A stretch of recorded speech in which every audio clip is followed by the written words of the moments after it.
Tired of the everyday grind? Ever dream of a life of romantic adventure? Want to get away from it all? We offer you Escape.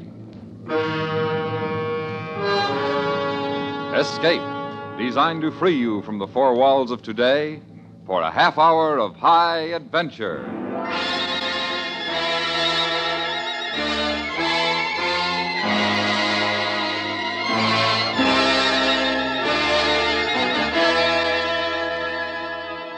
You are standing alone in a mountain village somewhere in the puppet country of Andorra, the high crags of the Pyrenees trapping the last of the daylight. And you know that in one of the stone houses facing you, behind one of the doors that is closed against you, is a beautiful woman whom you must find before she meets her death. Listen now as Escape brings you Kathleen Height's story, The Dark Wall.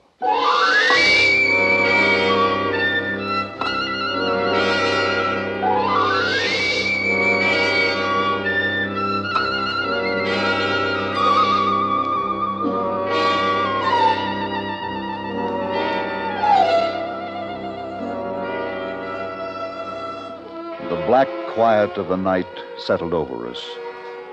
I could hear only the silky ripple of the river Segre nearby, and a thin whisper of wind in the high pines above us. The strained silence of the day was over. Joyce was sleeping quietly now, a few feet away. I sank into my sleeping bag and prayed that things would go better tomorrow.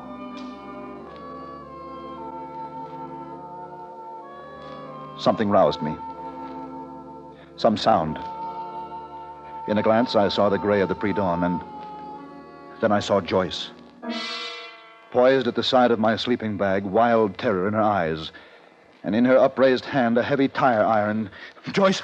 Don't wake up, Alan, don't! Joyce, for heaven's sake, give that to me. No, I've Give got it to me, let go, let go, drop it, let it go. No, I won't, don't, Alan! Let it go.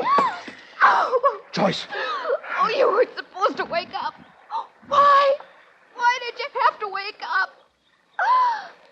Oh, Alan, I'm so afraid. No, you're all right, Joyce. Joyce, don't be afraid. No. Oh, Alan, what's wrong? There's nothing to be afraid of. It's so awful to be so frightened. Well, what frightens you? Can't you tell me? I was going to kill you. You... What? I wanted to kill you. Joyce, are you afraid of me? Oh, it isn't you. I love you.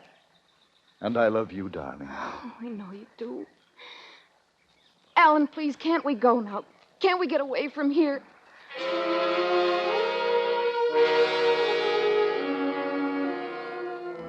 I knew now that Joyce needed care, quickly. Her sickness, whatever it was, had been a growing thing. As we drove through the narrow, winding roads of the Pyrenees toward the tiny state of Andorra, I tried to forget what had happened. Tried to ignore the mounting wall of silence between us. Something in that silence told me that Joyce's fears were greater than mine. Why are you stopping here? The road forks up there just ahead. I want to look at the maps. I'm not sure which way we're supposed to turn. Aren't there any towns? Well, Are we ever going to see people and buildings again? you can't be too far from Andorra la Vieja, but I doubt if this road we're on is even on the map. Then let's go back, Alan. Let's see now. If we don't know what's ahead, let's go back to Lerida or Barcelona. Anywhere but here. It was a long way back, Joyce. I don't care. This place, all tanglewood and pines, and narrow paths that twist and wander. We're not lost, darling. Then where are we? I don't like it, Alan. It's just a wild, lonely place. And it frightens me, and I beg you to take me out of here. All right, darling. Don't worry. I know what's behind me. But ahead, it's all unknown. I'm afraid of what's ahead. No, you mustn't be afraid, Joyce. I won't let anything happen.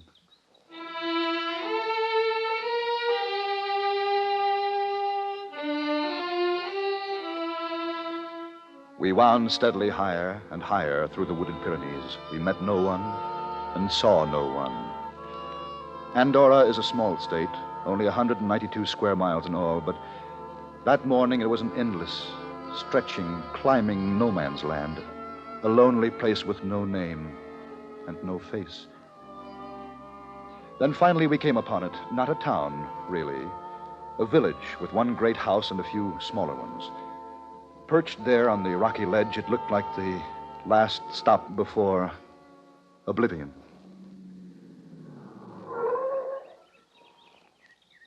It's so quiet. I wonder where the people are. I wonder if there are people. It's not a town at all. Perhaps we should have turned back when you said to. Look. Huh? Look at the window. Where? What? Why, I know I saw a face in the window. Oh? There's someone here, Alan, someone. No, you don't want to stay here, darling. Even if we find someone, this isn't the place for us now. Look, you see? The door, it's opening.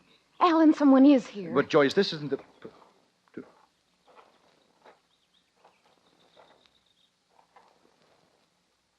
You have lost your way? We were told there was a town here. There is. Well, is this all there is to it? We do not require more. Please. I'm tired. I need rest. Can't we stay here? Is there a hotel? Any place where we can get a room? There is what your eyes tell you there is, and no more. Is there a larger town anywhere near here? You are in Andorra. Nothing is far away. Nothing is easily reached. What's the matter with you people? But you always talk in riddles? Can't you answer questions? Alan, Can't you... Please. We must stay here somehow. Just a while. I need to stop a while. She is your wife? Yes. There is no hotel. I see there isn't. This house has many rooms, but we are a large family. Please. Please, understand me.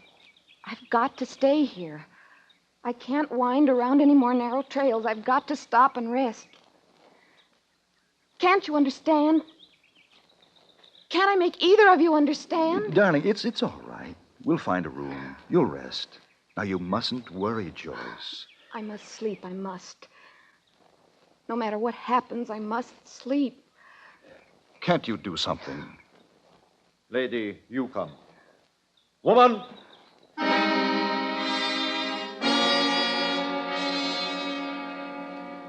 Almost as soon as he called, a squat little woman appeared in the doorway. They exchanged only a look, and then she came and led Joyce into the house. At first, I thought the man meant for me to stay outside. He moved as if to stop me from following. Then he stepped back, and I walked into the house.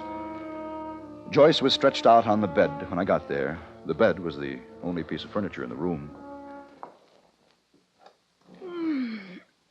It's nice, isn't it, Alan? Well, it's a room, a bed. I wish it were more. Oh, I'm so tired. Yes, darling.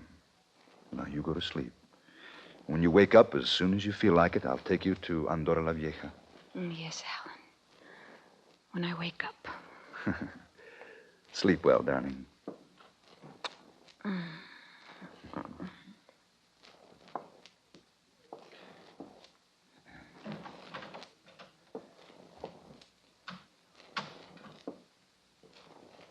She sleeps?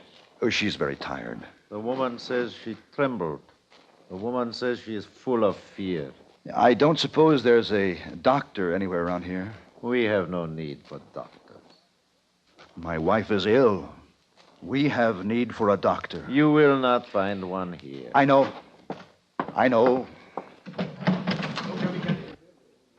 Hey, what? Hey, get away from that car. Now, go on now. I said, get away from it. You are the intruder, not they. Well, they can leave the car alone. They have. Who are they? My sons, my brothers, their sons. We are the family here. We are called Valera. We tend sheep and our own affairs. Oh, I'm sorry. I'm worried about my wife. I didn't mean to shout at them. Most of the time, our mountains protect us. We do not like intruders. It is not so bad in winter. The snows fall deep into the passes, seal them, and keep the intruders out. We are not intruders. We don't want to be here. We don't mean to be here. And I promise you we won't be here long. Sometimes the intruders come to hide in our mountains, to be lost from the world. Always, the intruders are troubled people, full of fears and discontent. The worst of the world, they find their way to Andorra.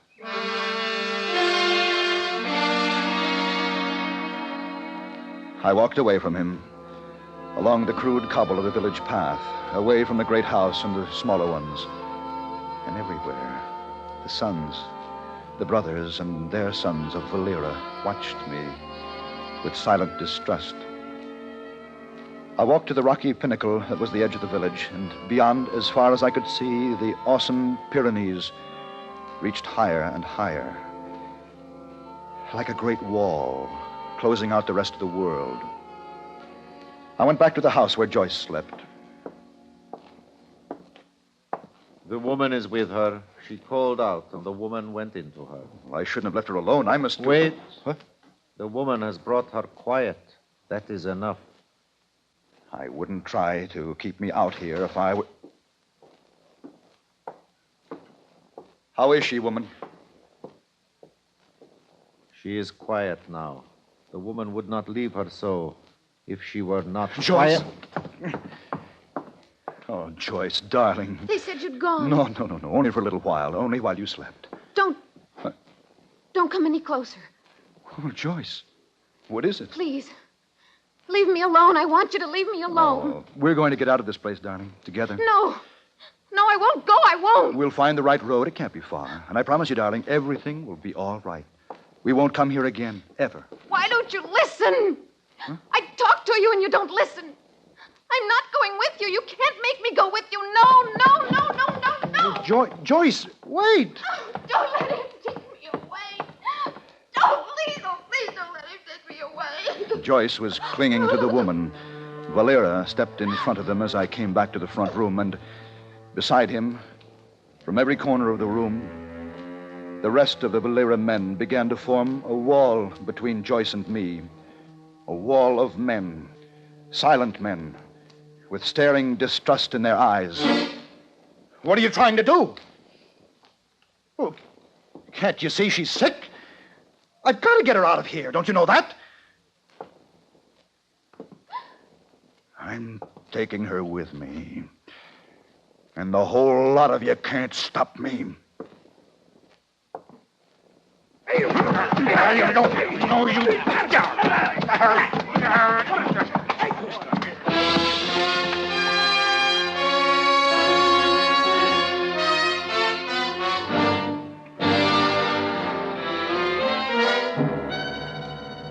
You are listening to The Dark Wall, tonight's presentation of Escape.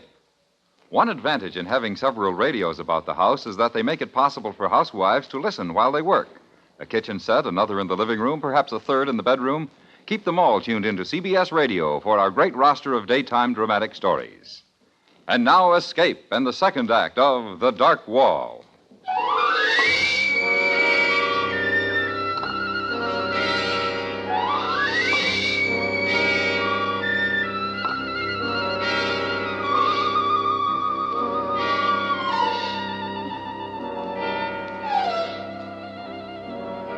I roused from a sleep that was tortured and full of pain. A bright afternoon sun shone in a haze about me, and when my vision cut through it, I saw nothing my eyes had seen before. I was in my own car, pulled to one side of a road that was wider than any I'd seen for days.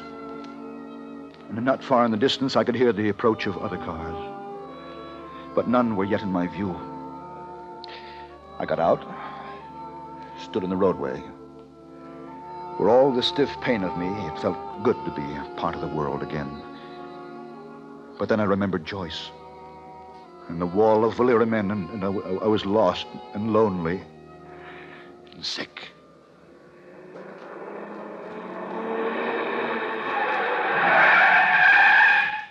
Hey, you should not walk in the middle of the road. No, I shouldn't, only... You are hurt? An accident? No, I'm all right. I just don't know where I am.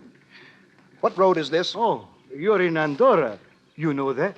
I know that. Then straight ahead on this road, the direction your car is pointing. Yeah? No more than 4 kilometers lies the capital, Andorra la Vieja.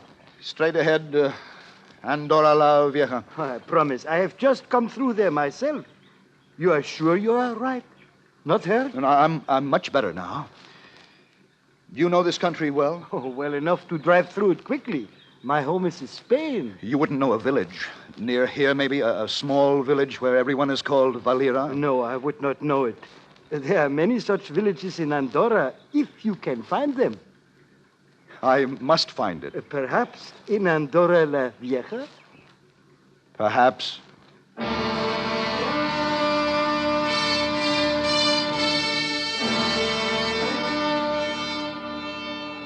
My hopes were high for Andorra la Vieja. There would be answers for all my questions. There would be concern and help and interest. I told myself these things to keep my mind from filling itself with Joyce, to keep the pain quiet. Some corner of my mind held the memory of all that had happened in the house of Valera. I could not be sure I wanted to remember. I do not see why you have come here, to me. I didn't know any place else to go. I need so much help. I thought surely the police could do something. There has been a crime? No, my wife is ill. Very ill. She's with strange people in a strange village. I've got to find help for her and go back there. Then why do you not do this? Why do you bother me? I've told you. Will you try to understand me? I don't know where the village is. I don't think it's far away, but I don't know where it is. It has a name, the village? I don't know that. The people there are called Valera. There is a river called Valera. No, I saw no river. No, not there. It was high, on a rocky crest of a mountain, just a few houses. You must know where it is. You were there? Yes, this morning. Then you must know where it is. No, I don't. I don't have any idea where it is. But you were there this morning. And now you are here. Look, I don't know how I got there. Can I make you understand that? I think none of this is important. Well, it's all important to me. My wife is ill. She needs care. You tell me that. Perhaps then you would tell me why you left her in a strange village you do not know, with strange people you do not know. I didn't leave her. But she is there, and you are here. Oh, you won't even try to help me. Help you? Help you what? Find a town where you have been, and I have never been? All right. All right. I can't talk anymore. There is a hotel across the plaza. You will find other intruders there. Among them, a doctor. I wasn't sure I'd heard him clearly, but there were no questions left in me. I stumbled out into the glaring sunlight again, steadied myself against a pillar, and when I could make out the hotel across the plaza, I walked there, held together, I know, by the thin strand of hope that I would find the doctor and there would be help for Joyce. Here, drink it down. Oh, hey, whiskey? Yes, good whiskey. You need it. Oh. Oh, good. It helps. But you do understand, Doctor, that I have not come about me. Your wife, I know. I understand that. Oh, I'm glad someone does. You think the priest can help us? You think he'll be able to find the village? Oh, the padre will direct us there if anyone can. Meanwhile, there's time. Now, tell me about your wife as much as you can, as much as you know of her illness. Well, I've called it illness. I suppose it's that. Fear. Unreasonable fear is an illness, isn't it? Oh, indeed it is, yes. Has she known these fears long? I don't know. We've been married less than a month. I knew her only a short time before that. No, it was all pretty sudden. She was alone, I was alone, and then we were together. Did you were happy together? Oh, yes. Very happy. Very much in love. Until this strangeness came over her. Yes, that's right. May I? Oh, please do help yourself. Yeah. Thank you. How was it you described the difference in her, the difference in your relationship Like a wall, a mounting wall of silence. And in this silent time of hers, she is much different? Not at all like the girl you married? She doesn't even look like herself. Her lovely, gentle face contorts into a wild thing, like she was an animal. Oh, it's ugly, Doctor, and so real. Now, I couldn't imagine that, could I? No, I don't believe you could. She was like that early this morning when she tried to kill you? She kept saying that she had to kill me, that she wanted to kill me. And all the while she was so frightened. So very frightened. But do you know what frightened her? Do you know any reason why she should want to kill you? Well, I thought she must be afraid of me. She'd have no reason to be, but I thought that must be it. I asked her, and she said, "It isn't you. I love you." Oh, the poor darling. And she said that after she tried to kill you? Almost immediately afterward. It's a complete contradiction, I know, but that's the way it is. As if Joyce were two persons, two directly opposite persons. That may be precisely the case, you know. I don't understand. Two persons. One almost entirely good, gentle, kind. The other almost entirely evil, terrifying, menacing, fiendish at times. Two persons occupying one body. That's schizophrenia. Oh, no. No, not Joyce, Doctor. Oh, I'd have to be sure, of course, but from what you said, but still, I'd have to see her, talk with her, or there are many steps to take. No, the important thing now is to see her as soon as possible. Schizophrenia, that's hopeless, isn't it? I mean, there's no cure, is there? Well, it depends largely, I should say, on how long these two personalities within her have been warring one with another, the good and the evil, and the moral and the immoral. If the cleavage is minor at this point, if the breach between her two selves, as it were, is not yet great, then there is a measure of hope. But she couldn't go on this way indefinitely, being two people. Mustn't one of herselves, as you say, win this war? If it progresses unchecked, well, then, yes, oneself will emerge triumphant. Which is a poor war word here, for in such an instance, the evil almost inevitably triumphs over the good. Can we go to her now? Yes, I'm sure the Padre will have our directions.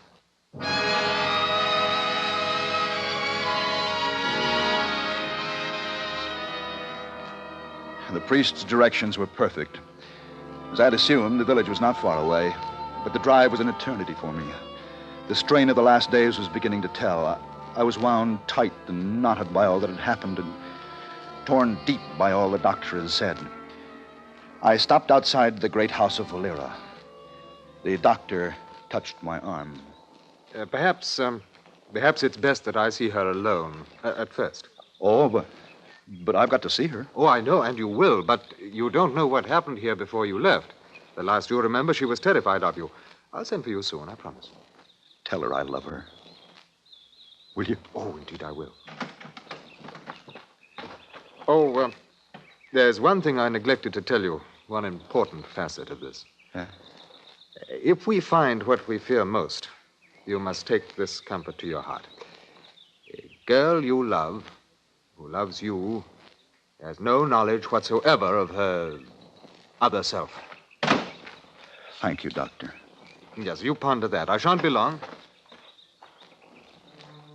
I watched the house door close behind him. And there in the high quiet alone, I took the comfort he offered me. The choice I loved me. That was all there was, really. All in the world I needed to know.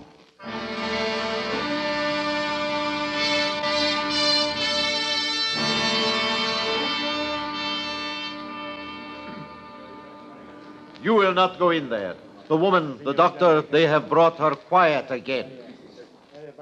I am going in.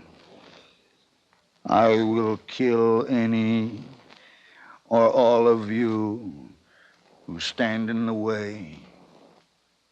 Move. Move! There. Anyone else want his head bashed in? Good. We'll make a real mess of things, won't we?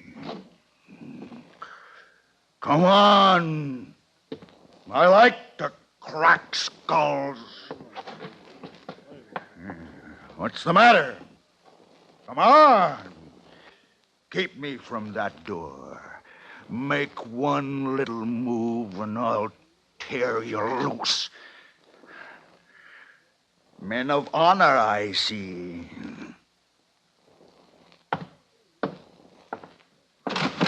Where is she? Don't let him. Don't let him try to kill me again. Look at her. Look at all of you crawling, shrinking cowards. What are you, gentlemen? You make me sick, all of you.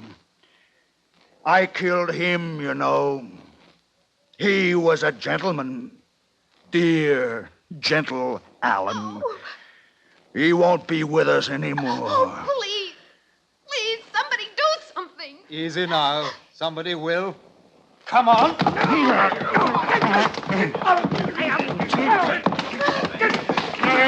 Alan.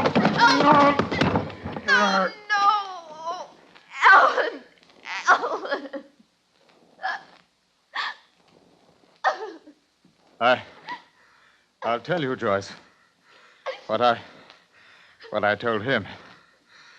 And you must take this comfort to your heart. Alan, the man you loved you very much. He didn't know this other self ever existed. There were faces all around me. A wall of faces. Senseless, staring faces. And beyond them, a strange girl wept softly. All strangers staring at me. When I stared back at the wall.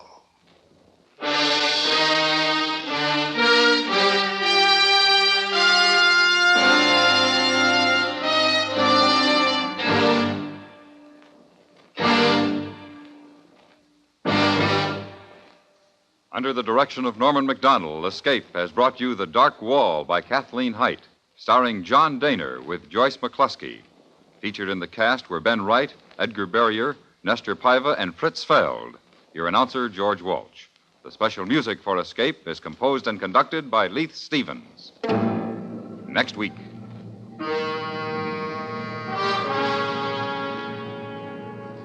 You are in a farmhouse on the southern coast of England. The autumn countryside around you desolate and bleak. And you know that in the dusk outside, waiting patiently for you, silently watching for you, is an enemy from whom there may be no escape. So listen next week when Escape brings you Daphne du Maurier's story, The Birds.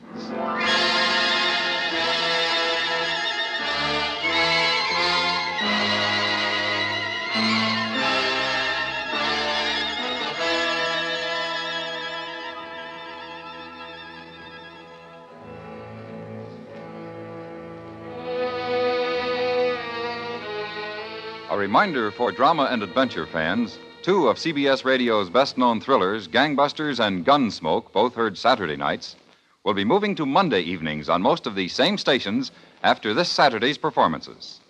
Follow the latest crime clues and true crime-smashing drama on Gangbusters this Saturday night, and don't miss U.S. Marshal Matt Dillon's latest Western adventure on Gunsmoke the same evening.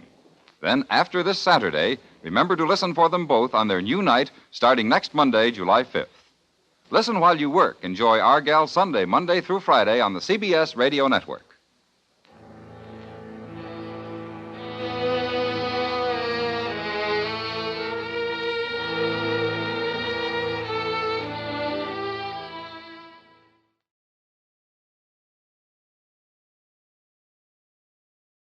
Tired of the everyday grind? Ever dream of a life of romantic adventure? Want to get away from it all? We offer you Escape. Escape, designed to free you from the four walls of today for a half hour of high adventure.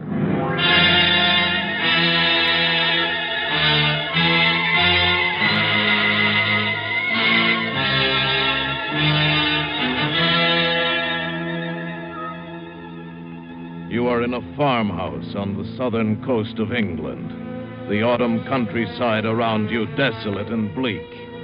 And you know that in the dusk outside, waiting patiently for you, silently watching for you, is an enemy from whom there may be no escape. Listen now as Escape brings you Daphne du Maurier's story, The Birds.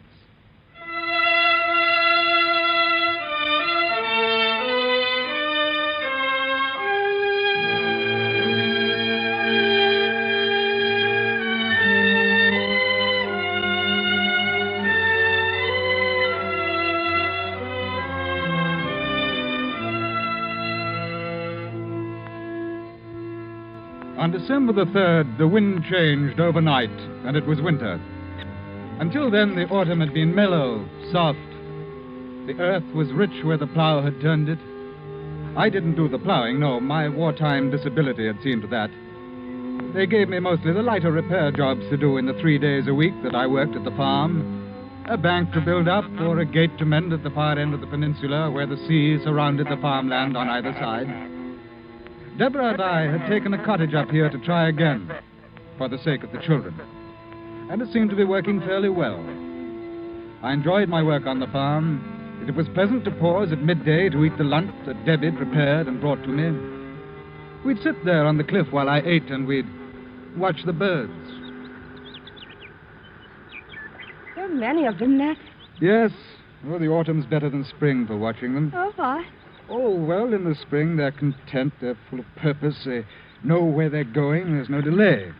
But then in autumn it's different. The birds that don't migrate seem to follow a pattern of their own. Pattern? Great flocks of them here on the peninsula. Restless, uneasy, wheeling, circling, coming to rest, and flying again. The land birds and the gulls down there in the bay. A strange sort of rhythm in their movements. They don't really go anywhere. Doesn't seem to be any purpose to it. No. Or if there is, we don't see it. Restlessness. And they're more restless this year than usual, it seems to me. Do you know, this morning 2 gulls flew so close they knocked off my cap? Jill said yesterday when the school bus let her off, there was quite a few of them overhead, as if they'd been followed. Oh, well, I suppose it means a hard winter. They always seem to know. Perhaps a message comes to them in autumn. A warning. About winter? And about death. Nat. Many of them will die, and I think they know it. Perhaps they feel they have to spill their emotion out before they die. Like people who know their time is up and run about stupidly, driving themselves. I wish you wouldn't talk like that, Nat. That black side of you that stirred up the trouble between us before. Oh, I'm sorry, Debbie. But it's come over me lately as I've watched them. The land birds mingling with the sea birds in a sort of strange, unnatural partnership. Land and sea. Life and death.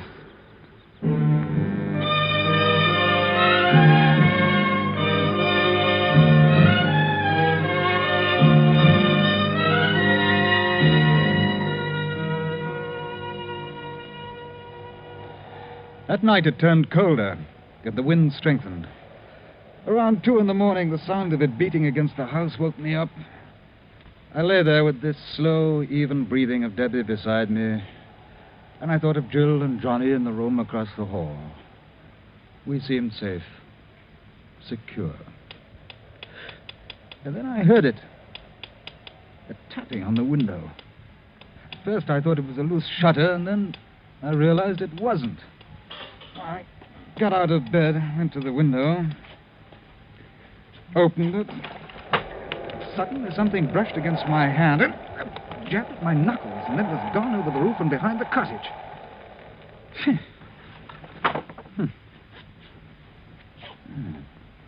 Nat, what's it? It's all right, Debbie. It was a bird. I don't know what kind. Bird? Wind must have driven it against the windowsill. My hand's wet.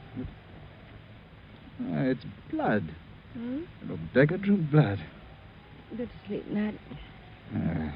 Must have been frightened and stabbed at me in the dark. Well, for the... Ned, the window seat door, it's rattling. I've already seen to it. It's some bird trying to get in. Send them away. I can't sleep with that noise. All right. All right.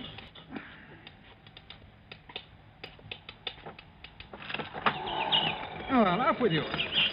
But, why, little... Stay away from my face. Get out! Get away! Never in the world. Did you see that? There were half a dozen this time. They went for me, tried to peck my eyes. Oh, Ned. I'm not making it up there. Mommy! What?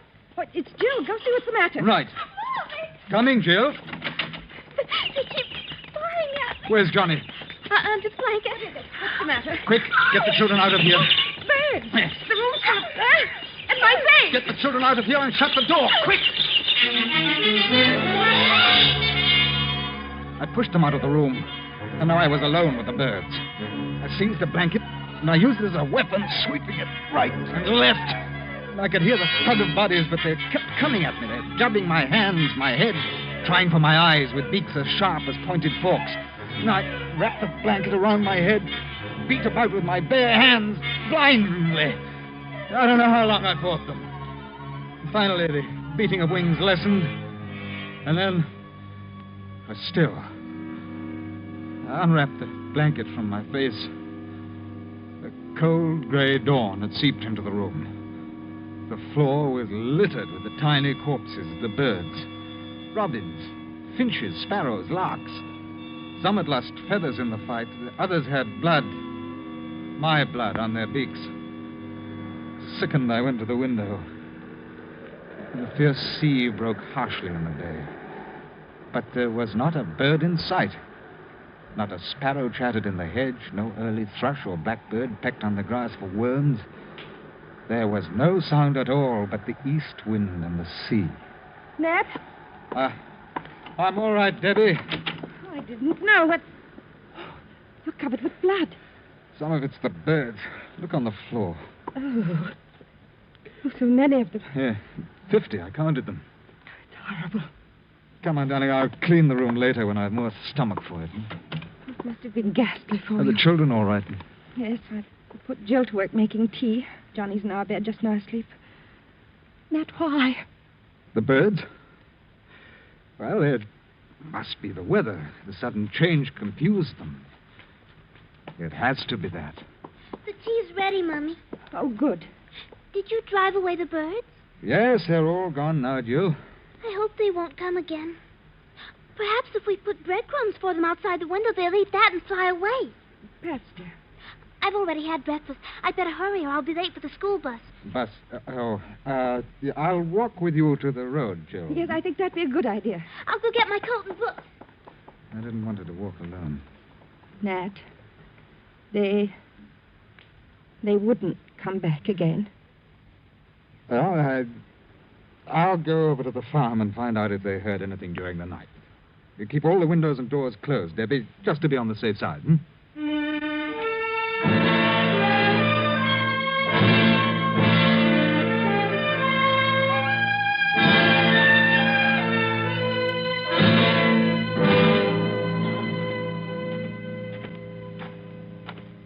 Hello?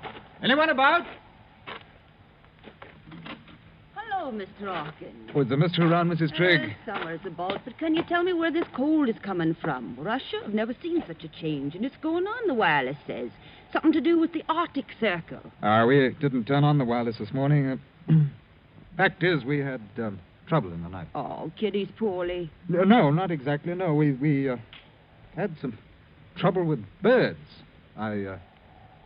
Why, it sounds absurd, but they flew in the window and attacked us. Attacked you?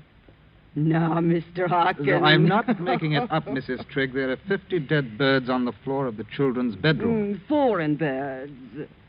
No, the kind you see about here every day. Really? Well, you ought to write up and ask the Manchester Guardian. They'd have an answer for it. Hey, morning, Hawkins. Mr. Trigg. Mr. Hawkins has been telling about some birds last night. Oh. He says they attacked him. Attacked? Are you sure? Quite. Huh. Never heard of a thing like that before. Hungry, maybe. Looking for food. You put out some crumbs. Yes, of course. I'll be up tomorrow as usual. Good morning.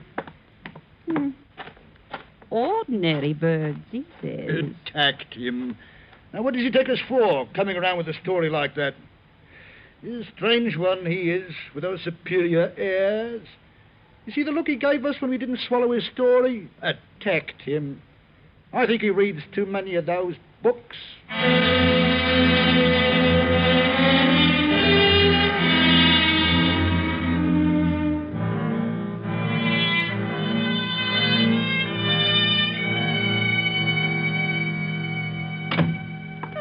Nat, did you find out anything at the farm? No. The Trig's brilliant advice was to put out some crumbs. Debbie, I looked all around this morning. There's not a single bird in sight outdoors. Where's they've gone? I don't know. And the Triggs had no trouble last night? Not only that, they clearly thought I was imagining it. Oh, I heard Trigg mutter something about my superior airs and reading too many books as I walked away. Nothing's real to those clods until it hits them over the head. Well, they're nice enough people, Nat. It's just that they're isolated up here. Well, that's certainly the polite word for it. I haven't been able to face going into the children's room. The birds... Oh, yes, I'll go and clean it up. I suppose the least I can do is give the little beggars a decent burial.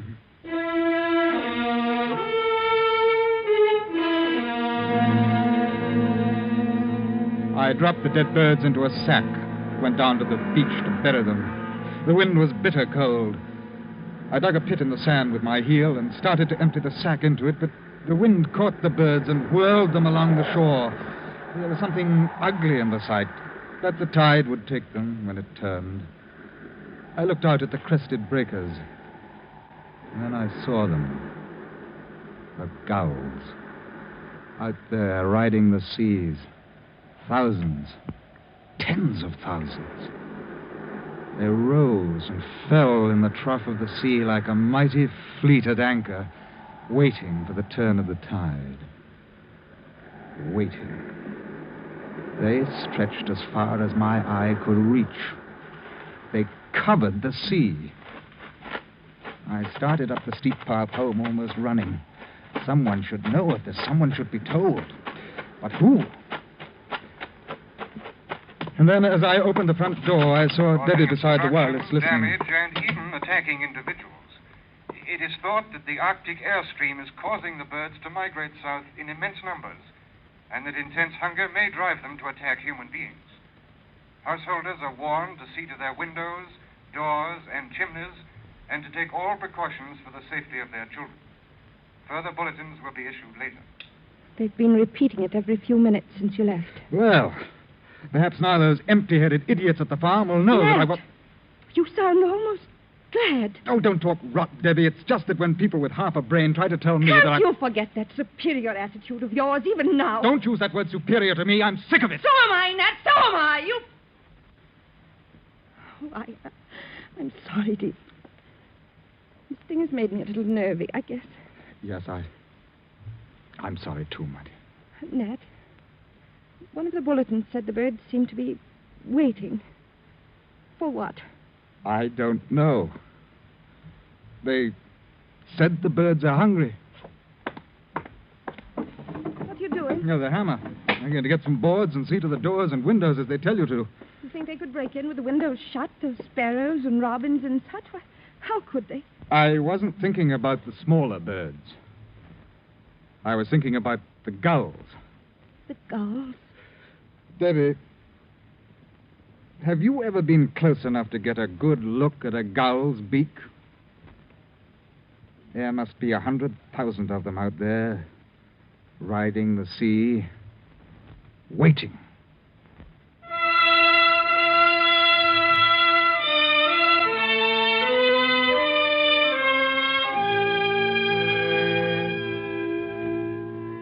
The rest of the morning, I worked upstairs, boarding the bedroom windows. And I wondered whether they'd take these precautions up at the farm. I doubted it. It'd probably be a big joke to the Triggs. But according to the wireless, it was no joke. At first, some of the bulletins had been light in tone, but as the morning wore on, the concern in the announcer's voice became more and more apparent. Well, after I'd finished upstairs, I took the rest of the lumber down, boarded up the lower floor windows. What they ought to do is call the army out and shoot the birds. That would soon scare them off. Debbie, how are we off for food? Now, Nat, whatever next. Now, never mind. What have you got in the larder? Shopping day tomorrow, you know that. I don't keep uncooked food hanging about. It goes off. But I can put some things in tomorrow. Tomorrow? It's only 3 in the afternoon, and it's almost dark. What? Why, yes. The sky. It looks so heavy. Nat, what's the matter? You've gone quite white. Look. The tide's turned. The gulls. They've risen. Circling over the sea. Not a sound from them. Nat. I'm going for Jill. I'll wait for her at the bus stop. You keep Johnny inside and keep the door shut.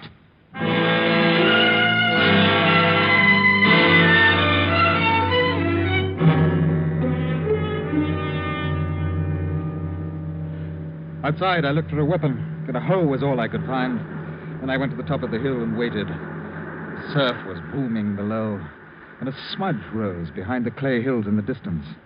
It widened, divided, and spread north, east, south, west. It was a vast cloud of birds. It passed close by, heading inland, up country. They had no business with the people here on the peninsula. Rooks, crows, jackdaws, magpies, birds that usually preyed upon the smaller species. But this afternoon they were bound on some other mission. They've been given the towns, I thought. They know what they have to do. We don't matter so much here. The gulls will serve for us. The others go to the towns. And finally the bus came. When Jill got up, I took her by the hand. What's the horse for, Daddy? Oh, I just brought it along. Come along now, darling. Let's go home. It's cold. No hanging about. I want to play a bit in the rain. Not tonight. Now, come on. No dawdling. Look, Daddy. Look over there. Look at the gulls. They're flying in from the sea. They're so quiet. Yes, do hurry, darling. Where are they flying to? Oh, up country, I dare say, where it's warmer. Don't go so fast. I can't keep up. Hurry. The gulls, they're circling. It looks like they're waiting for something. Yeah, for a signal, an order. What? Nothing. Come on, dear, faster. But I can't go faster. Wait. There's Trigg in his two-seater. Looks as though we're in for some fun, Hawking. Have you heard the news? Everyone's gone bird crazy, talking of nothing else. I'm going to take a crack at them with my gun. Could you run Jill home first? Oh, yes, of course. Not room for you two, I'm afraid. Oh, that's all right. Just get Jill home. Get in, Jill, dear. You like to come shooting with me? No, thanks. Have you boarded your windows? No.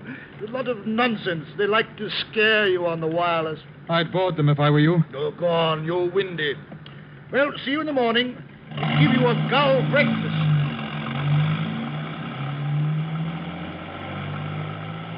I watched Trigg drive Jill toward the cottage, and then I followed on foot.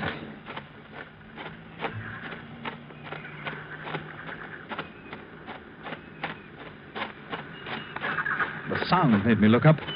The gulls were approaching. The order had been given, and the farm was their target. The black-backed gulls were leading, and there were bigger birds. Gannets, terns. And suddenly one of them dove at me, missed, rose to dive again, and then came the others, 6, 7, a dozen. I dropped the hoe, covered my head with my arms, and ran towards the cottage. They kept coming at me from the air with beating wings. Each stab of a swooping beak tore my flesh. I had to keep them from my eyes. And with each dive they became bolder. And they had no thought for themselves. When they missed, they crashed, bruised and broken on the ground. And as I ran, I stumbled, kicking their spent bodies in front of me. Another aimed up better, closer to my eyes, closer. And then I reached the door of the cottage. Let me in! It's Nat! Let me in! And then, above me, I saw the gannet, poised against the sky for his dive. The gulls drew back, only the huge gannet. The wings folded suddenly to its body, and it dropped like a stone at me. The door opened, and I flung myself in. Good Lord! What was that? Again it. He'd have split my skull.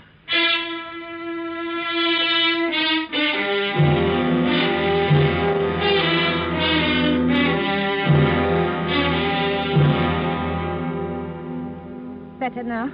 Yes, thanks. You're quite the wound dresser. Are the children? In the other room, I didn't want them to see you that way.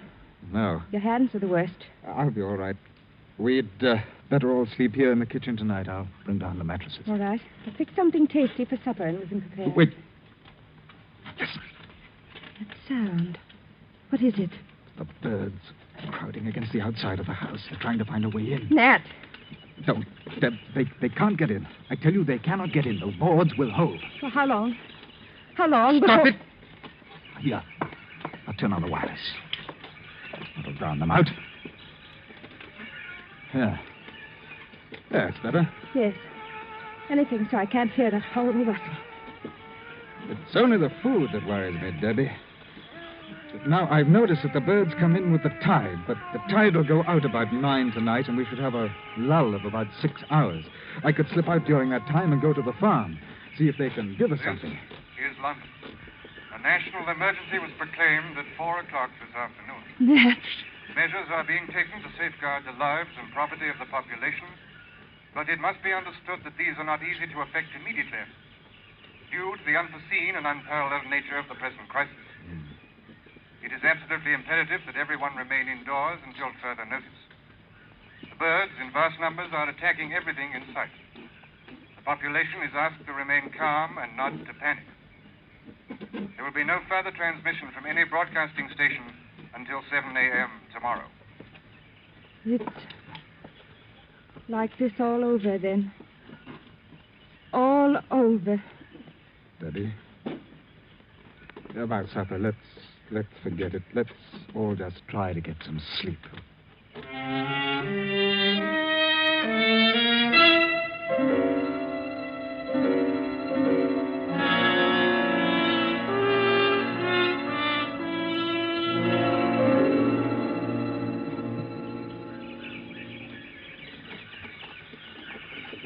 Nat, wake up. Nat, they're back again. But, what time is it? A little after 3. The tide's come in again. There's been a queer smell the last few minutes.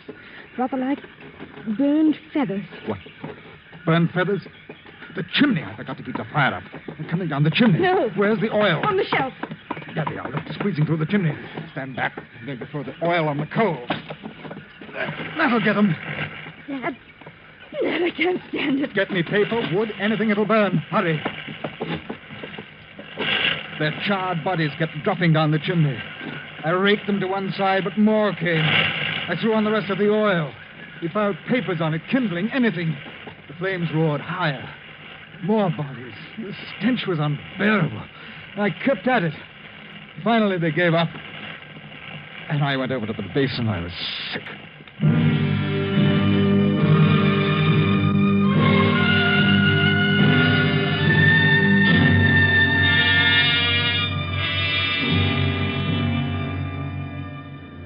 Around 9 in the morning, the rustling ceased, and I opened the door a crack. Crushed birds were deep about the house, but there was not a living bird in sight. The tide had gone out. Now was my chance to get food and fuel. I ran all the way to the farm. There was no smoke from the chimney. I came round the corner of the house and stopped. In the doorway, almost covered with dead birds, were Mr. and Mrs. Trigg. What was left of them. Beside him was his gun. Beside her, a broken umbrella.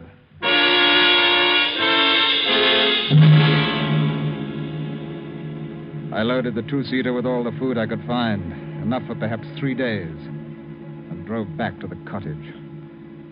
I told Debbie the Triggs didn't need their car for a while and had told me to take it. She said nothing. And towards nightfall, the birds came back again. We sat by the fire and listened to the rustle as they crowded against the house. But this time there was a new sound. they'd brought up their heavier forces against us, the birds with larger beaks, I could hear the sound of tiny bits of wood being torn away. They'll stay till the tide turns. Then they'll leave. Then they'll come back again. They'll keep coming back. Nat. Yes? The Triggs. They're dead, aren't they? Yes. We're all alone. Strange. I feel closer to you than I've ever. That it should take something like this to bring us. Debbie, you may be interested to know that right now, I do not feel very superior. Don't, Nat. Oh, Nat. Nat, what do we do? I don't know, Debbie. I do not know.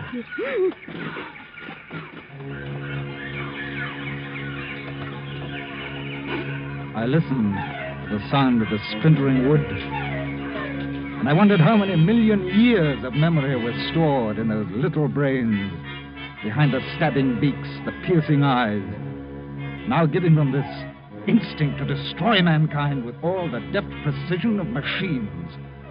I switched on the wireless. It was dead. I reached for the cigarettes.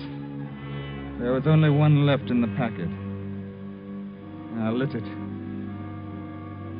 I threw the empty packet on the fire and watched it burn.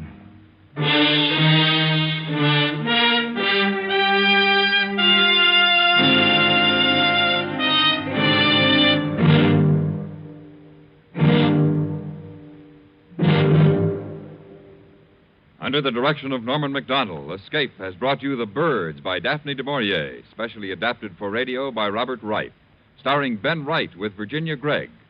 Featured in the cast were John Daner, Ann Morrison, Ann Whitfield, and John Dodsworth. Your announcer, George Walsh. The special music for Escape is composed and conducted by Leith Stevens.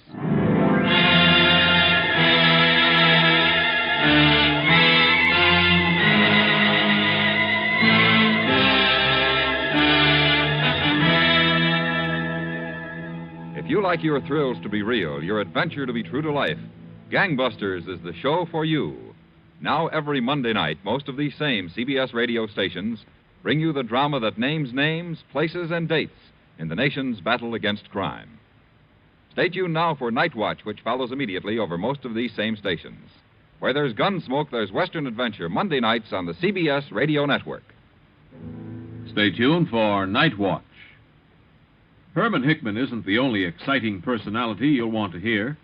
Right here at the Star's Address. Of course, where sports are concerned, the famous former football coach at Yale and one-time All-American player is a natural. And he's well worth listening for any Monday through Friday evening at 6:30. But when you're in the mood for musical entertainment, as you're likely to be any Monday through Friday morning at 9:30, Joan Edwards is the person to hear. The melodies she sings or plays each weekday morning are as sunny as her disposition. And her friendly personality only adds to the pleasure of listening to the Joan Edwards Show. Monday morning at 9:30 and every Monday through Friday morning at that time. Remember to tune in on Happiness on our lighthearted... Tired of the everyday grind? Ever dream of a life of romantic adventure? Want to get away from it all? We offer you Escape. Escape, designed to free you from the four walls of today for a half hour of high adventure.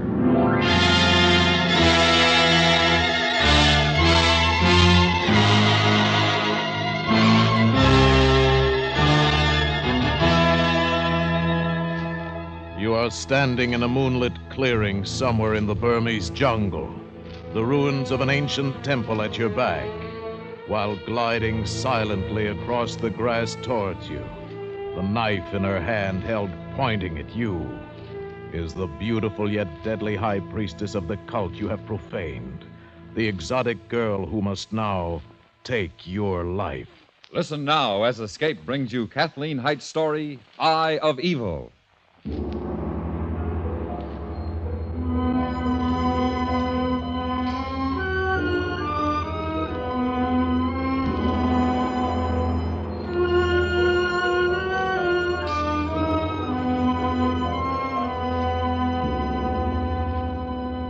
I studied Fairchild as he read the letter. He was not a man I would ordinarily turn to for help, but I was not acquainted in Mandalay. Then, too, he knew Campbell. I mean no slur against Fairchild. He was bright enough as government office clerks go. I had simply hoped for more formidable assistance. This is the last letter you received from Campbell? The last word of any sort until I cabled him to meet me in Mandalay. He cabled back that he would and named this hotel at noon today. Well, he's only 2 hours late. 2 hours doesn't mean much in Burma. I'm not especially concerned about these 2 hours. The letter, eh? Well, I can't say I blame you. Odd sort of letter. Doesn't make a lot of sense to me. Nor to me, nor to anyone at the Historical Society. I hate to suggest this, but it sounds as if the old boy's cracked a bit, wouldn't you say? That's more or less what I've been sent to find out. This part here, he says, I shall fail if where I look my eyes see no beauty. Can't deny it has a certain ring to it. When was the last time you saw Campbell? Oh, let me see. It was well before the rain set in. I should say a good 6 or 8 weeks before. That would make it late February or early March. Well, Campbell's letter was posted here in Mandalay the 14th of May. You're certain you didn't see him around that date? Oh, positive. Of course, just because it was posted here doesn't mean Campbell himself was in Mandalay. Oh? Probably sent it up here from Pugan by Mangba. Mangba? Burmese boy, devoted to Campbell. There's been all sorts of help to him with all that probing about he does around Pugan, ruddy ancient shrines and pagodas. The place is crawling with him, you know. Yes, that's what I understand. Mungba does a lot of that sort of thing for Campbell. Errands, supplies, comes up the Irrawaddy by boat, you know. There's no train down to Pugan from Mandalay. I don't suppose Campbell relishes the boat trip often. What was he like the last time you saw him? Seemed normal enough. We lunched here at the hotel just as we're doing. From what you've said, that's about 4 months or so ago. I guess a lot could happen to a man in 4 months. It could in Pugan. Nothing but those miserable pagodas and shrines. I don't take much to ruins myself. You've been there, haven't you, Loring? No. This is my first trip to Burma. Oh. Well, then might just give you a word about the people, all sorts, of course, but those around Pugan seem to be given to all manner of strange beliefs, superstitions, odd things. Well, the evil eye, for example. You serious? Dead serious. Well, we can't be talking about the same thing.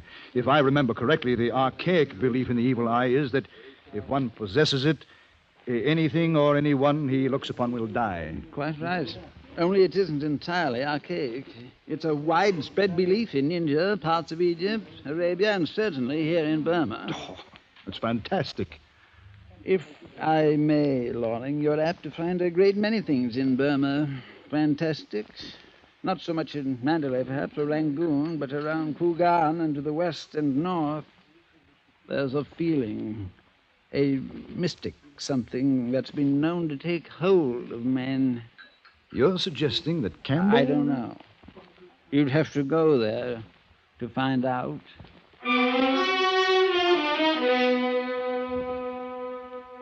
As Fairchild left me, something drew my attention across the room. She was alone.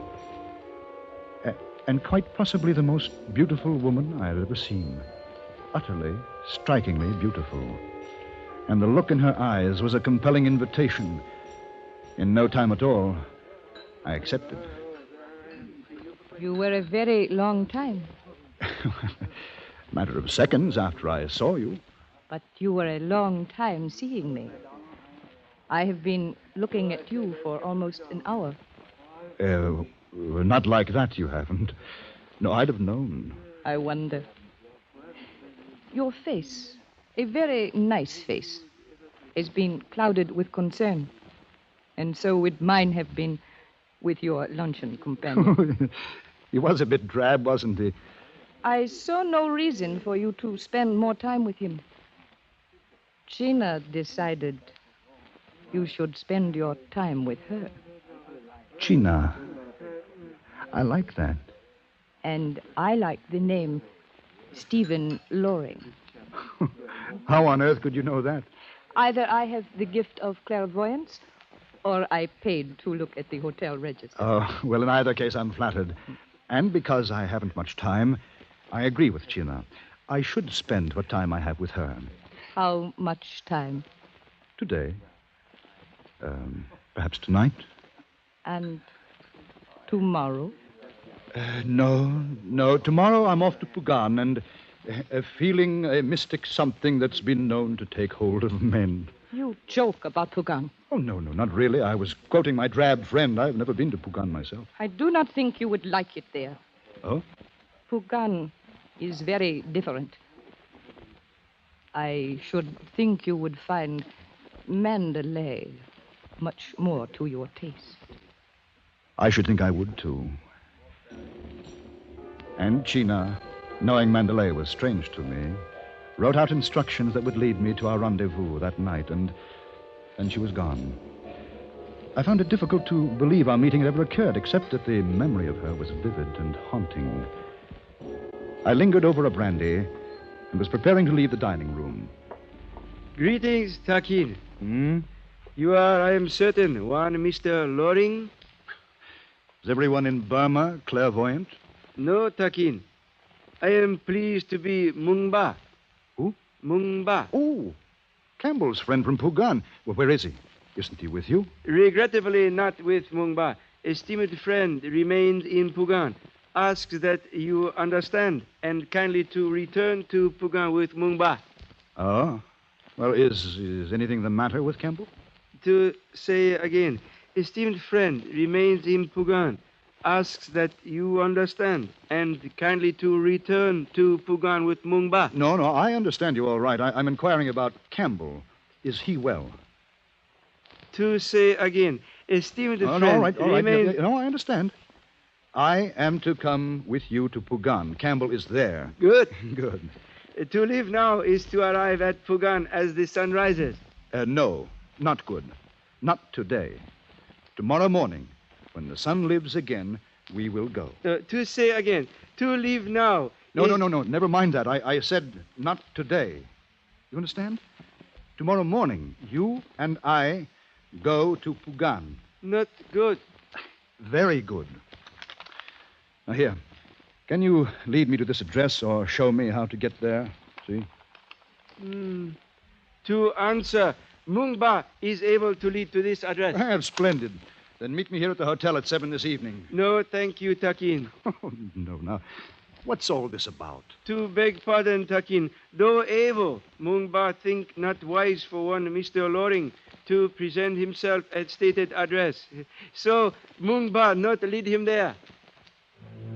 And he smiled and bowed and scurried off. It didn't matter.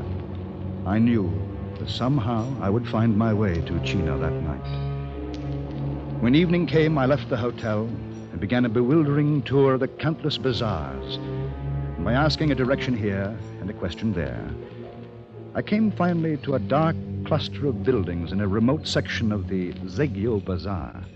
And there, at the proper door, I stopped.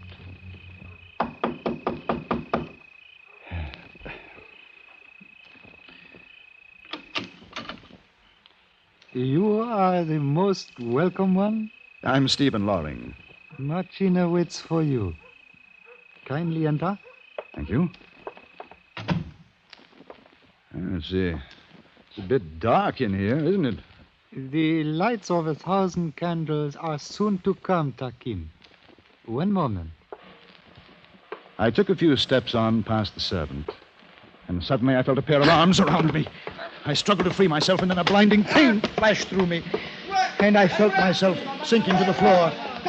Faintly I heard the voices, and only one did I recognize, that of the little Burmese, Mangba.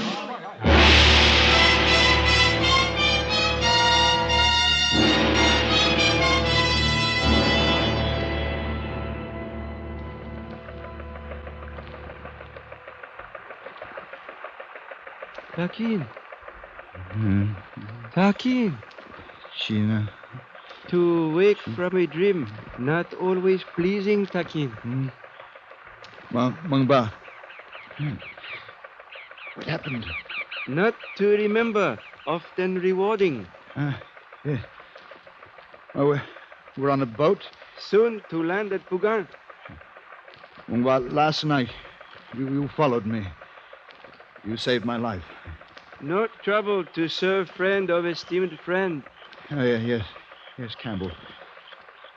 I wonder how I'll find him. In time, Takin, all questions are answered. No, you're wrong.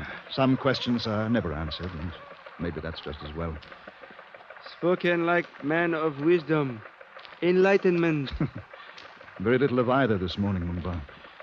It is morning, isn't it? Sun warm and new, like Mungba, has much to learn before it dies. We all do. To beg pardon, Takin, some more than others. People of village are in their hearts good people, but wisdom to them new, and fears old. Yes, so I understand, but what is... People of village require patience. Leader who shows patience and no fear can bring my people to enlightenment, away from superstitions and ancient religious teachings. Oh, no, you got the wrong idea. I have not come to lead your people any more than Campbell did. Now, understand, I've come only to get data on the ancient shrines and pagodas nearby and to help your esteemed friend Campbell. Takin to see many past glories of Pugan, but, beg pardon, villagers of Pugan also there.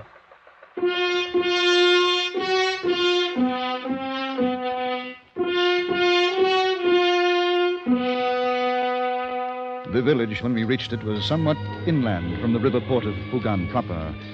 Wood and bamboo huts lined the four sides of a square that served as a compound. A pack of wild dogs swarmed ahead of us, yapping a signal to the groups of villagers bunched together near a central hut. Mungba raised his hand in greeting. After a moment of frozen silence, the villagers turned and ran. They run from us.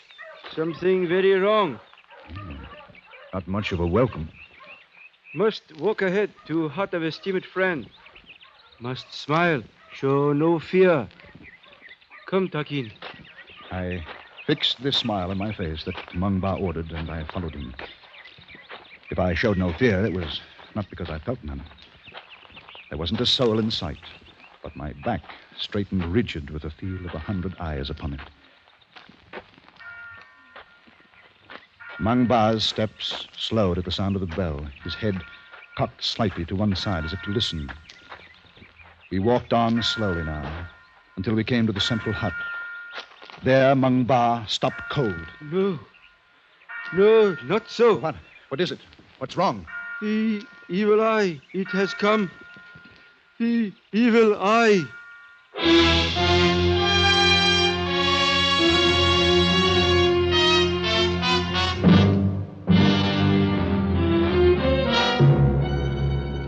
You are listening to Eye of Evil, tonight's presentation of Escape.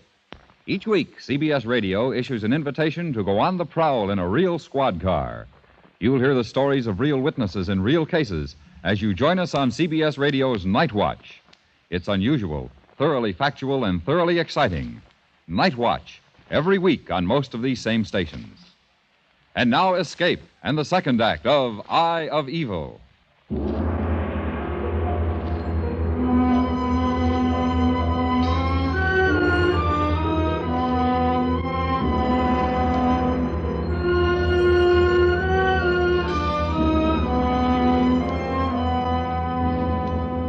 Mungba had disappeared as quickly and completely as the others, fled in terror from a crude sign I could not understand at the door of the central hut.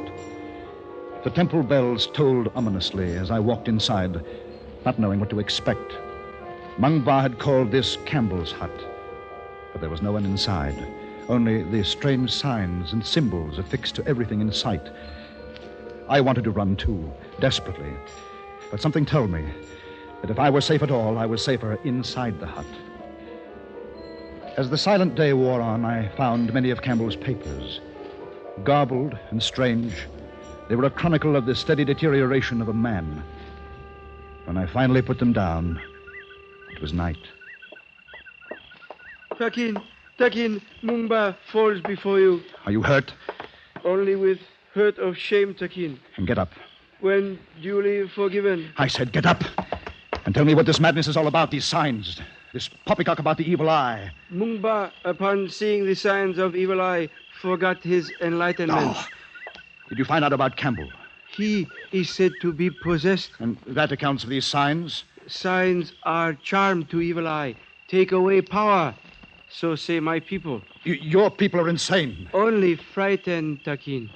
Look, can't you talk to them, reason with them, tell them they have nothing to fear, that even if they did, these obscene charms of theirs are no answer? Not Mungba. Takin must do. Me?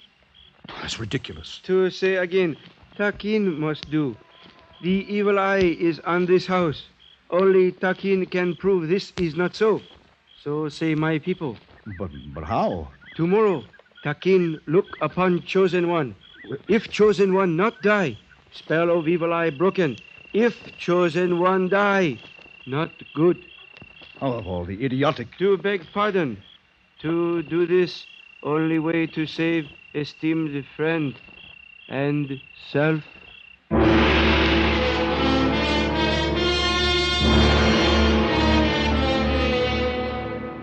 There was no sleep. The Pugan night spent itself slowly, weirdly, washed in moonlight and filled with strange sounds. The paddy birds, the barking deer, the cries of wild cattle, and always the eerie toll of the temple bells. I could feel it building in me, a fusion of strangeness, a fear that was somehow compelling. Drawn to an opening at the back of Campbell's hut, I looked out. And there I saw a moonlight fantasy. In a clearing before an ancient pagoda, a single dancer performed. And then, somehow, I was outside the hut, walking slowly across the compound. No, Takin, no! Get out of my way. Hear me. Here, Mungba. You must not answer the call of the temple bells. Stand aside. To follow is to die. I tried to free myself from Mungba's grip. I could not. And if the dancer danced on, and if the bells tolled longer, I don't know. Because suddenly the night was black and silent, and the madness was gone.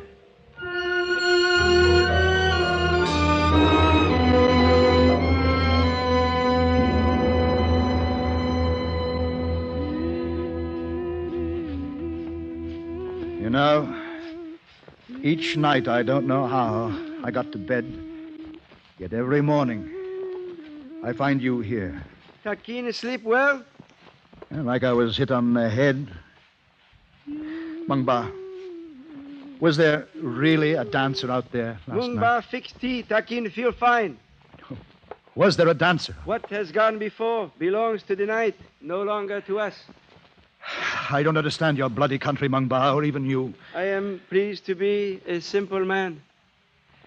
You've saved my life twice now. Why? Takin, Mungba, friend. Life of friend, more precious than own life. Mungba, what happened to me last night? What happened to Campbell before I got here? Mungba, not know.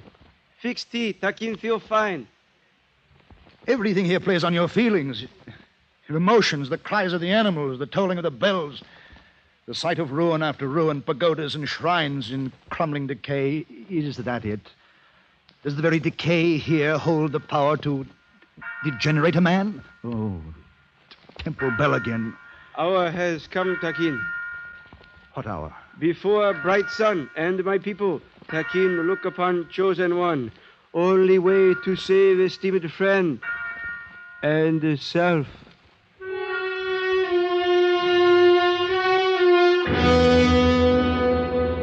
Outside, the villagers lined the compound.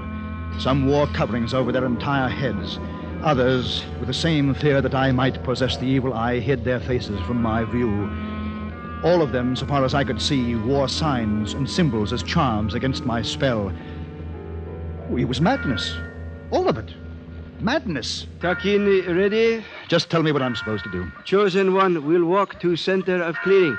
Temple bells will stop. That becomes signal for Takin to look for first time upon chosen one. When the bells stop.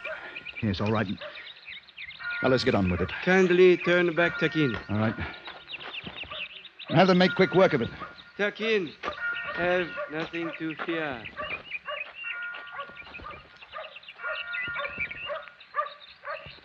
My heart very nearly stopped with the bells. Slowly, I turned around to look upon the chosen one.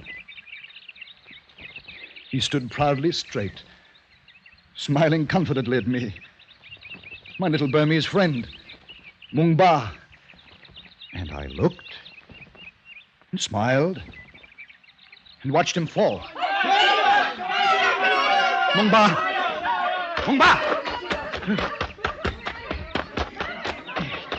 Mung Ba, how in heaven's name?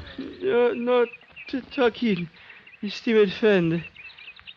Campbell, he... Campbell? Poor wretched devil. Mung Ba was dead, and I was alone. I started to lift him to carry him back to the hut, and then I saw the thin arrow in his back, a blowgun. I looked up in the direction the arrow must have come. There it was, the ancient pagoda where the dancer had been the night before. It was also the direction of the temple bells. And this time, without anyone to stop me, I walked into the ruins of the temple. Campbell! Campbell! Where are you? I'll find you. You know, Campbell?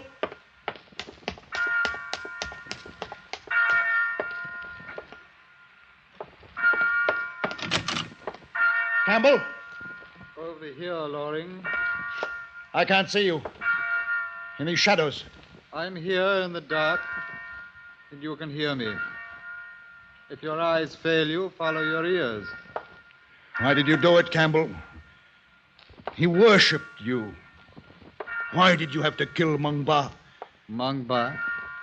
Cowering in the darkness won't help you, Campbell. There's a window down there. Why don't you stand proudly in the bright sunlight, as he did? Mung Ba died proudly? How very gallant. You're mad. Come here. Here to the light.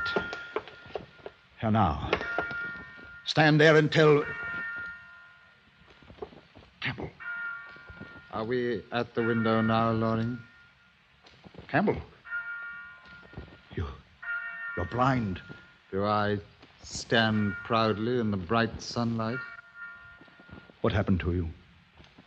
Who did this to you? I shall fail if where I look my eyes see no beauty. Oh, Campbell. We didn't understand in your letter. None of us understood. Tell me, who did that to your eyes? Where one sees no beauty, no good, one sees evil. And once the eye becomes absorbed with evil, it is said, the eye must no longer see. Campbell, listen to me. We'll go now, you and I. I'll take you home. I am home. No. We'll go to England. Now, together. Do you understand me? You don't understand me. I want to be here. I must be here. But why? Why? This place is strange and terrifying. And beautiful, Loring. But you must go before you see its beauty, before it draws you and holds you and never lets you go. There is no beauty here. Have you not seen our beauty, Stephen Loring? Gina! Have you not watched the dancer by moonlight and felt compelled to follow her? Go, Loring, go now. It's not too late for you. Campbell, did she do this to you? Go, Loring, while you can. You were supposed to die in Mandalay, Stephen. You tried to have me killed. My people are happy as they are. Believe me, Loring, and go now. Too late is very soon upon you. I'll go. I've had my fill of this madness. Is it madness? Are you sure? You must be very sure. It might be madness. Or again, it might be a feeling, a mystic something that has been known to take hold of men. I ran, hard and fast, from the ancient pagoda, away from China, away from Campbell. Through the compound I ran, toward Pugan and the river, and freedom. And when the river was in sight, my legs became heavy, leaden. And in my mind, I knew I would run as far into the world as I could. But I also knew that someday I would have to come back.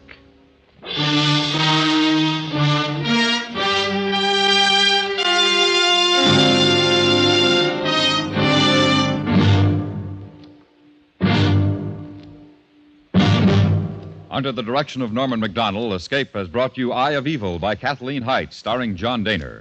Featured in the cast were Lynn Allen and Jack Crucian, with Parley Bear and Ben Wright. Your announcer, George Walsh. The special music for Escape is composed and conducted by Leith Stevens. Next week. You are adrift in a small boat somewhere in the English Channel, the fog lying heavy on the greasy moving waters, while in the dark ahead of you, moving through the war-torn night towards you, is a threat of death from which there may be no escape. So listen next week when Escape brings you David Devine's story, Flood on the Goodwins.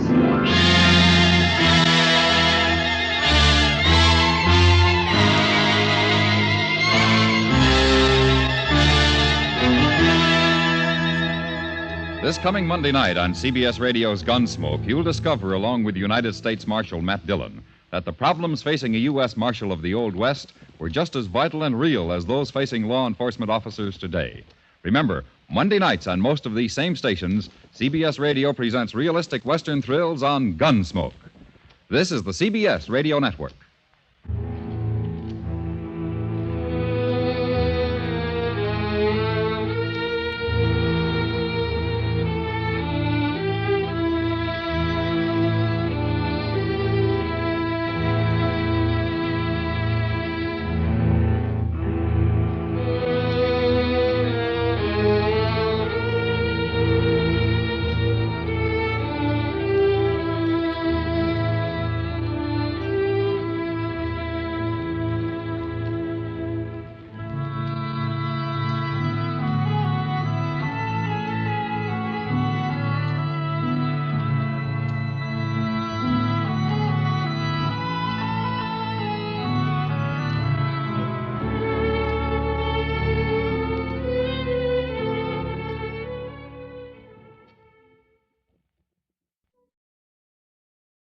Tired of the everyday grind? Ever dream of a life of romantic adventure? Want to get away from it all? We offer you Escape.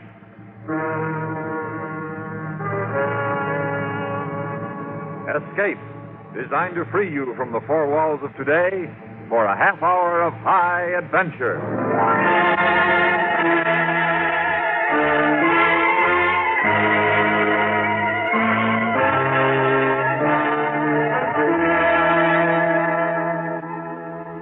You are on the English Channel in wartime, on a harrowing night crossing the gray, cold waters in a small boat.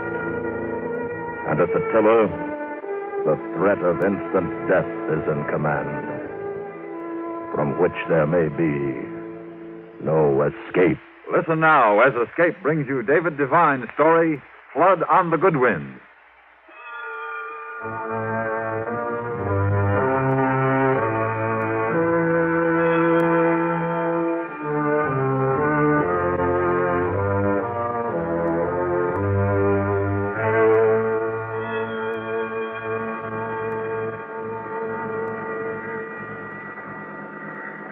Dundas, is that one?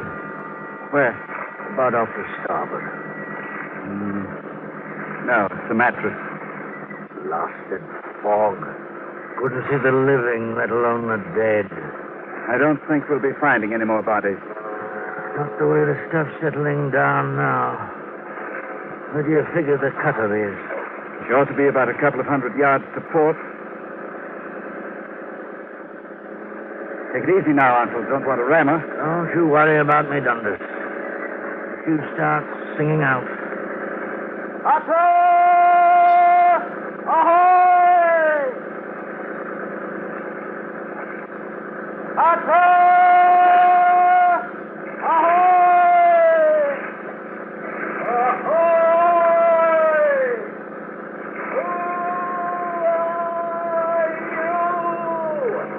Captain Mac of the Mary D. They sound to be dead ahead, Mac. Better cut it back. I see her. We'll come about her. We're coming around your stern. Get any more? Yes. 3. Watch out for those things. I see them. There a hand there. 3 more coming aboard. Any alive? No. All drowned. Come on, Mac. Let's get them up there. Don't you bother, Dundas. Hey there. Can you send down a couple of men? Sure. My mate here, he's only got one flipper. Now, look, Mac, that doesn't make any difference. What's the matter? You proud of it? No, but... Where are the bloaters, mate? A bloater? Oh. Then a forward there. Forward? Right. We'll roll them in the tart and toss them up to you one at a time. Right. Hey, be sure I get my top back. Right. Better get you, boy. There's lots of one-armed men working these days. You have to talk about it. I don't mean no harm.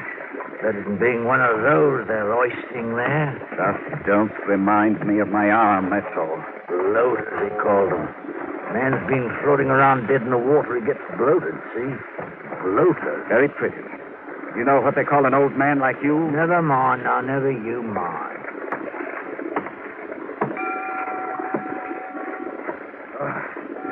It's a bunch. How many been brought into you so far? Counting your 3, that makes 30. 30? You don't say. Lucky we got this fog. We'll be fitting ducks without it for spoofers or message slips it might be about. Or U-boats. Oh, U-boats, that's right. Was it a U-boat sent the tanker down? No, a man they brought in an hour ago, he said it was a time bomb. Sabotage? Yes, went off in the forward hold. Boom, bubble, bubble, bubble, bubble, bubble. Oh, hear that, Dundas? I heard. Oh, my nephew lost his flipper in the RAF. Taking it real hard. Oh, you shouldn't take it hard. No, who says I shouldn't? No, I don't get sore, laddie. I'm just trying to cheer you. You know, Well, cheer me by getting off this boat so we can shove off. sure, laddie, sure. Casting off. Going back to Dover. Might as well. Fog's in for the night. We'll just make it by dark.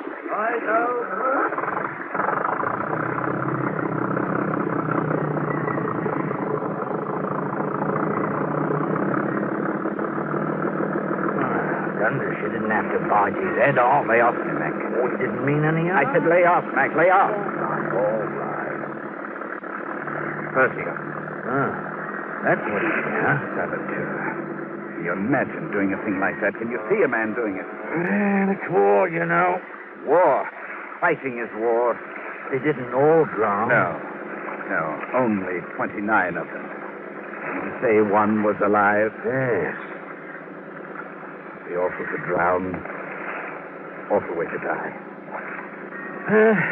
Wonder if it'll clear tomorrow.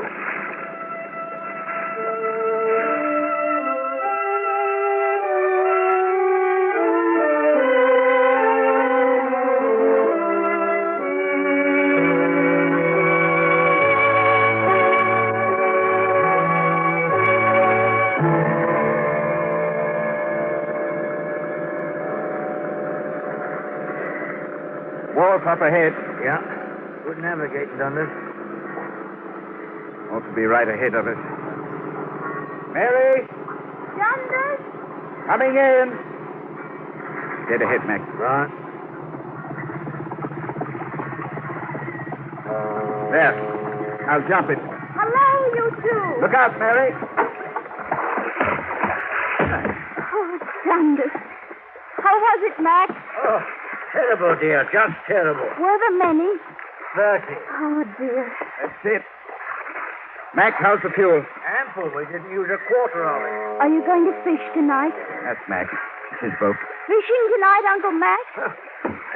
In this fog, I should say not. But Dundas can navigate for you, and the water, they say it's calm as a bathtub. Well, I don't know. I brought your food, Dundas. I think that husband of yours needs some sleep. Are you going to start again? Oh, what's wrong? Oh, all day long he's been complaining like an old woman, just because he had the bad luck to lose his arm. Shut up. See what I mean? Well, you know you are a little rough about it, Uncle Mac. Well, what ought I do? Help him feel sorry for himself? Now cut it, both of you. There was a man to see you, Uncle Mac. Oh, who? Well, he didn't say. Said he'd drop back. What did he look like? Very tall, distinguished looking. Who's that, Mac? Oh, got me. All you said? Yes, he's carrying a little briefcase. Come for the payments on the boat, Mac. No. Huh. Would this be him? Yes. You were looking for me? Yes, you're Captain Mac. That's right. And who is this? It's Mr. Dundas, my nephew. The husband of this lady? Look, mister, who are you and what do you want? Well, that's very simple, but you must forgive my questioning. When one is engaged in my work, one can't be too careful. Your work? Intelligence. What's that got to do with us? I want to charter your boat for a trip. Government work, huh? Yes. The secret mission. Oh.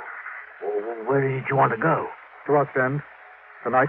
Belgium? Well, that's a fair haul. And there's the U-boat. The fog will cover you. Well, what do you pay? Well, the Crown provides handsomely in these cases. £100. You're on. Wait a minute. Uh-huh. Would you mind showing us your credentials, mister? Yeah, I wouldn't mind at all, my dear fellow, but the fact is, I'm not carrying any. You're not, eh? Well, this isn't what you'd call a casual visit, you know. Use your head, Dundas. He's going where the Nazis are. No credentials. And would you mind explaining why you're sniffing around a little fishing boat like this when you could cross on one of those big, fast torpedo boats they got over at the yard? I find this man insufferable, Captain. Now, what do you say? Time is going short. Why don't you take the torpedo boat? Or the sweeper. They got sweepers there, you know. Well, as a matter of fact, and you should be able to understand, those are government boats. They might be seen by one of the enemy's shore stations. In this fog? You're a liar, mister. And you're a very astute fellow. A gun? Yes, that's my ticket to Ostend, Captain. Yeah, put that thing down. Look out, Mac. Be serious. Indeed I am. Now, in. Dundas. Do what he says, Mary. Now you, Captain. Make me. Shall I? Get in. This is crazy. And you, untie the rope. Now, you, miss, you sit up there. Why, you don't stand a chance. We'll see. Free and clear. Okay, Mac. You're very reasonable. Captain? What? I'll sit up in the front with the lady. Front? You don't know much about boats, do you? No, and I shan't pretend to. Mm-hmm. Now, listen, mister. The harbor entrance is closed up. They got the submarine nets in there. Well, I happen to know that they're open until 8. And I better warn you. No tricks. Because I'm very good. You are, eh? Dundas, he says he's very good. Shut up. And let's go.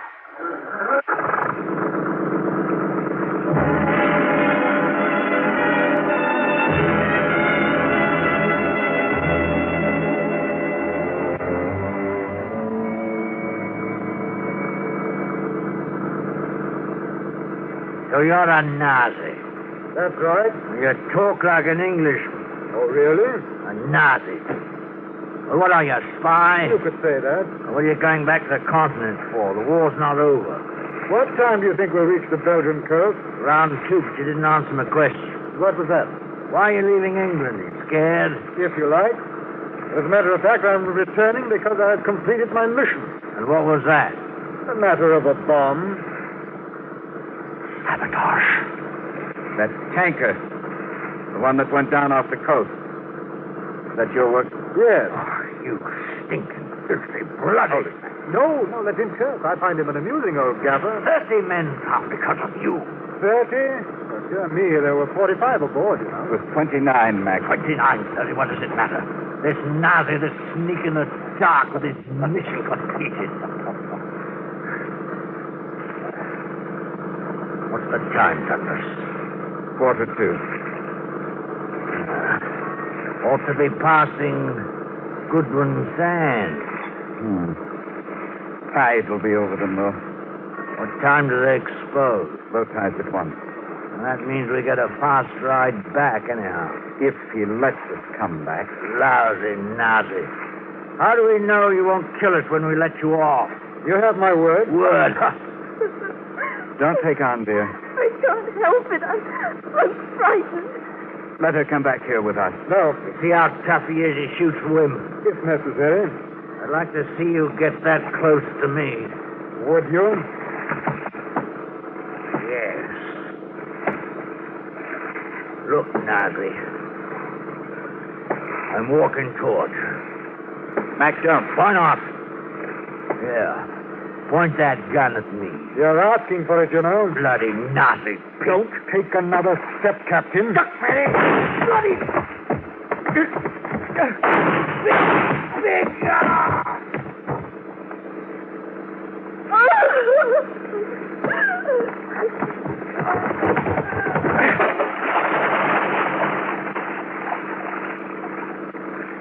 Mac!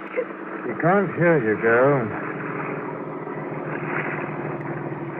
Don't slow down. I want to pick him up. He's dead. He's very dead. He was a good man. He deserves burial. And burial he's got. Now put your throttle back up. No. Your wife next. Thunder! There. Now we continue our little voyage.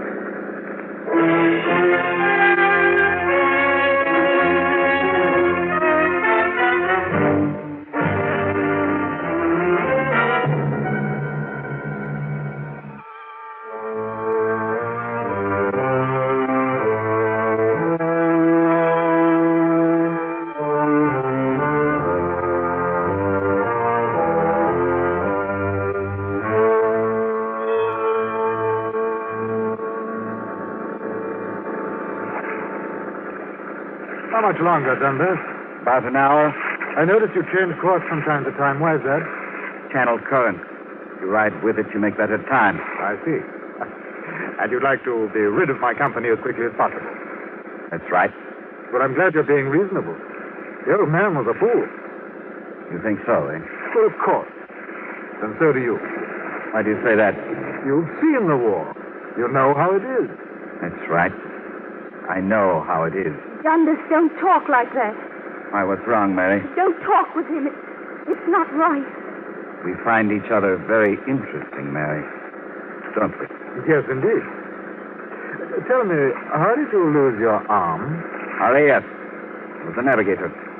And a very good one, I imagine. Did it happen in England? No. Bremen. Bremen? I see. You did a very thorough job in Bremen. Yes. Got to be complimented. Thank you. Dundas. Relax, Mary, relax. Oh, Dundas. No, you must understand, Mary. May I call you Mary? You must understand that it's a very extraordinary thing for the soldiers of warring nations to get together for a chat like this. Take a nap, Mary. What? Yes, why don't you? Here, you can pull this tarpaulin over you. Not that. What? It's got blood on it, that tarpaulin. Blood? But really, the old man was over there. Don't you see? Not from him. Oh? We spent the day picking up after you. Oh, I see. And you used the tarpaulin for the body? Yes. Well, then, of course, you mustn't use that. Oh, please. May I sit by my husband? No, you may not. Just be very quiet, Mary. Everything will be all right. Of course, a lot depends on you, Dunn. Why do you say that? But don't you know what I'm talking about? No. That wrench you picked up about 15 minutes ago, it's right behind you on the ledge. What? It's right behind you on the thwart. Would you mind dropping it overboard like a good fellow? That would be a foolish waste. Wartime, you know. Wrenches are hard to come by. Yes, I'm sure. You will not slide it over here. All right. Slide it. Even if you could hit me accurately enough to disable me, the gun would go off and... Oh, you know. I know. Here. Thank you. Thank you, Dundas. Hello. What are you steering? Why don't you come and look? No, I don't think I'd better. Why not? Well, you may have another wrench there, or perhaps you'll try to take my gun. In which case, I'll have to kill you. Then where would I be? I might steer all the way back to Dover without knowing it. That's so. And then I'd have to kill your wife so she couldn't inform. You see how it is. How do you know I'm not tricking you? I'm sure you're not. If we don't arrive by 3, I'm going to kill her. And then if you should continue to be stubborn, there are ways of forcing you. You mean torture? Ordinarily, it's very difficult to do alone, but in your case, one arm, that should be comparatively simple. Let's not waste words on all that. I'm taking you where you want to go, and I'm counting on you to keep your word to allow a safe departure. Of course. I don't believe him, Dundas. But why not? Because you are what you are. Oh, Dundas, don't you see? They'll torture you.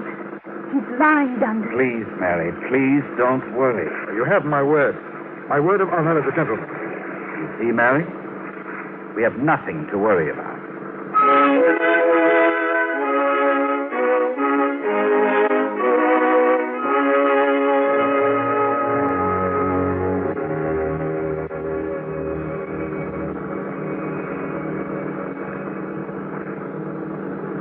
Yes, it must be wonderful to be out of the fighting. Not bad. I'll be glad when it's over. Think it'll be over soon? Oh, yes, quite soon. You heard about buzz bombs? Yes. But that's only the beginning. We're developing weapons 1,000 times as terrible, 10,000 times as effective. Really? Oh, your wife seems to have gone to sleep. Well, I can't see very well in this dark. Against my knees. About your new weapons. You wouldn't tell me all this if it were your intention to allow a safe departure, now would you? Well, I'm sure your agents know this by now. I don't know. How much longer until we reach the shore? Not long now. I'm bringing her into a deserted beach a few miles outside of Ostend. I see. If you'll look ahead, you may see lights soon. Straight ahead? Yes. Impossible. This fog is much too... I've got it! I've got the gun! Give me that. Stand back. That's it. Now raise them good and high. Oh, Dundas, I thought he'd never drop his wrist. I waited and waited. Good work, Mary. Take the wheel. Yes, Dundas. Well, well. Remarkable woman, your wife. Yes, indeed. Unfortunately, there's no cartridge in the chamber. Pointed at your gut, why don't I pull the trigger and see if you're telling the truth? Perhaps you'd better not. I don't see why not, if it's empty. No. It's loaded. You? I wonder if you're the type who can kill the man he's facing. I don't know. I've never done it. It's very difficult, you know. Just think of me as a fellow human being, flesh and blood like yourself. Think of the infinite genius that went into making this body of mine. The skin, muscles, arteries, veins, organs, vessels. And the blood. The blood. You know, murder is a very difficult thing when you're face to face with the murdered. I know. I don't feel as though I could kill you right at this minute. Suppose I try. All I have to do is squeeze the trigger ever so little. No, wait, no, don't. Why not? My life is worth a lot to me. More, believe it or not, than my pride, my honor, my love of Germany. Much more than that. All right. You have a proposition? Dundas. Still, Mary. I know what I'm doing. Yes, you keep out of this. What is your proposition? Money. You're going to need money, aren't you? A man with one arm has a tough time of it in peacetime. Jobs are hard to get. Go on. Well, I have several accounts in London banks. Big accounts. I can write you a check. You can cash it tomorrow. How much? £1,000. I can't hear you. Dundas, don't do this. 2,000. 3. Why, then that's all the money I have in the world. What about on you? Yes, in the briefcase, 150 pounds. I'll get it out. But the briefcase... I'll take care of that after you leave. Write the check for 5,000 pounds. Oh, Dundas, please don't do this thing. Your wife doesn't understand these things. No. For this, I let you off at the beach. Of course, I want to warn you against mentioning my name. Oh, but of course, yes, I'll make it out in cash. Ah. There's your check. Thank you. On. Aren't you going to shoot? No. Bargain's a bargain. I'll follow through. You are an honest man. Deal's the deal. Yes, that's right. Better take the wheel. Shall I take the gun, Dundas? No. Oh, please, Dundas. Please let me hold it. No, Mary. But why in the name of heaven can't I? You can't steer and cover him at the same time. Not with your one hand. If you take the gun, you'll shoot him, Mary. I know you. No, I wouldn't. Yes, you would. That would be dishonest, Mary. We've made a deal, this man and I. Yes, we have. An honorable deal. But how to steer and all, that does pose a problem. Mary, bring me that big wrench. All right, Dundas. What are you going to do? Since I can't handle the wheel and the gun, since Mary's not to be trusted, I'll keep the wrench for just in case. Solve the problem very simply. Oh, Dundas, you fool, idiot. You threw the gun in the sea. And you, sir, you'll find a fishing line with lead on the end of it right up there in the front locker. Huh? I'm going to slow down now. We're almost there. You'll do the sounding for me. Yes, of course. You deliberately threw the gun overboard. You're selling out. 5,000 pounds. I have the line. All right, throw it ahead of you. Then feel when it touches bottom. Then measure the depth by your spread arm. Here goes. Oh, Dundas, I know the war is a shock to you, losing your arm and all, but don't do this. You'll regret it all the rest of your days. Hit bottom. How deep? 2, 3, 4, 5, that's all. We're closing in on the coast. Swing again. All right. We'll hear the surf in a minute now. Will not be very strong. Low tide, you know. 2, 3 and a half. All right. Get ready to jump. Jump. This boat hasn't wheels. You'll have to walk the last 10 feet in. All right.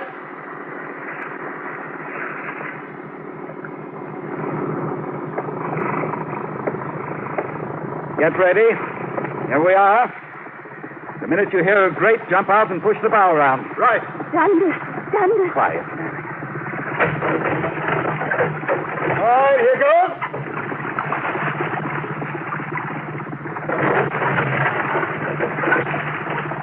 Good night. Good night, sucker. Why, sucker? That's shit. The bank is short of funds and the name I've signed. Oh, really? Found the beach? Yes, I'm on it. Take a few steps. Why? It's stuck. There's water beyond. The bank is short of funds. That beach is short of sand. Where am I? You're on Goodwins Sand. Dover is just 6 miles that way. Which way? I didn't say. And if you're thinking of swimming, I can tell you don't stand a chance. You'll see. Further out. It's low tide now, but wait a while. In a few hours, it'll be 10 feet over your head. Drowning's not pleasant, not safe. If you had your gun, you could shoot yourself. You could hang yourself with your belt, but there are no trees. So think about those men you drowned today. Think about them while you wait. I may be around to pick up your body soon. Maybe. Wait! Wait! Good night! Closer!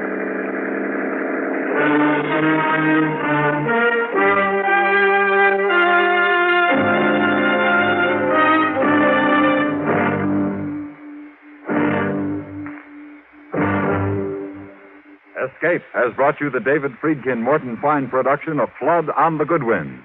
The story is by David Devine and adapted for radio by James Poe. Featured in the cast were Betty Harford, Vic Perrin, Joseph Kearns, and Ben Wright. Also heard were Richard Peel and Alec Harford. Your announcer, George Walsh. The special music for Escape is composed and conducted by Leith Stevens. Next week.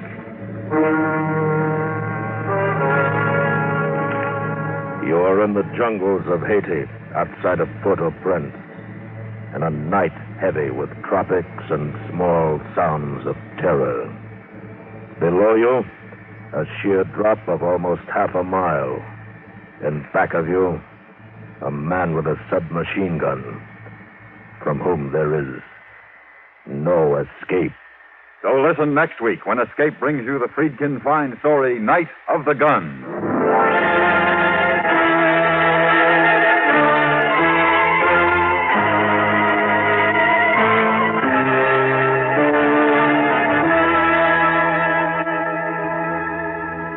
Stay tuned for Night Watch.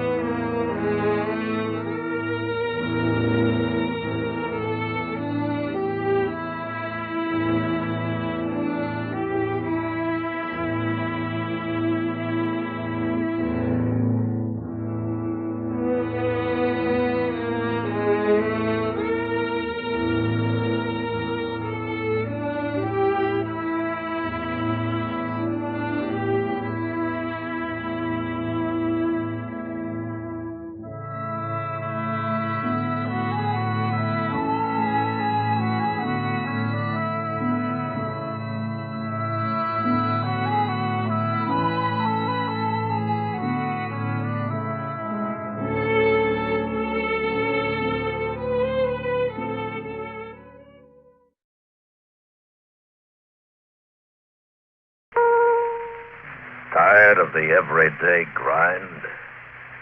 Ever dream of a life of romantic adventure? Want to get away from it all? We offer you Escape.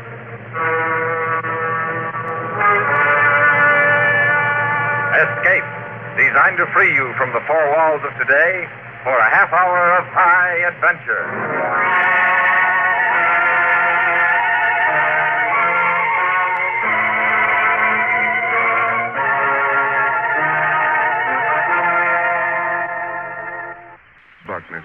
Permit me to refuse the money. Permit me to return to the matter of the Yankee merchandise. Josh just told you, poet. We've sold out our stock of shirts, our ties, our socks. You are the men who have a catch and have saved the Caribbean from Miami? Yes, sir. We're the men who have a catch and have sailed. That's who we are, poet, and So you... it is a simple matter, then. Since you are these men, it is a simple matter. We will make arrangements for the removal of the merchandise. Now, look, mister. Rene, my name. Permit me. That is my name. Thanks. It's this way, Rene. My understanding of things poetic is a little shaky these days. Mine, too. Yeah, his, too. Are you trying to be clever? Or perhaps it pleases you to tweak my passions? The merchandise. Permit me, but the merchandise. When shall we remove it from your boat? Mr. Rene, I simply have got to explain something to you. It's evident that you're mistaken. We are not mistaken. You have the merchandise. We will pay what... Bid Rene a fond farewell, Josh. He needs to keep his head covered from his Haitian sun. But it is a matter of... No, you cannot. The merchandise. You cannot refuse about the merchandise. You cannot refuse.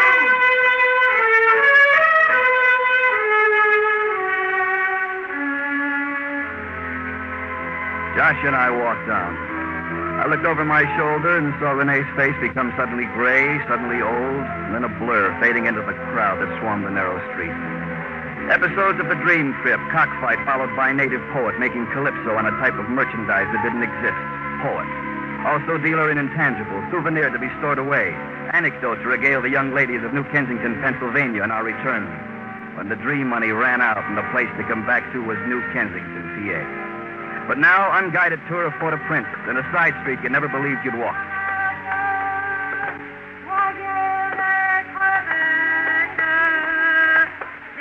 Monsieur? Non?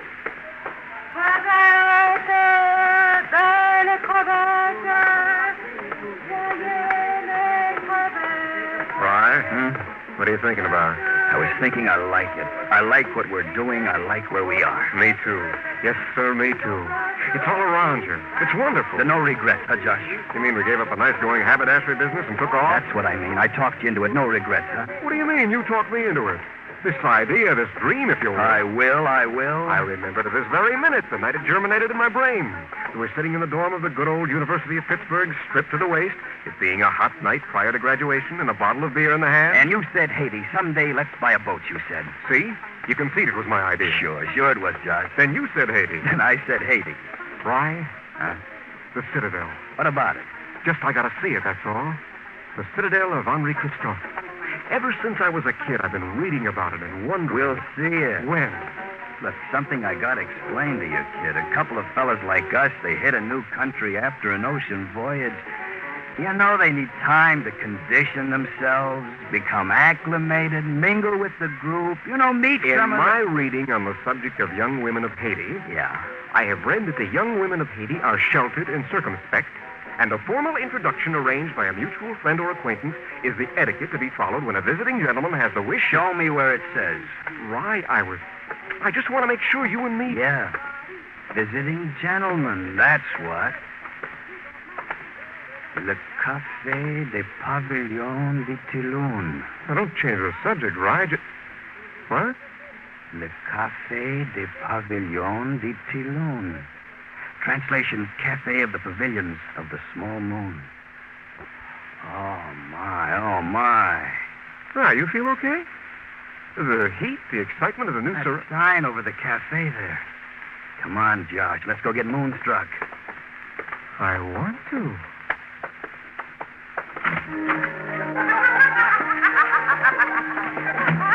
Oh, my.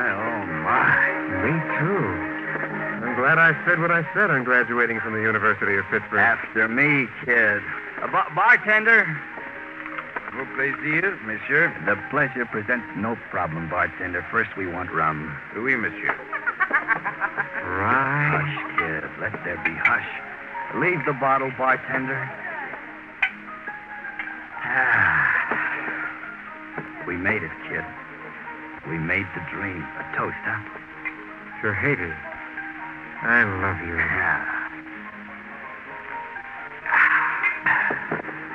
To Dessalines, Toussaint, and the jeweled Bay of Gonave. And to the jungle mysteries and the delights of them. And to the jungle mysteries and the delights of them.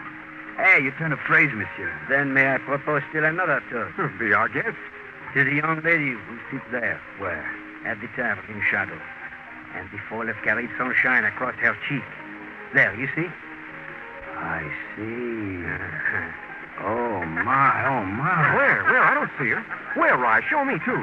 You could look upon her with nearness? I could. I'm just a chap who could. Come then. She has whispered it to me. Bring them to me. Bring the voyageurs to me what her whisper. Rye, where? Lady whispered, Josh, and it's a call I've been waiting for. Rye? Bring the bottle, Josh. Oh, now I see her. Oh. I'll bring the bottle. After you, monsieur. Pepe. After you, Pepe.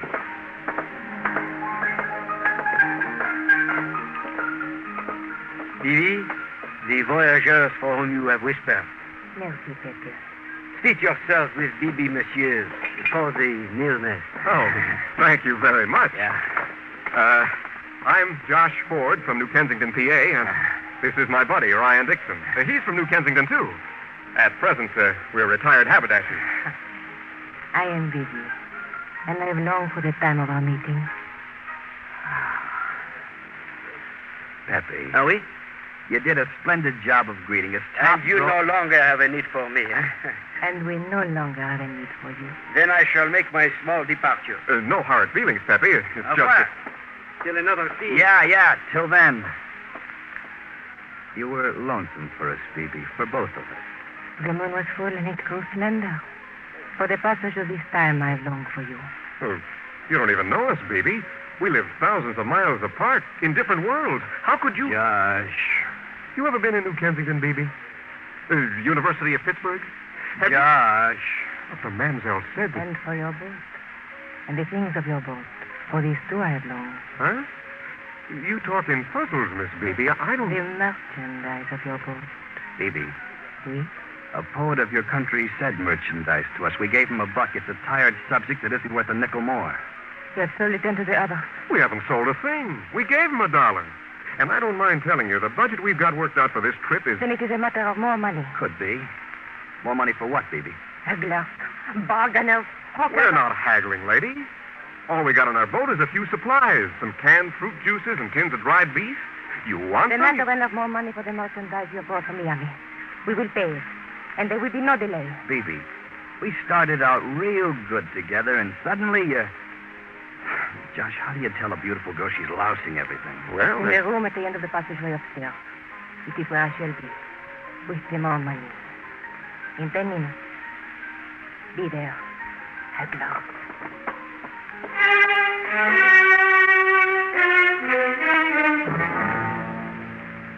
She moved away from us, and she moved like some uncoiling phrase of primitive melody. It took her maybe a half minute to cross the floor and vanish behind a glass bead curtain that made small songs as she moved through it. That left maybe 9.5 minutes to toast the many things about Bibi that were worth drinking to. And then all that was left was to find out what it was all about. the room at the end of the passageway upstairs, she said. Uh-huh. You know what I think? No, I don't. I think she's got us confused with somebody else.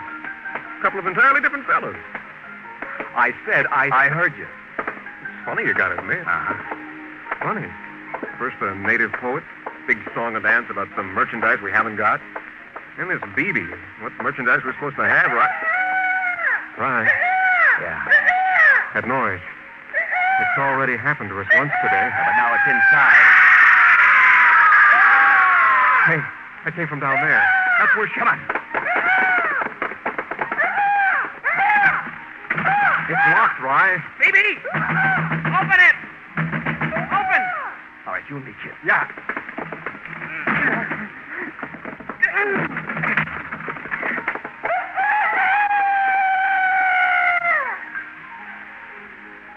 Rye?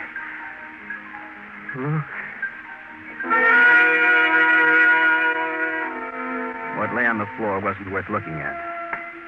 Thin lines of blood crisscrossed BB's face and throat like some abstract design in horror. The new twist on death in the afternoon. Young lady, beautiful young lady, slashed to death by the spurs of a gamecock. The bird jumped to the windowsill and crowed to death once more. And across Canal Bay, a pretty pink and blue sign smiled, "Welcome to Haiti."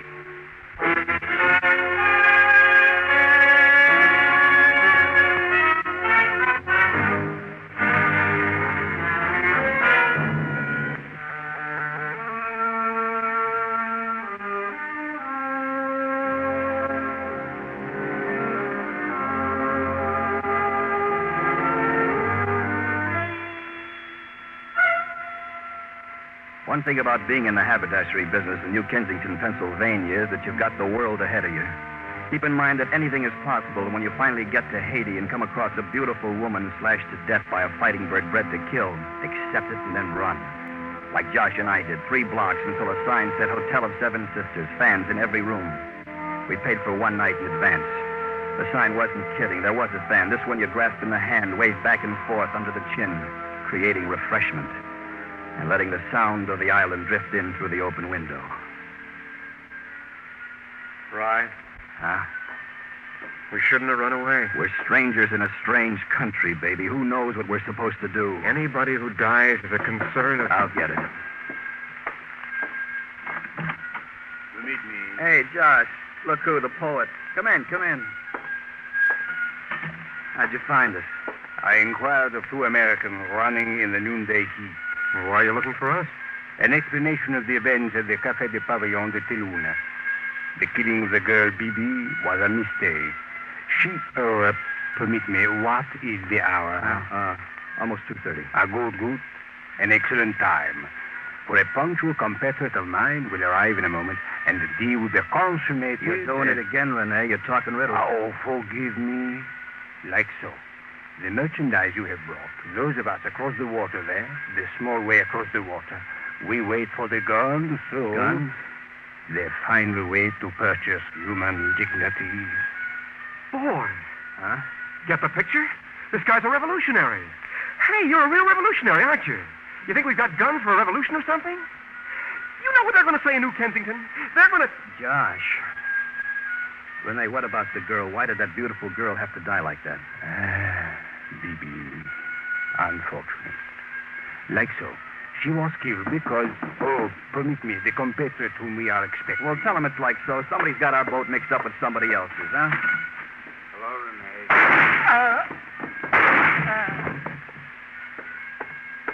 Renee. Renee. He's dead. My intention. Quickly. Quickly now, come. Now listen here. Or you will lie down beside this man, also dead. Quickly. Where are we going? Quickly. I asked you. Pistol barrels lacerate so. Now, quickly.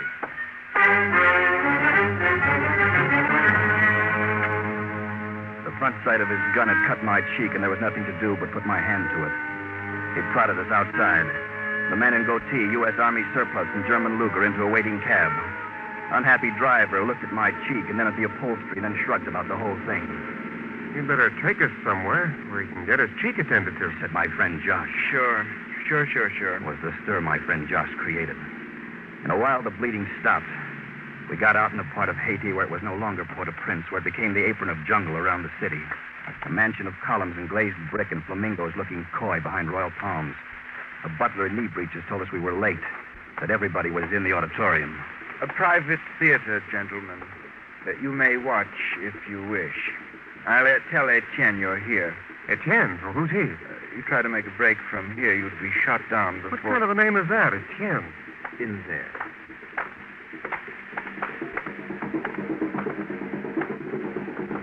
Golly. Voodoo. Native dance, Haitian type. Boy. Frankly, gentlemen, I wouldn't be that impressed, as you appear to be, I mean. They're all of them professional dancers, $20 each for the performance. Who are you? Your host. Etienne? Yes. This way, please. And you're the man who can tell us. About Bibi, about René. You. It's about guns. It's all a mistake. I know. Somebody got our boat mixed up with... I know. In here. Now. What's the matter? Why are you looking so unhappy about it? How to tell you what I must? We'd be crazy if we tried to run, wouldn't we? Oh, yes. You'd be shot down. Like the poet was. With more sadness. You are innocent, you see. René was not. Oh. An enemy, as also was the girl. They have their cause, we have ours. And both of you after the guns. We have them. They came on another boat, not yours. What am I supposed to say? Use them in good health? It's just that nothing like this is... Well, we don't know what... You don't realize what's happening to you now, do you? A little bit. The sliced cheek I have. Yes, that's an indication. The reason, of course, I haven't offered you a physician or even iodine should be coming apparent now. Correct me. Josh and I know there's a thing about guns. About a revolution coming up close by. Also, about 2 murders. And you can't let us go. I don't mind telling you. I am a patriot. Murder is necessary, it seems. It goes with the word. We will have to take you far away. And you must be lost forever. Please try to understand. Said with grave concern. And the door opened and some men walked in. The man who had picked us up at the hotel and 2 others, also looking grave, also looking concerned. Tight-fitting dark suits, so tight you could almost tell the caliber of guns the Bulgers made. We went then on a boat ride. A boat called Bumba. Look there. The Citadel. Floating on a sea of tropic moon. The Citadel of Henri Christophe. Ever since I was a kid, Ryan. Ever since you were a kid. You admire our citadel? Listen, Etienne. Of course. The Citadel is practically all we came to see in Haiti. We're getting a fine view now. Really, all of it we want. So why don't you say the word to turn this boat around? There is a saying, the dead are silent. Now, look. And yours will be privileged. You will die a hero's death in the cause of human dignity. Human dignity. The poet used the same words. On opposite sides, and both of you using the same slogan. Regretful. Emmenez-le. Joanneau. Par ici. The both of you now onto the ground. And this is where... Quickly. Move quickly, friend, if you didn't have that gun. I have it. Straight ahead. One thing I'd want before this is over. The tour through the Citadel. Yeah. Josh. Uh-huh. We can't just let them shoot us down and leave us here to rot in a sinkhole like this. You think we ought to make a break for it? I would say so. Listen, just before we hit that clearing up ahead. You there. You two. If you are discussing running away, you will be shot like pigs. Right. I still think we ought to try. Uh-huh. Like now? Right.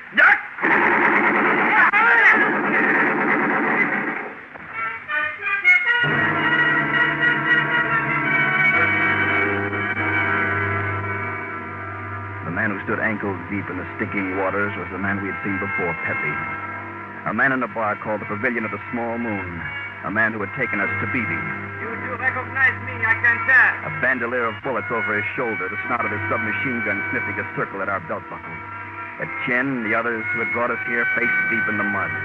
The brown marsh water washing their blood away slow. Very slow. Eventually, I knew they had to come here, where the guns are cached. See, those cases.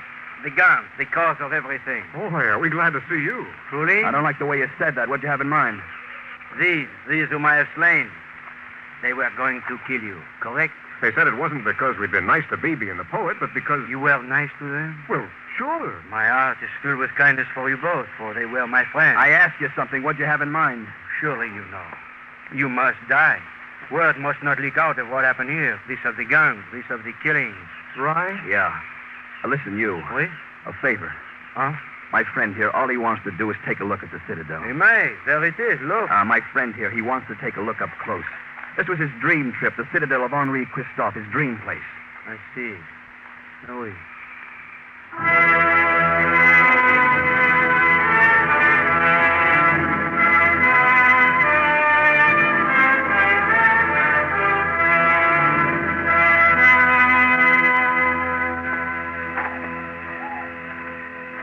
Crazy monument built by a crazy king.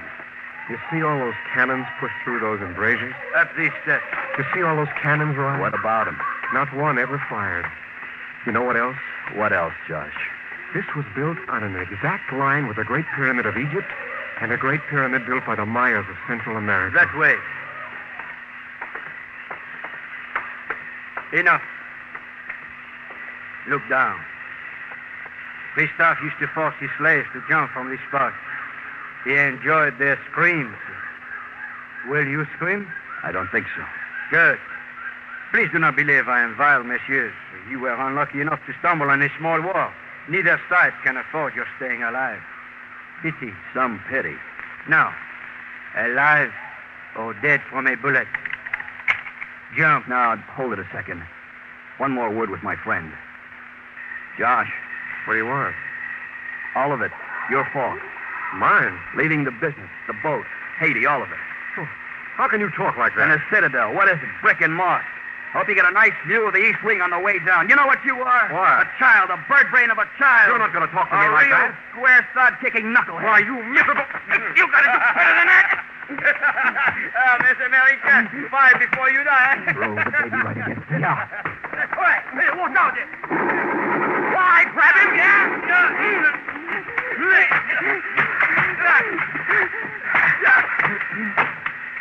Fry? Fry? Yeah, I'm okay. You? Okay. What about him? We'll tie him up, leave him. I don't know, something. Fry? What? You see that over there? See what over there? That slab. Well, what about it? That's Henri Christophe's tomb. He was buried there. Right where he was killed. Right over there.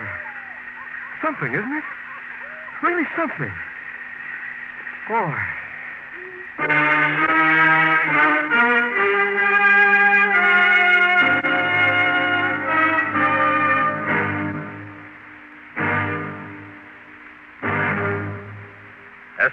has brought you Night of the Guns, a story written and directed by David Friedkin and Morton Fine.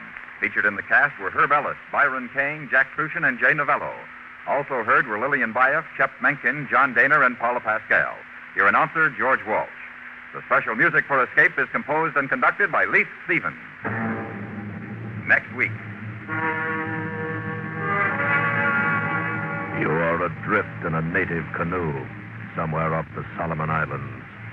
Ahead of you lie the unknown terrors of native savagery. And closing in on you is a white man whose gunboat will smash you to the bottom of the sea. So listen next week when Escape brings you John Russell's story, The Price of the Head.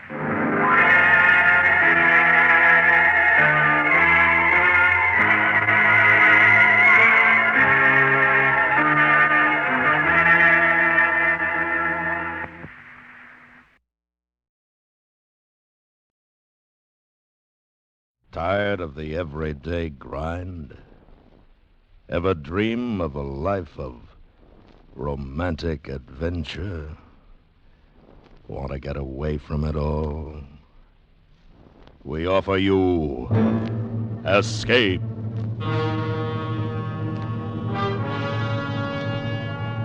Escape, designed to free you from the four walls of today for a half hour of high adventure.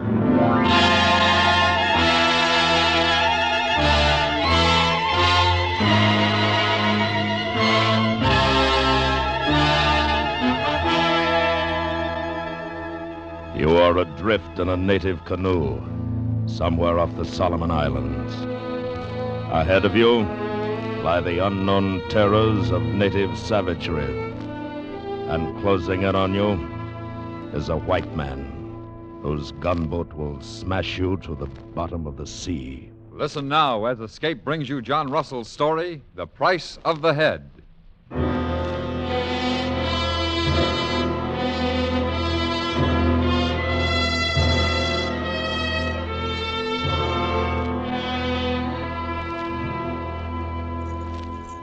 The possessions of Mr. Christopher Pellet were these: a bad name in the islands, a suit of ducks in which he lived and slept, a continuous thirst for liquor, and a set of fine red whiskers.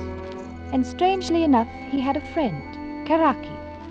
Now no man can gain friendship except by virtue of some decent quality attaching to him, and Pellet had none.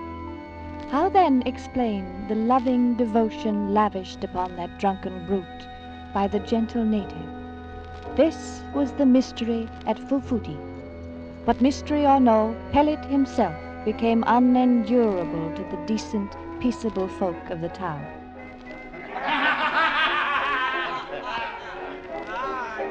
Yo!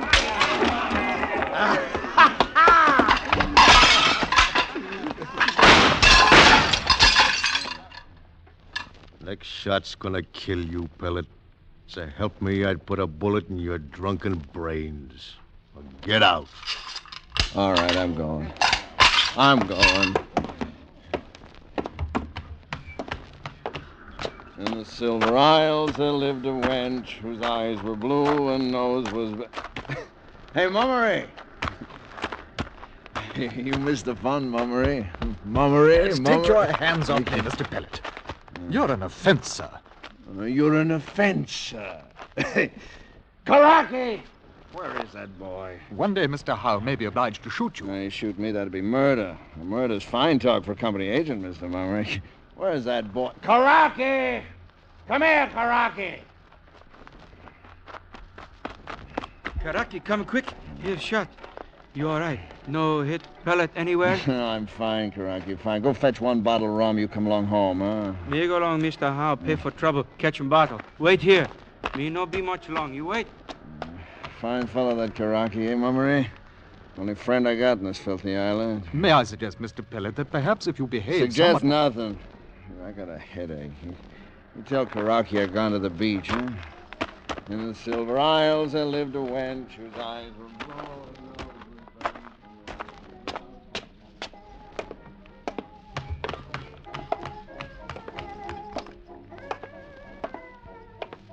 All right, Karaki. He'll pay for this mess, but next time he blows up, I'll put a bullet in his leg. No, Mr. Howe. No shoot. Karaki all time. Pay good. Well, Mr. Mummery. Beat it, Karaki. I'd like a chat with you, Mr. Howe. Right with you, sir. Boy, Jack, give Karaki a bottle of rum and get this mess cleaned up.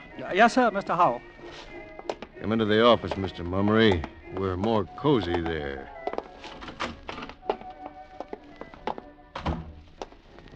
Yeah. That pellet ought to be in jail. The man's a mad beast. He is, and particularly so on your rum, Mr. Howe. Oh, come now, Mr. Mummery. You can't lay Pellet's sins on my doorstep. Nothing I can do, as long as he pays his bills. Well, I'm a fair man, Mr. Howe, and I won't order you to stop selling Pellet your rum if there's any other way to handle the matter. Well, to be honest with you, sir, I do make a small profit on Karaki's pearls, what he pays me with, though nothing enormous, mind you. Still, I'd do without it not to have Pellet about. When I walk down the street, I have a feeling the natives are laughing at me just because I'm a white man, too. By heavens, it's true.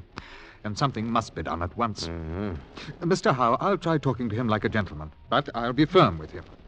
Now, if you'll send Moy Jack with a message that I'd like to have him for tea tomorrow... Tea? If you don't mind my saying so, Mr. Mummery, tea isn't... All right, then. Tell him there'll be whiskey. That'll do it, sir. And good luck with him. Thank you, Mr. Howe.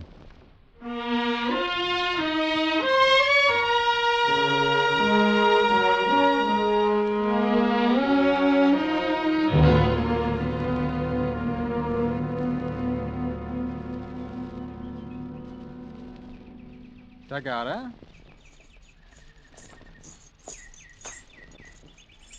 Tagara, whiskey for Mr. Pellet, girl.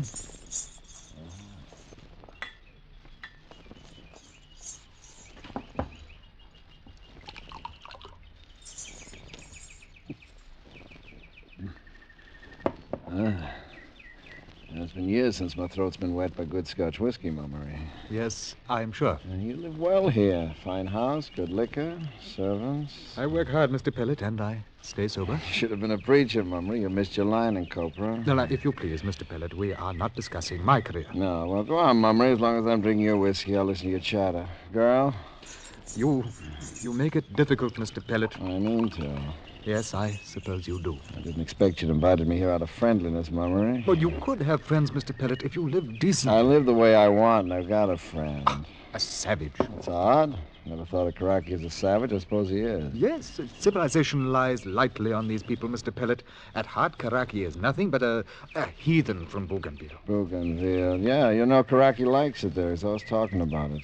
Well, you most probably talk about your home. But there is a vast difference, I'm sure. Karaki's quite a serious little man. You just haven't got to know him, that's all. Well, we'd scarcely find much in common, I fear.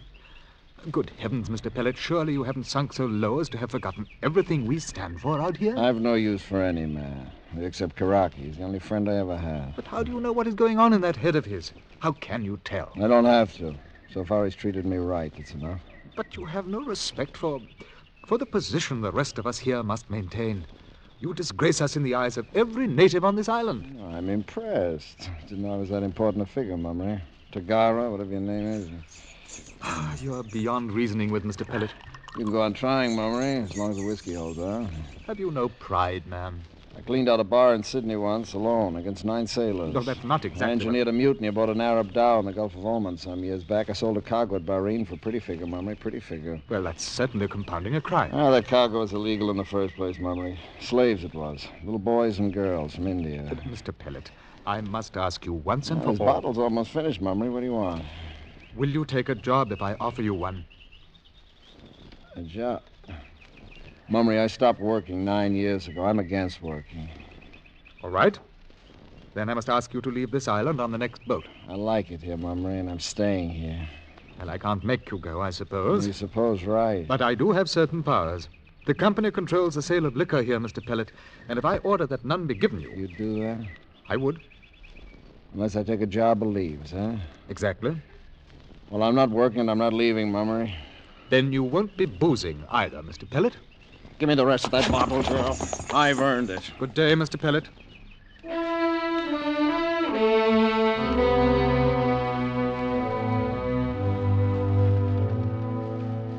That night, the order went out to serve Pellet no more rum. However, the alcohol he had taken on at the agent's house saw him through until noon the next day. He awoke then with a terrible thirst, and by evening he was raging. You cannot cut off alcohol from a man who has been continuously drunk for 9 years without results more or less violent. Karaki, with the patience of a saint, bore the brunt of it all. Karaki, the little heathen from Bougainville, a place where some people were smoked and others eaten.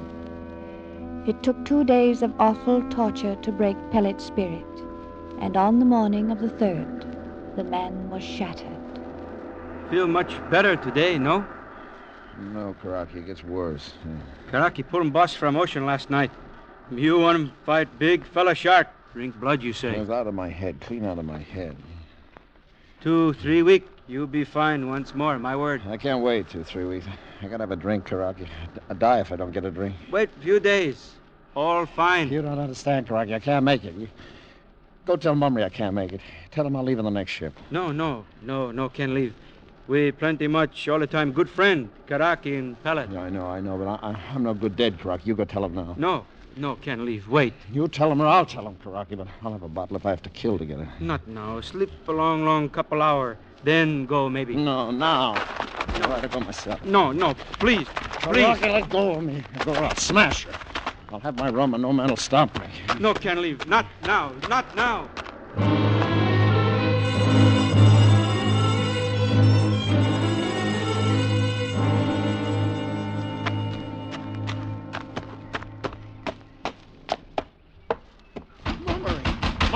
Mumry! Mr. Pellet, please. Come in, man, come in. Mumry, I need a drink. No, Mr. Pellet, not a drop. Here or anywhere else in Fufushi. Give me a drink, man. I'll get on your blasted ship. Oh. Well, then you agree to leave? Yeah. And on the next ship? Yes, on the next ship. You can have your rum, but you'll be on that ship when she sails. I'll be on her. Give me a drink, man, quick. So you can get a drink at Mr. Howe's. I'll send a message to him. Mumry was all I could do to get this far. I need a drink now. All right, Mr. Pellet, but just one. I will not have you disgracing me in my own house. Yeah? Take it. One more. No. Give me that bottle.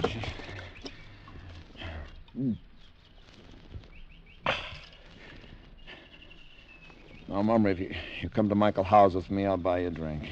No, thank you, Mr. Pellet. I'd rather not be seen in your company. Write a note to Howe. Tell him to sell me rum. I'll take it with me. Do you have to get drunk now, Mr. Pellet? Now. You back out of this and I'll kill you, Mumry. Now. All right, Mr. Pellet.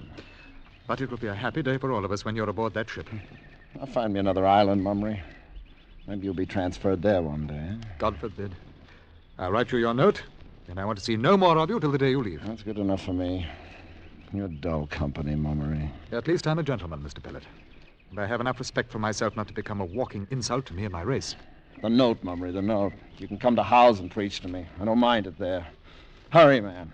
Hurry.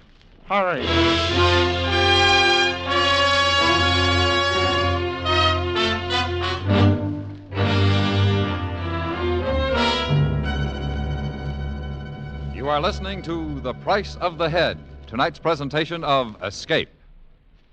Sometimes it's fun to escape with an adventure story, as you're doing now. At other times, it's fun to relax with music. Tomorrow on CBS Radio, you can enjoy the second in our series of Helsinki's festivals. The program will open with the Sibelius Symphony No. 5 in E-flat major and continue with 4 more of his most impressive works. Enjoy easy listening on World Music Festivals tomorrow over most of these stations. And now back to Escape and the second act of The Price of the Head.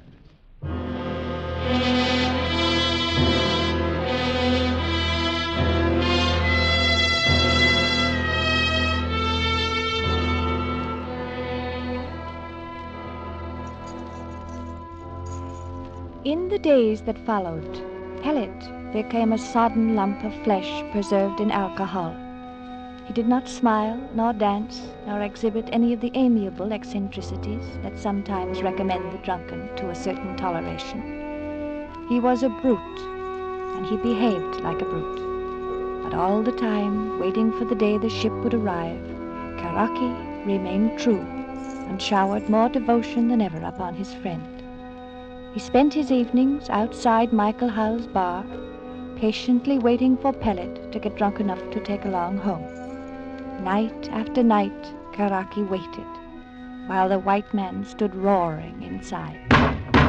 Boy, Jack, bring me another bottle. Please, Mr. Pellet, close up now. You plenty too much drunk already. Don't tell me when to drink. I'll go get that bottle. Jump. All right, Mr. Pellet, all right. I get bottle. I fix you bottle. And hurry it up, you bald clown. Who told you to open it? Next time I'll open the bottle. Since you want a broken head, Moy Jack. Where's Howe? Mr. Howe gone home. Pretty good rum, yes, Mr. Pellet? It stinks. So do you. So does everyone on this bloody island. No like rum? Here's what I think of your rum. Now come here, Moy Jack, because I'm going to crack your head. I'm going to crack your head.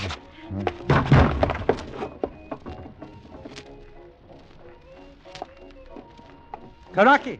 Karaki!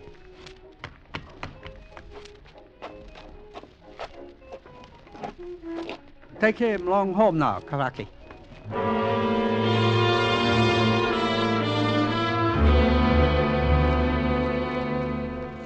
A few minutes later, the wiry little Karaki had the white man across his shoulder and bore him down the beach to the miserable shelter of pandanus leaves they called home. There he eased Pellet to a mat, bathed him with cool water, and carefully brushed the dirt from his bright red hair and whiskers. Then he sat by with a fan and kept the mosquitoes from the drunkard's bloated face. He sat there all night while Pellet slept. It was midday before Pellet awoke and groaned his way out of a painful fog of alcohol. Rum, Karaki, rum. Coconut more better. Here. Drink milk. Feel fine soon. You'll find sooner if I had some rum, Karaki. Haven't you got a bottle around here, son? No rum. You drink along too much rum last night. Too much Moy Jack rum. Huh? What do you mean, too much Moy Jack rum? Moy Jack put white powder in bottle. Make you sleep. White powder? So that's it. What a little rat. Moy Jack him all the time laugh. I'll tear his throat out. Be careful. Moy Jack him all the time carry knife. Cut face all up. A little wax man. I'll murder him. Come on, Karaki. You watch out for knife. Moy Jack him plenty fast. I'll kill him. Watch him fella close. Pellet no get face cut. I'll handle him, Karaki. Don't you worry. Half in anger and half in anticipation of the pleasure of beating a man, Pellet staggered down the beach toward Howe's bar. It was the noon hour of repose, and all Fufuti was asleep. Pellet reached the bar and found Moy Jack dozing peacefully among the bottles. He woke him with a savage kick. Get up, you dirty scum! Get up so I can bust holes in you. You hurt me, Mr. Pellet. Let go! See me, I'll lick you, will you? Not again, you won't.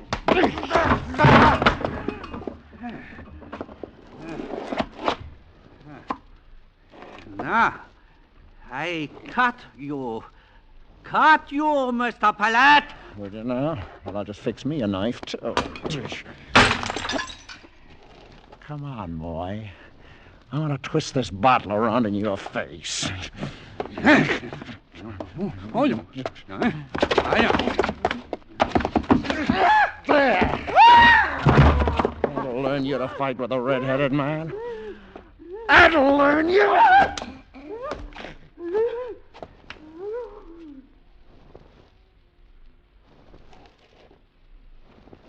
He's dead. I killed him. I killed him like I said, Karaki. Yes. Dead. Plenty trouble now. Police? Yeah. Come on, let's get out of here. Where we go, Karaki? We gotta hide someplace. You go long house on beach. Wait there. Me fix boat. Leave for Futi quick. What boat? You got no boat. Me find a boat. Me hide fella friend, Pellet. All right. I trust you, but hurry, man. Hurry.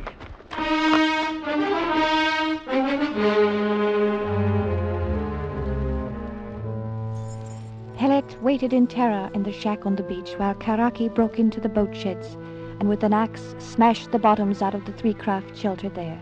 Then he opened the trade room and quickly gathered together a bundle of supplies, including a rifle and a box of cartridges. Next, he carried everything out onto the beach and loaded it into a stout outrigger canoe that belonged to Mr. Mummery. Finally, he fetched Pellet from the shack, and together they hurriedly launched the canoe in the lagoon. Karaki rigged the big mat sail and then paddled out into the breeze just beyond the harbor entrance. We made it, Karaki. We're safe. Yes. Hey, look, where are we headed for anyway? What island we go, Karaki? Bougainville. You crazy? That's 800 miles from here. All the same, we go a long way home. 800 miles? We go. All fine. Always one bring you along my home. All right, Karaki. I don't know why you're doing it for me, but I'll see you through.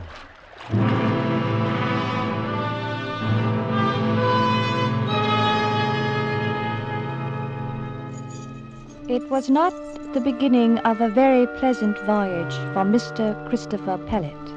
The fear of being captured and hanged was great enough, but added to it were the horrors brought on once more by the lack of alcohol. The first night he was too seasick to care, but by morning he was raving. Rum! Give me rum, you blasted heathen! No got him rum. You bloody fool, why didn't you pack in some rum? Need water. No need rum. Got plenty water. Curse you, Karaki, I don't drink water. Better you drink water. Well, I won't. Turn back. I'll take hanging to this. Turn back, I tell you.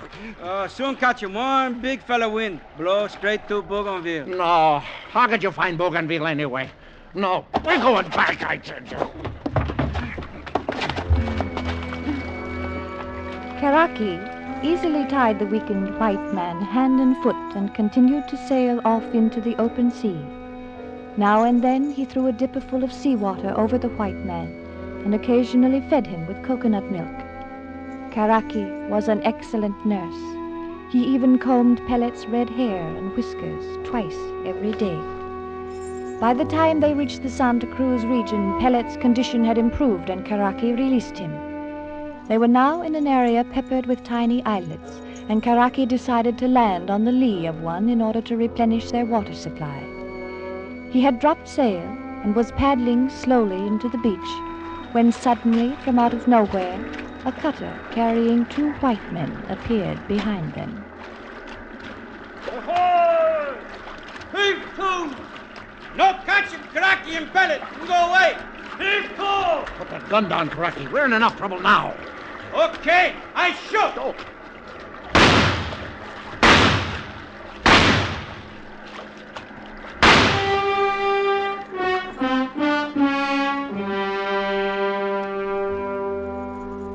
For some foolish reason, the 2 white men did not believe a native would dare resist them, and for their mistake, they were both killed. Karaki, however, wasted no time sailing back into the open sea without his precious water, and 29 days later, he was doling out the few remaining drops to Pellet, taking none for himself. His every gesture was one of sacrifice, that his white companion might survive. Finally, on the 36th day, they sighted Choiseul, and by noon they came ashore. There they stayed for a week, fattening themselves on the unlimited supply of coconut. So you think Bougainville is just under the horizon, eh, Karaki? Yes. Mighty good thing, too. You know, this is the limit of British authority, my boy. Big fella British master stop him here. No can go that side, eh? Yes. No can punish Karaki for anything he do Bougainville side. My word. No catch Pellet. Never. What makes you so sure of that? Me sabe. Well, all right, old chap. You got me this far. I trust you. You know, you're quite a fella, Karaki. Yes. Sure don't talk much, though. My heaven, maybe Mummery was right. I'd sure like to know what goes on under that topknot of yours, my boy. I'd like to tell you how grateful I am. Which I could show you. Listen, Karaki, me one big fella friend, long you, sabe?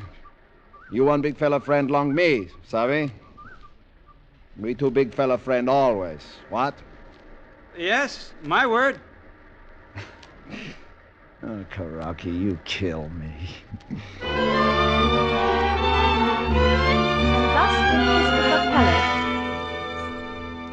And thus did Christopher Pellet express his gratitude to the quiet savage who had with rarest self-sacrifice saved his life again and again.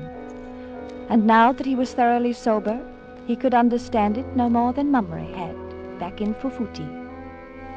2 days later, under a beautiful dawn, they sailed into Bougainville, into a bay that was crystal blue, and right up onto a dazzling white beach.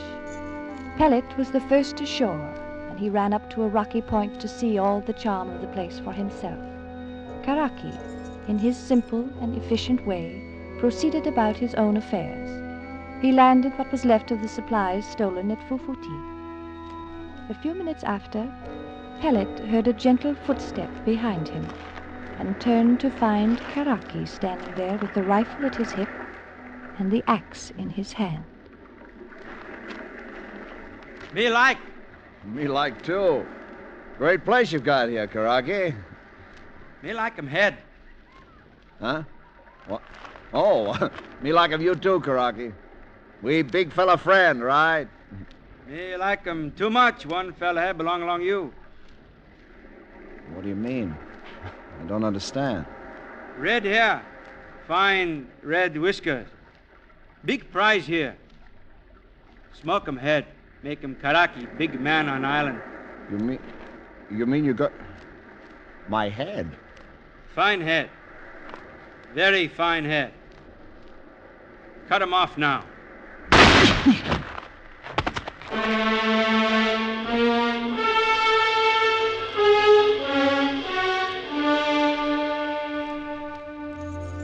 That was the way of it. That was all the mystery. In Karaki's country, a white man's head, well smoked, was indeed a prize. But that of Mr. Christopher Pellet, with his precious red whiskers, was a thing to be desired above the love of women.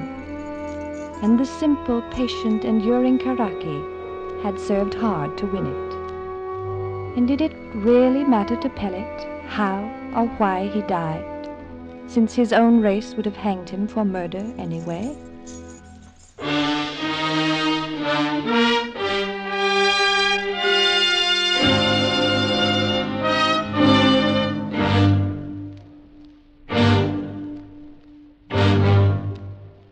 Escape, produced and directed by David Friedkin and Morton Frine, has brought you The Price of the Head, a story by John Russell and adapted for radio by John Meston.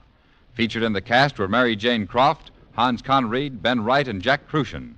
Also heard were Clayton Post and Herb Butterfield. Your announcer, George Walsh.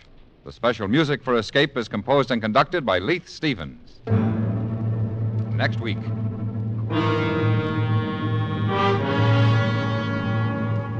There's a fortune in the cabin of an airplane crashed on an island somewhere in the Caribbean. And only you know where it is. By your side, sailing the treacherous channels, a smiling killer with a knife, from whom there is no escape. So listen next week when Escape brings you E. Jack Newman's story, The Coward.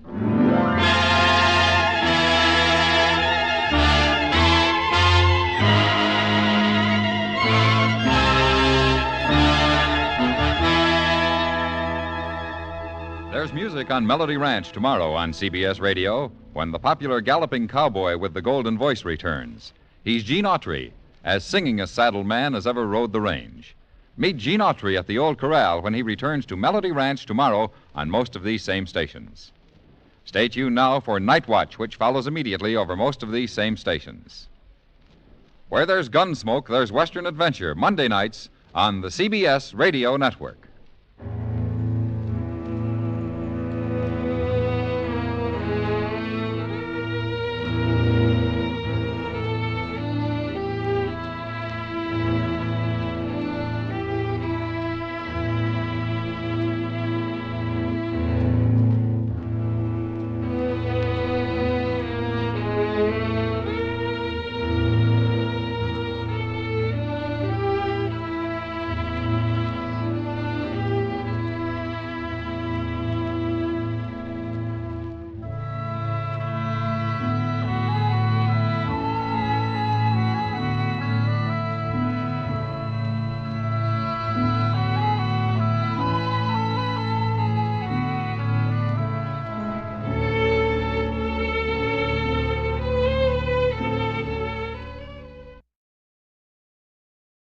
Tired of the everyday grind? Ever dream of a life of romantic adventure? Want to get away from it all? We offer you Escape. Escape, designed to free you from the four walls of today for a half hour of high adventure.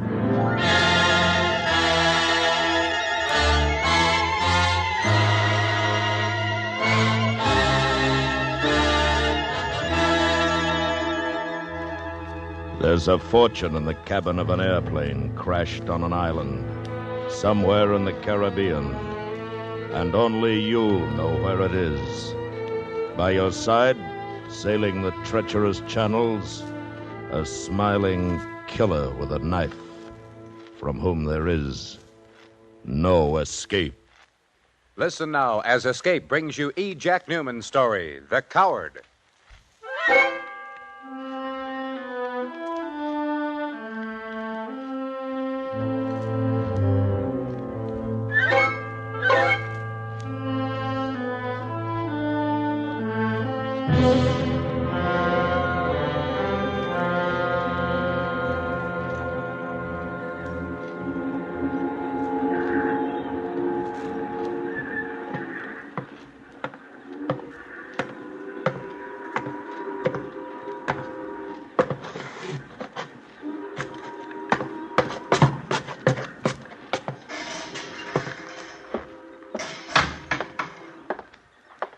You. Buenos dias, senor. Ryan around? Your name, please. Frank Dorian. You have come for employment? The employment office is located... I'm an old friend is. What is it you wish? I wish for you to keep trying with the Inglesa, baby. You're doing fine. Un momento. Never mind the phone. I'll tell him I'm here myself. You keep enjoying the heat and checking those field reports, honey.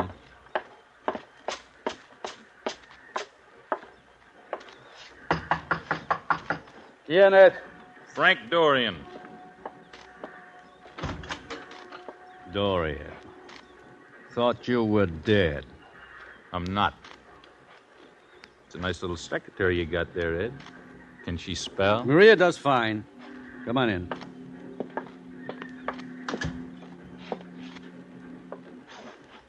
How's the oil business? Okay, lots of work as usual. How are your legs? Took 18 months in a hospital in Mexico City. But they're okay now. What do you want, Frank? You giving it to me, too? Give you what? The look, the cold meat stuff. We don't need any pilots. Nothing open here, Frank. I'm not looking for work. I'm looking for a boat. Give up flying, did you?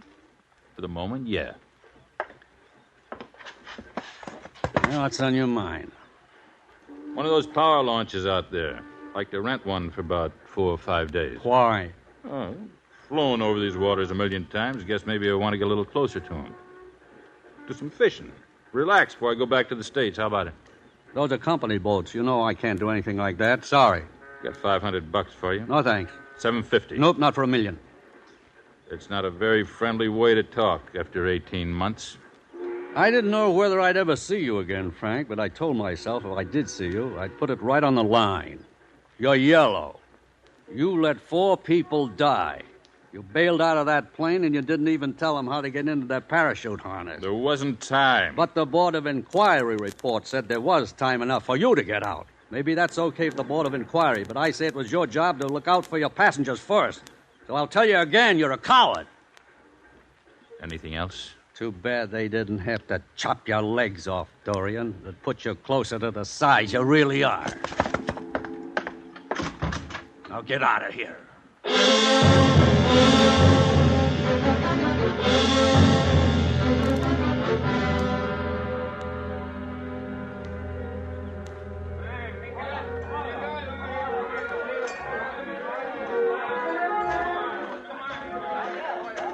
Well, I thought I'd find you here. where else you go on a hot night in Mexican town? Even outside like this, it... Oh, sit down. Gracias. I like you better out of the office. What's your name? Maria de Selva. Where's your home, Maria? Here.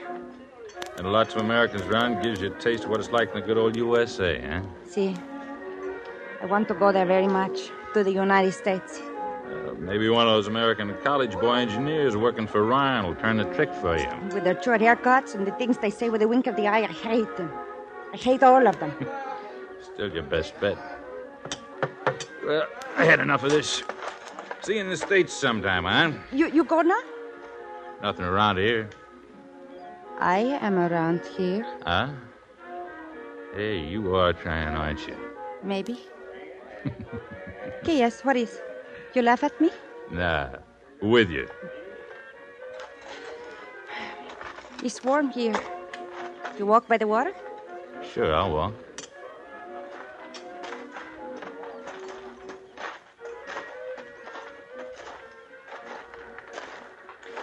It's funny. What's funny? The way you came into Senor Ryan today and asked about the boat. You tell me about it later. Yeah, Ryan and his lousy I boats. think about this all day. That is why I find you. I think you want to rent a boat bad. Very bad. You talk like you got one. In a little way, I do have one. What you got, a fishing jig? Your papa, your brother got a little squirt of a bark that I can stand up and take through the surf? No. It is a power launch. Like those over there. Power launch? Belongs to someone I know. He buy it from one of the old company 2 years ago and make it over. Use it for big fishing. It's a good boat, very good.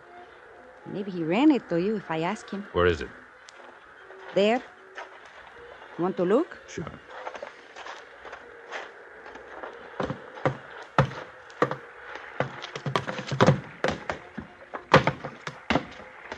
Where's your friend? He's away now. Calls this a boat, huh? It's good enough for fishing. That is why you wish a boat. Yes? You see good engines. Yeah, I'd have to hear him. You can't tell by looking. He go out many times in this boat. 4, 5, 6 days at sea. Well, Maria, I'll tell you what you do. You tell your friend I'm interested in renting it for 5 days. Tell him I'll give him $300. He would laugh at you. You can take it or leave it. He would leave it. And I guess it's no deal. Thanks for showing me. This is the only boat around here that is not owned by the Salazar Oil Company. You do not take this one, you take nothing. All right. Nothing. How will you go fishing? Huh? Maybe I should say, how will you get to the island without a boat? 2 months they searched for the plane, and then it was decided to crash into the sea. But it did not go into the sea. It's still out there somewhere on one of those islands. And you need a boat to get there. You're crazy. I know there was a payroll on that plane. $80,000. Ah. You got it all figured, haven't you? Suppose what you say is true and I took this boat. What then? Half. And suppose I just let it lay. Suppose I didn't hear what you just said. Suppose it means nothing. Then I go to the police and tell them what I think. You think they'd listen? If I told them how anxious you are about a boat. The police here and the insurance company and the bonding company and the oil company have asked all the questions they want. They were on me for 3 months while I was in the hospital with my legs in the hoist. So maybe you haven't got such a good thing at that. Oh. So we know where we stand there. Now, what about your friend? I would pay him for my half. All right. Sunday morning, 6 o'clock. Enough fuel and food to last for 5 days. If this thing's in shape, if your friend's okay, and if I feel like it, I might take a trip.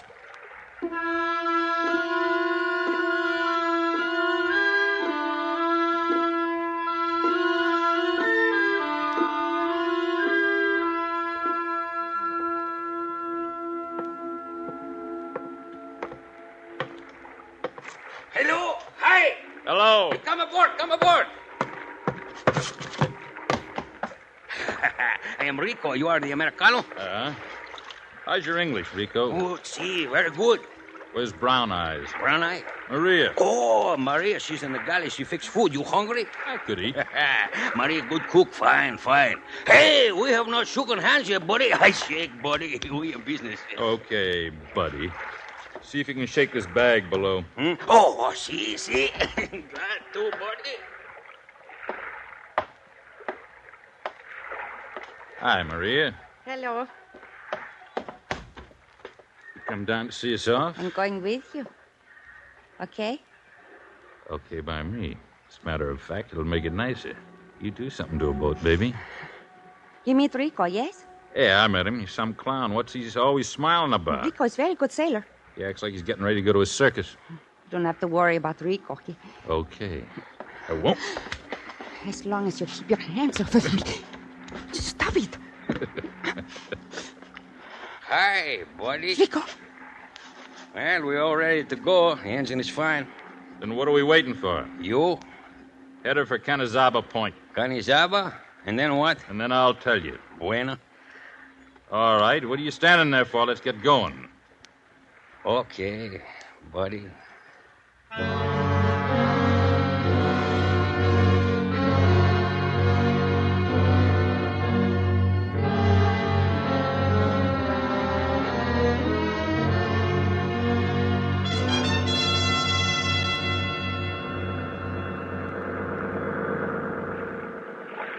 Frank. Huh?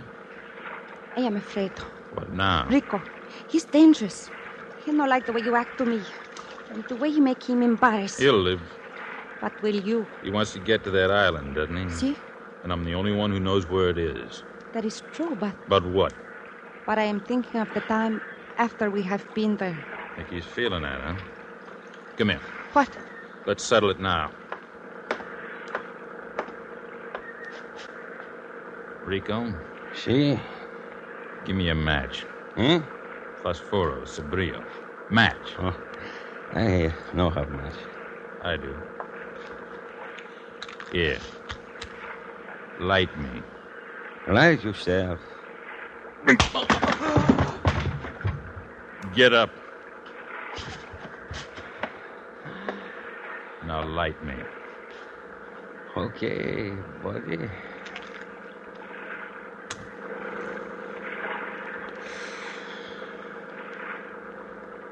Any questions, Rico? Maria?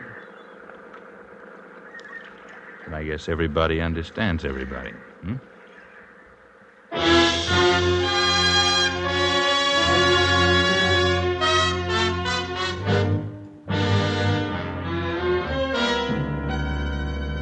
You are listening to The Coward, tonight's presentation of Escape. French, German, Italian, Swedish. Nobody has trouble understanding the language when the language is music. Tomorrow, CBS Radio presents the classic works of the composers round the world on our World Music Festivals. Hear it tomorrow on most of these stations. And now back to Escape and the second act of The Coward.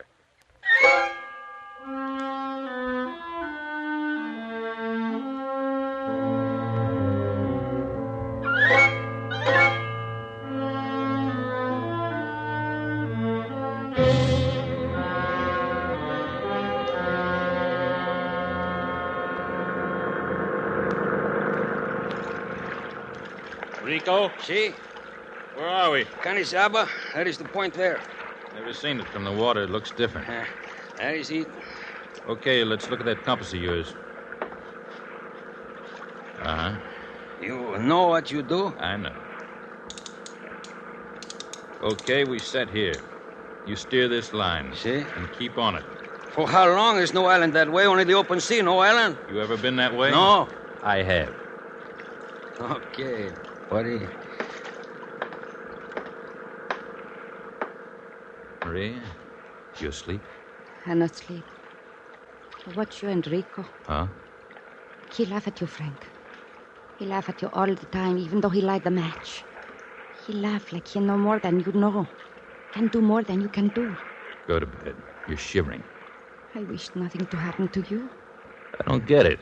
Get it? You and Smiling Boy, when all this is over, what happens? Rico and Guy go to United States. I thought it was something like that. So why worry about me? I'll tell you. Even with $40,000, you might not be able to make it. Immigration's tough, and the money wouldn't help much if they were looking for you. U.S. immigration can be awful tough on illegal entries. If you got something like that in mind. I'll speak to you later. No. Right now. My arm. This trip isn't going to last much longer. We're that close to the island? Be in sight tomorrow morning. Once we get that cash in our hands, Rico isn't going to play along if I got him pegged right. Pegged? You know what I'm talking about, baby. He's probably told you how he's going to stick that knife in me so you and him can take the whole works, right? Yeah. You two talked it over. So let me tell you this. Rico isn't going to be able to get you into the United States, but I can. You? if you were my wife.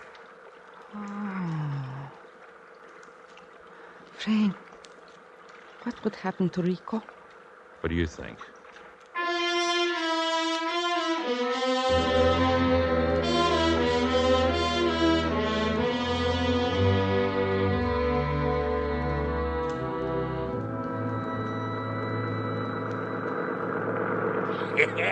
By golly, buddy, you right.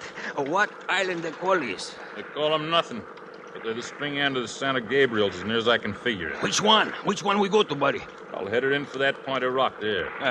Bueno, I better check the deck. Frank, Huh?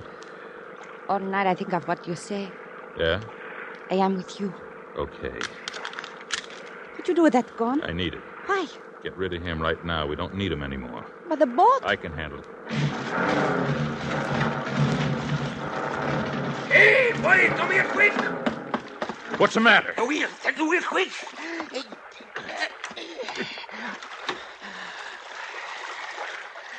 Close the reef. The water's not deep enough. We hit the reef, we lose the boat. We have to go in this But way. lose the boat, dangerous. I just changed my mind about something. You troll from right here, Rico. You take soundings as fast as you can. I'll take the wheel. It'll take both of us, but we'll find our way through the rocks. No, it's no good. I need a light, Rico. Huh? Give me a light, kiddo. Okay, buddy. Now get your line out and let's get those engines revved up.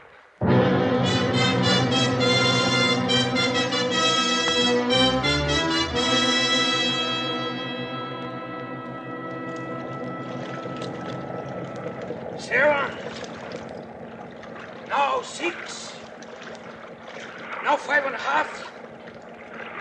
5.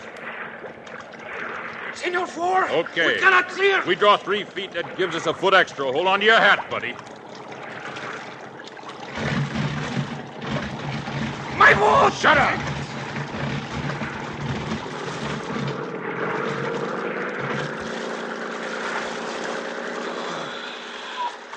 Oh, by golly, after this, I hope you picked the right island, buddy. It's the right one, all right. I hate to think I'm doing all this for nothing. Look! Hey, there, the island, the plane. Yeah. Just the way I thought you'd be. By golly, buddy, a long time I think maybe this is just a trick. You're not sure the plane did not burn, but you want to look. I want to look, too. Now I see. You okay, buddy? We all be rich, eh, Maria? See? That is what you want, Carina? See.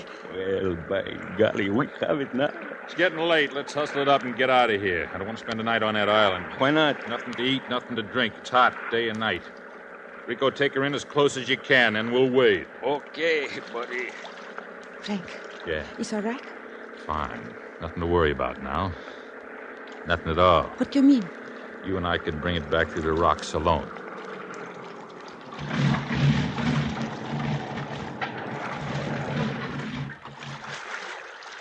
We are here. Okay, let's go. I'll give you a hand over the side, Maria. Gracias. Here. Why is it the planes not find her? They didn't look in the right place. She's half buried in a loose rock. How you doing? Bueno.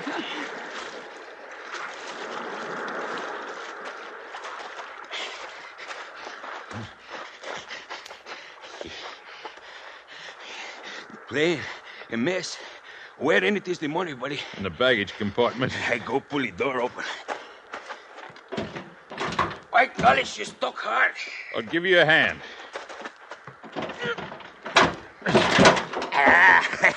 You can get it now. Yeah. Got it. It's locked. Give me your knife. Huh? Oh, here.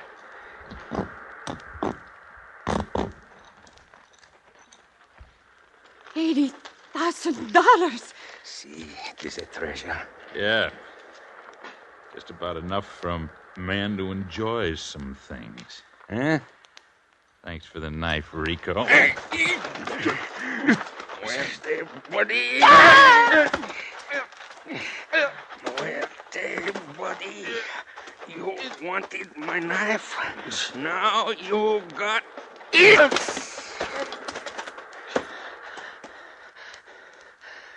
Adios, buddy. You kill him. A little. All of it will happen to him, an hour, two. And he has stuck you also. You bleed. Scratch only, querida. But he, my buddy, he will die. I think it nice you should stay here and watch. You can die with him. No, Rico, no! It is what you wanted, to be with him. You have him now. No.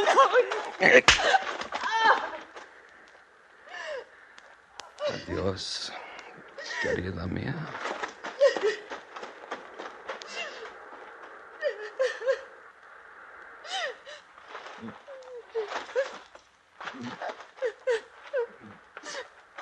Maria. You hurt bad, Frank. You telling me? Don't try to move. The boat. Gone. You make me stay. You say we can die together. That isn't going to help. Shut up. Shut up. You die, Frank. No. Not if I can help it. Look in the plane. Must be a first aid kit in there somewhere. Kit? Bandages, tape. Hurry up, take a look. I no find. Try the cabin. The cabin. I cannot go into the cabin. The bodies are in there. The bodies from the wreck. Go on. You want to stay here and die? You want to try to get help? I look.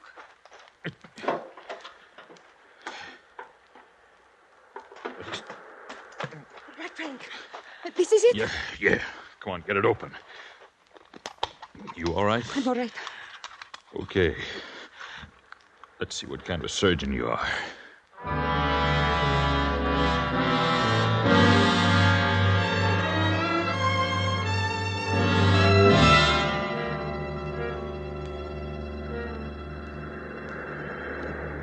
Better now? Yeah. Knife must have bounced off a river. I'd be dead by now. What will happen to us? We got to get some help. Make flares, signal, something. Do you think anybody see? Somebody has. We need food. There is no food. Only sand and Hey, rock. the radio. The radio on the plane. I look. It is smashed to pieces. We die, Frank. We die here together. Suppose you could build a fire?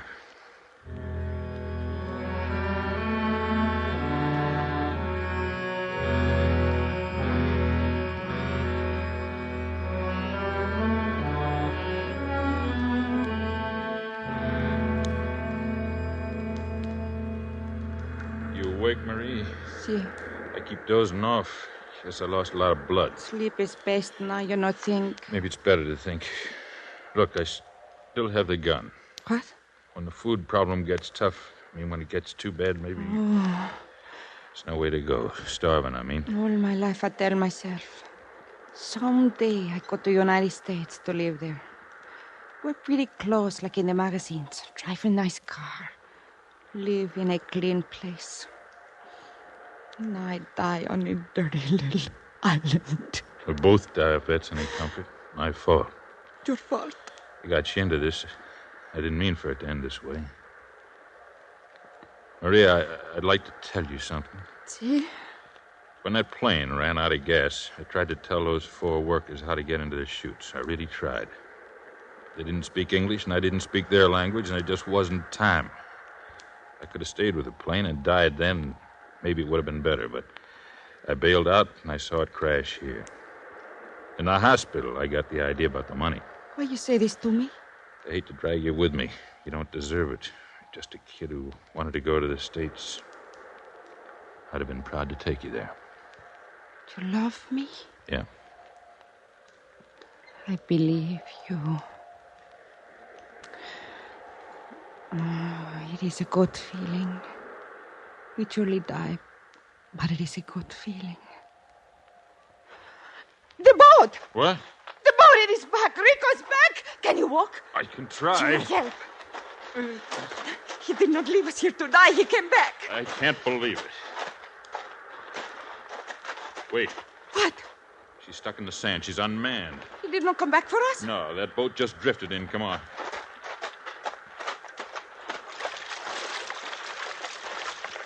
Oh. What? On the railing. He couldn't get out. Couldn't get through the reef alone in the knife fight. He bled. He's dead, Marianne. And now we will live.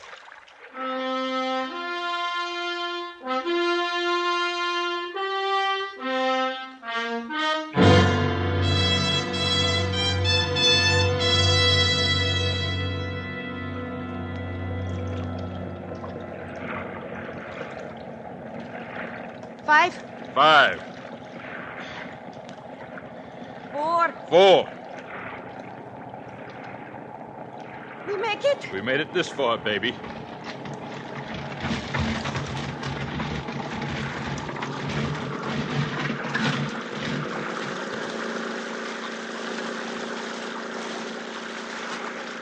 We're clear now. Open sea ahead. Open sea. We're safe.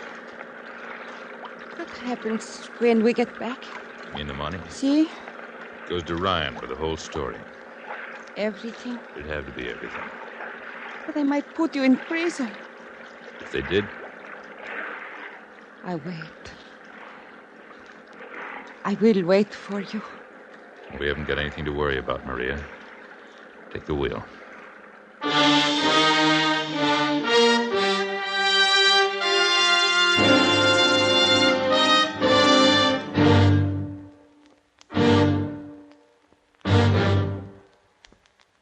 Escape, produced and directed by David Friedkin and Morton Fine, has brought you The Coward, a story by E. Jack Newman.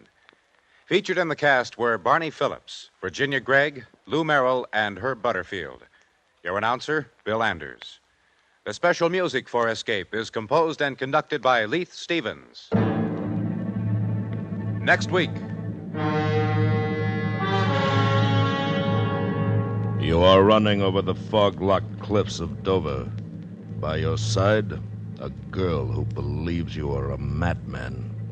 And pursuing you, bent on destroying you, a man whose terrible secret you've stumbled upon, and from whom there is no escape.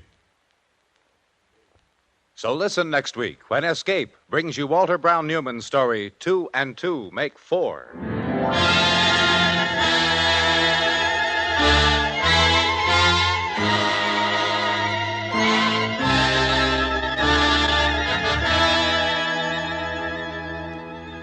Some people like to spend their Sunday afternoons fishing. Some like to relax at home.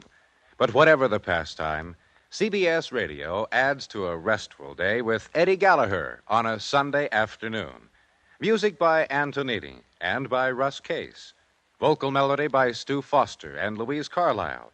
And pleasant chatter by Eddie Gallagher. All right here for you tomorrow on most of these stations. Stay tuned now for Night Watch, which follows immediately over most of these same stations.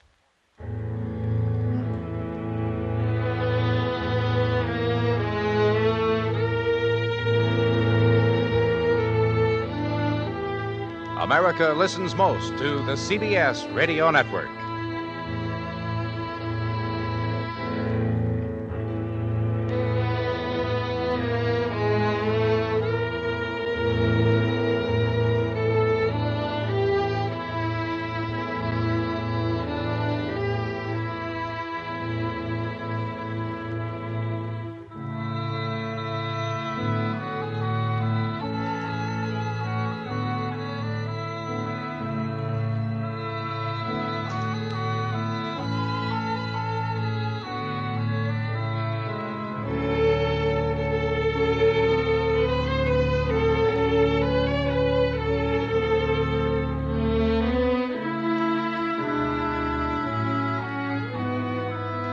Tired of the everyday grind? Ever dream of a life of romantic adventure? Want to get away from it all? We offer you Escape. Escape, designed to free you from the four walls of today for a half hour of high adventure.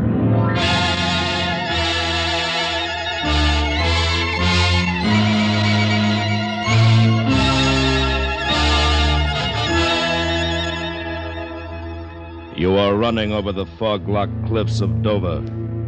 By your side, a girl who believes you're a madman. And pursuing you, bent on destroying you, a man whose terrible secret you've stumbled upon, and from whom there is no escape. Listen now as Escape brings you Walter Brown Newman's story, 2 and 2 Make 4.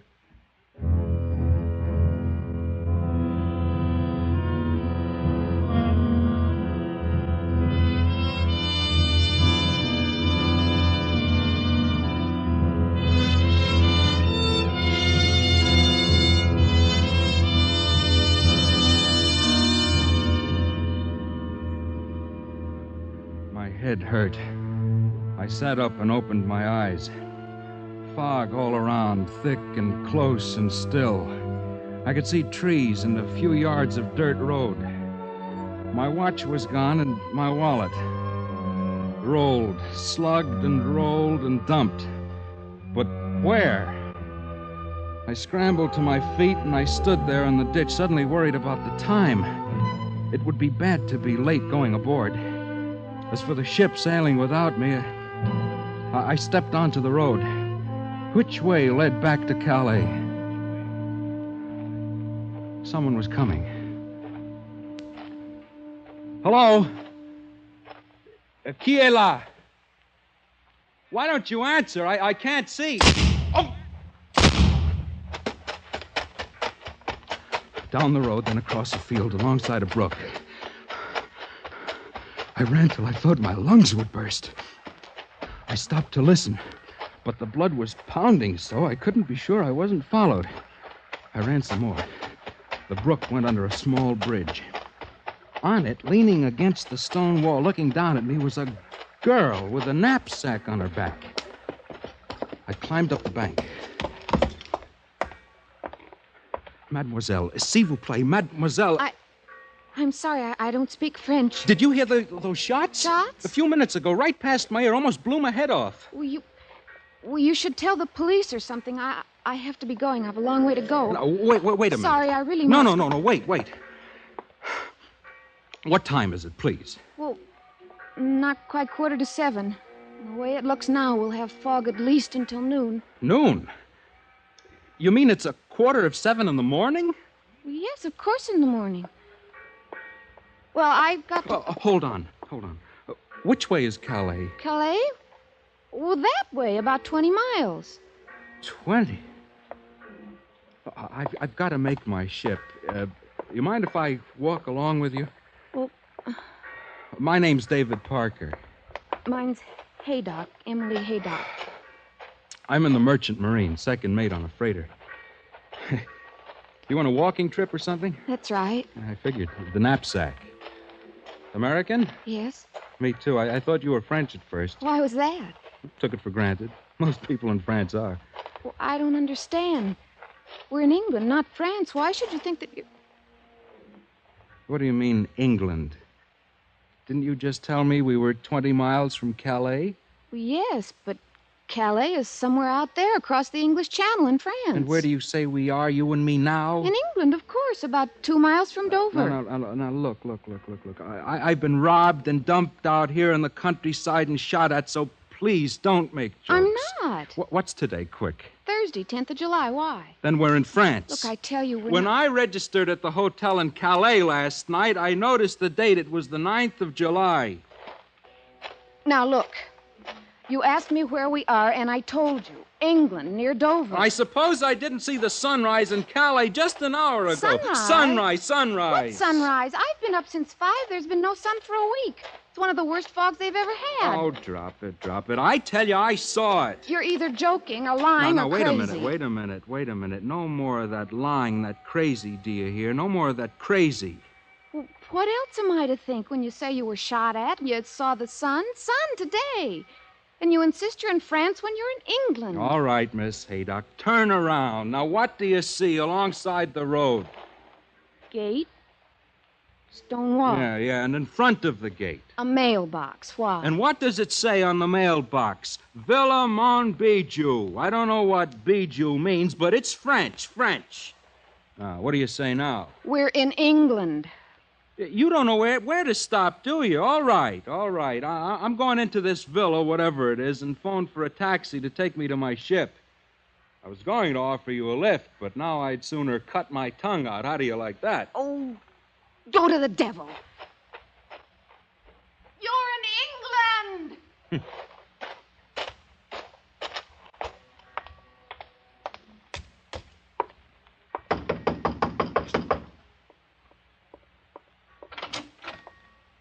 Bonjour. Parlez anglais? Anglais compris? Say, is there anyone here who speaks English? I speak English. Oh, good. May I use your phone to call a taxi? Of course. Won't you come in? Thanks. I have no money on me, Mr. Putney, Dr. Putney. I haven't a penny with me, Doctor, but I'll be able to get some from the clerk at the hotel, and I'll send you whatever the call costs with the taxi driver. Oh, not at all. There's the phone. Thanks.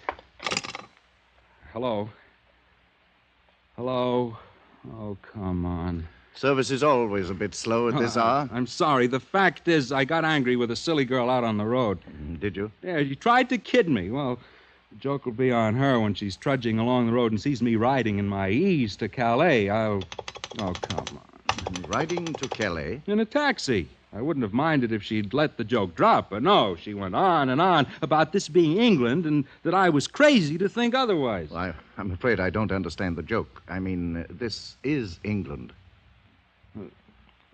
Look, I don't find it funny, Doctor. I thought I made that clear.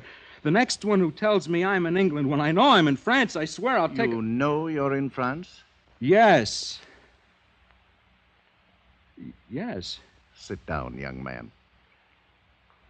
Isn't this France? England. Near Dover. How can I show you? Here's a copy of the London Times, yesterday's. Wednesday, July 9th. But the name on the mailbox, Villa Watsis, that's French. Most of the villas have names like that. Montbijou, Sans Souci. Still, it's England. Sit down. I'm a physician, and I'd like to ask you... Oh, no. Young man!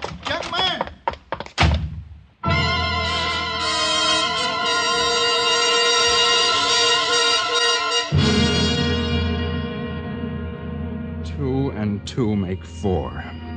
I repeated it like a charm, like they told me in the hospital. When you feel unsure of yourself, remember 2 and 2 make 4. There's an explanation for everything. Don't doubt yourself. After a while, I stopped trembling.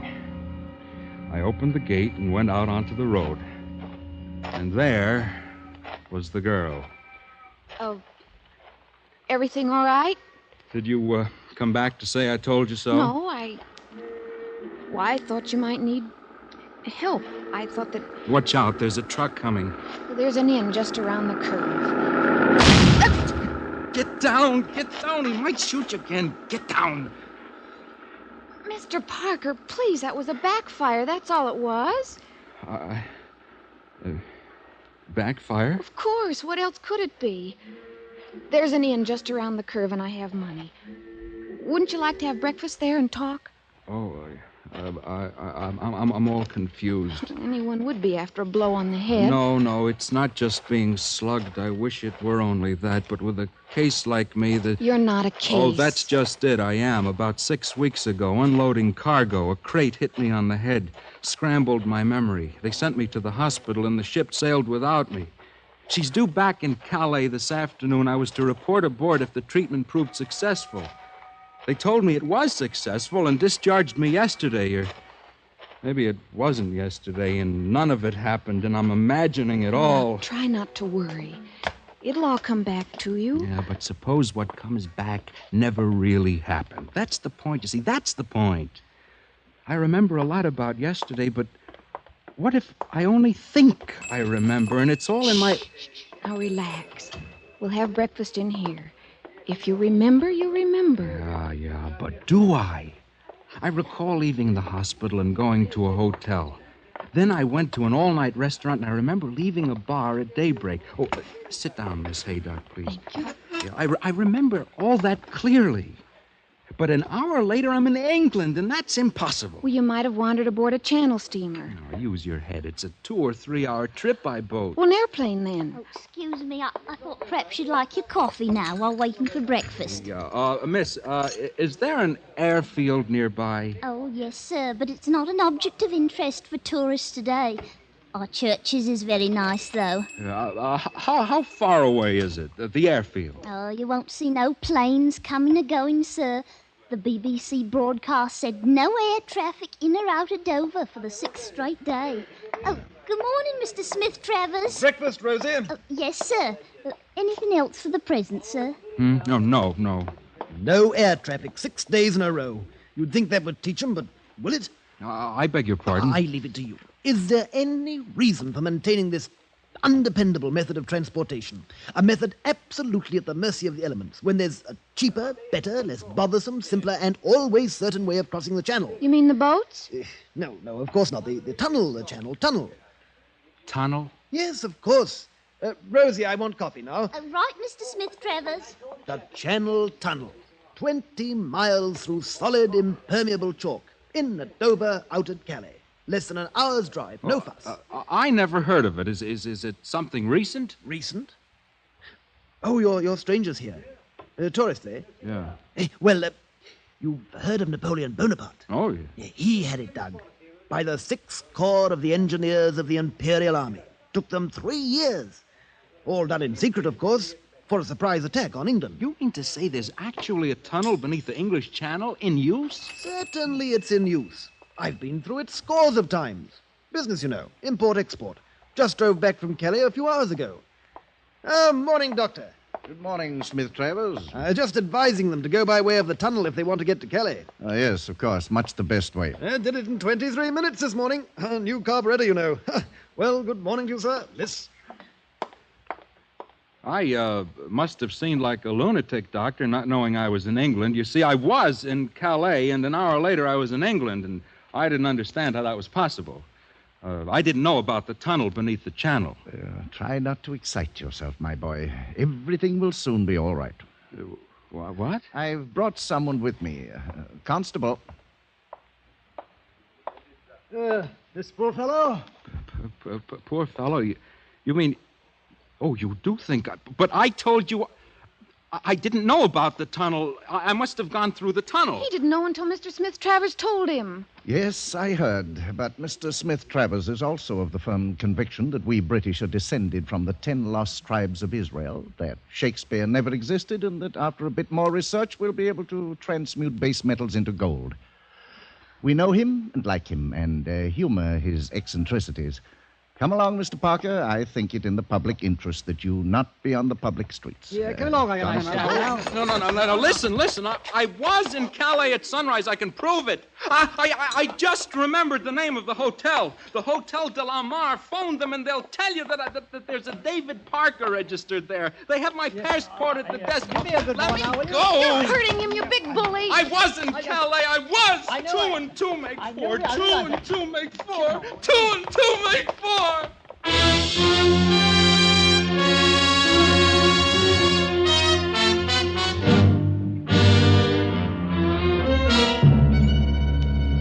You are listening to 2 and 2 Make 4, tonight's presentation of Escape. Keep listening for the climax in tonight's exciting story on Escape. And listen tomorrow for CBS Radio's exciting World Music Festivals concert. 3 excerpts from Alban Berg's tragic opera, Wojciech, will highlight the program. That's tomorrow, daytime on most of these stations. And now back to Escape and the second act of 2 and 2 Make 4.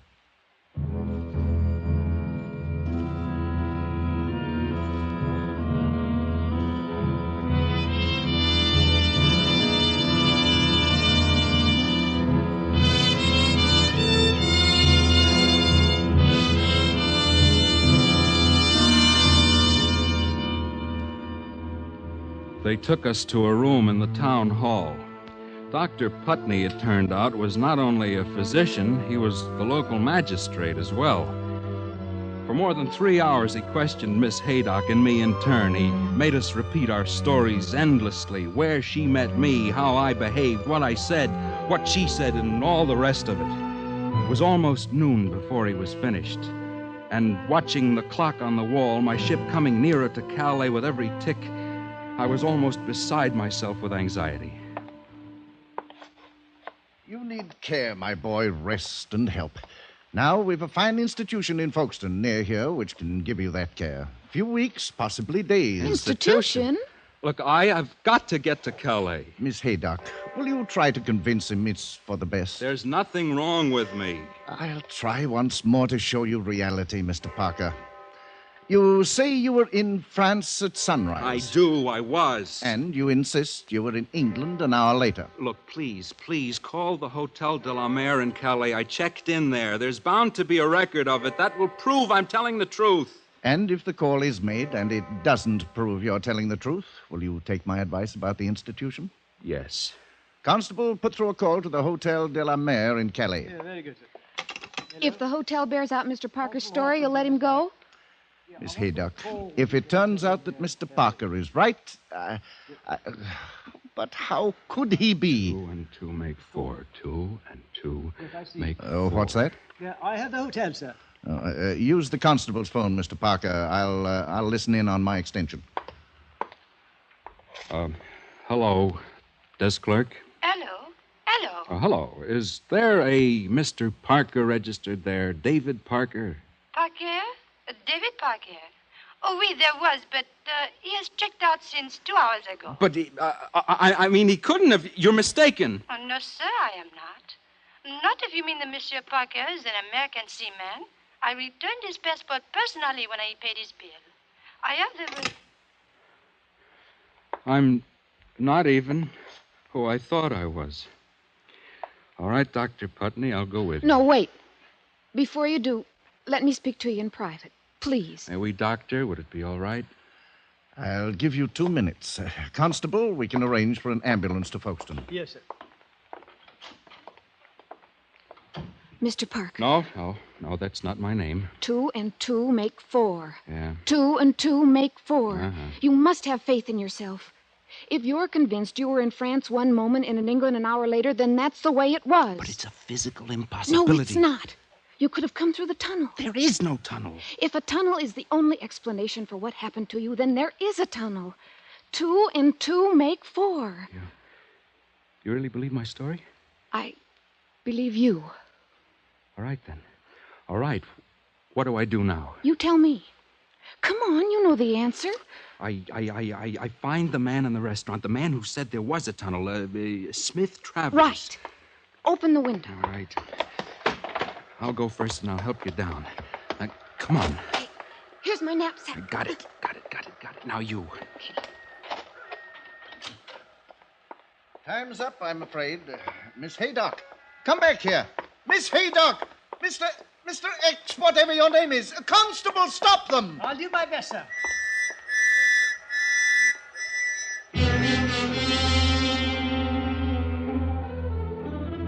The fog hit us before we'd run 20 feet. We dodged around corners, then stopped at a garage and looked up Mr. Smith Travers' address in a directory. It proved to be a little villa like a dozen others I'd seen that day. There was no answer when we knocked at the door, so we waited. And before very long, Mr. Smith Travers drove up in a light truck.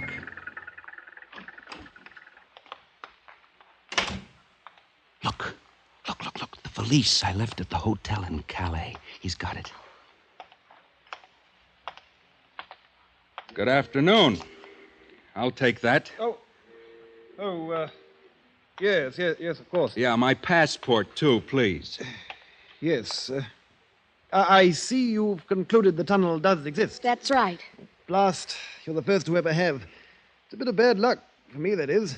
If I hadn't had a flat tire halfway through, the passport and valise would be in ashes by now. You, phoned the hotel in Calais? Yes. Yes, I thought you might. I heard you shouting at the inn about the hotel, so I drove over and...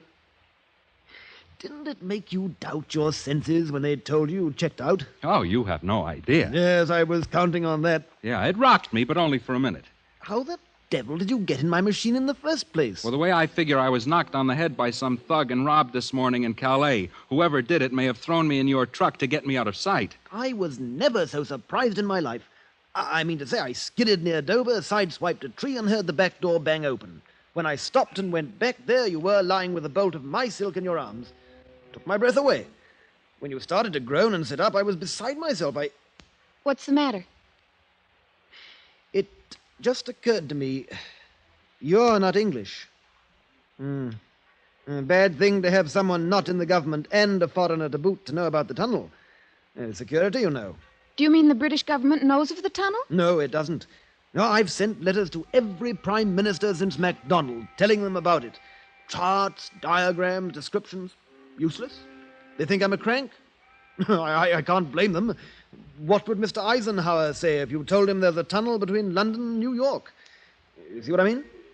It got acknowledgement just once. A CID man came around and blabbed the whole story to everyone. Told him to keep an eye on me as a dangerous lunatic. The only way to protect the secret after that was to ride it like a mania, so I told everyone too. Best security measure ever devised. Now, however, there are 3 of us who really know about the tunnel. It's awkward. I don't know what to do. Oh, I can tell you exactly. You're going to take me back to Calais and now, otherwise I'll beat you to a pulp. I ought to anyway, making me doubt myself as you did. Taking you into the tunnel. That might be the best way. We'd never tell anyone, I swear it. Yes. I don't want you to see the entrance and exit, though. You will have to wear blindfolds. Agreed. Now, let's get going, then. Yes, taking you into the tunnel is the best way.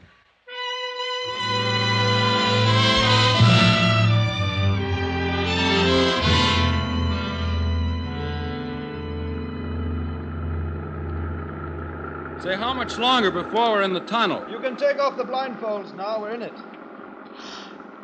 How wonderful. The tunnel? Yes, they did a fine job, the Sixth Corps. Fat lot they got for it. Boney flung them in the Russian campaign when they'd finished, and saw to it they all died. Best way of keeping a secret, eh? How did you learn of it? Reading in the British Museum. I was broke and unemployed. I found an old diary by one of the engineers. Investigated and found it was true. I wrote to the government, told them about that. Well, it was too good to let it waste, so I set up a small import-export business. Cheaper transportation gives me an edge on my competitors.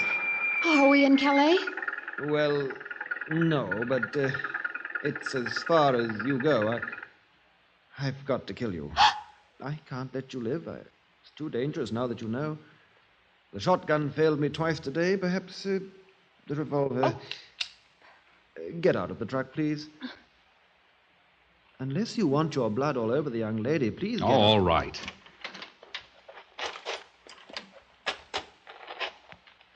Now, perhaps... Well, I won't think you cowardly if you turn your back. Listen... Oh, come now, no temporizing. Just take it. Yeah! Oh, dash it all.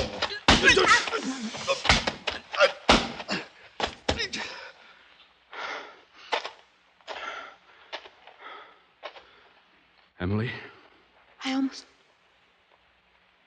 I think I'm going to faint. Help me get him back into the truck, huh? Just let me sit here for a moment. Yeah. David? Huh? We'll tell the authorities the truth. About the tunnel and all.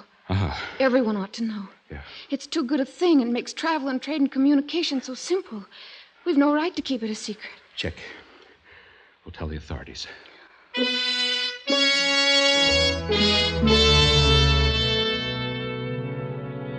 We came to the end of the tunnel at exactly 2 o'clock by Miss Haydock's watch. Time and to spare in order to board my ship. We left Mr. Smith Travers in the truck and made our way into what was apparently a small warehouse. And from there, through a door, we found ourselves on the corner of a street, much like any other street in Calais. A fog had rolled in since sunrise as thick as the one we'd left in England. One moment. I want to make a note of this street or we'll never find the tunnel again. Hey, you got a pencil? Mm-mm. Oh, never mind. I have one. There's no street sign. No, up there on the side of the building. They don't put them on lampposts like we do in the States. All right, I've got it. Say, when do you get back to the States? September 1st. School term starts on the 10th. I teach kindergarten in Baltimore. Oh, we're supposed to put in at Baltimore Christmas week. Well, that's marvelous. We could have Christmas Eve together. Yeah, New Year's too, maybe. I'll look forward to that. You'll write, meanwhile, won't you? Oh, of course. You know, I'll never be able to thank you enough for what you did. What made you believe in me so strongly? Oh, I don't know. You see, What's the matter? I'm not sure. We're walking toward the harbor. That's the trouble with a foreign city. You turn a corner and you're lost. And this dirty fog is so... Well, let's try this way. Would that be a policeman in the doorway? Where? Oh, yes, it is.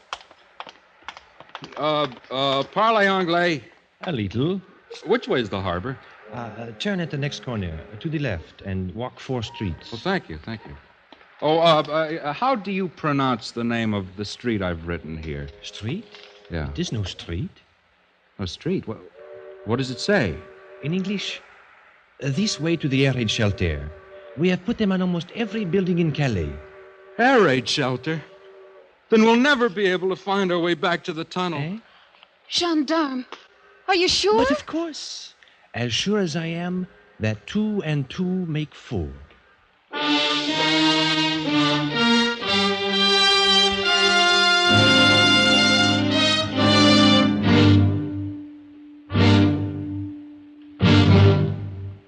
Escape, produced and directed by David Friedkin and Morton Fine, has brought you 2 and 2 Make 4, a story by Walter Newman.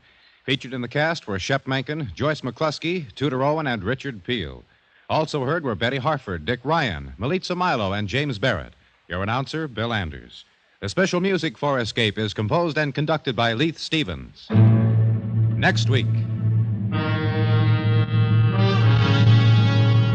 You're on a ketch sailing the coral seas, snaking your way through the tricky channel toward an island of black pearls.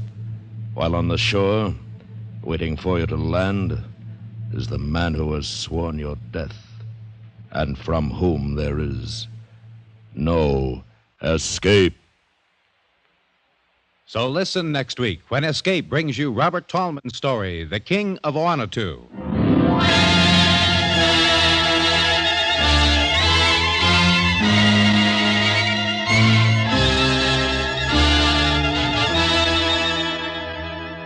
Stay tuned now for Night Watch, which follows immediately over most of these stations.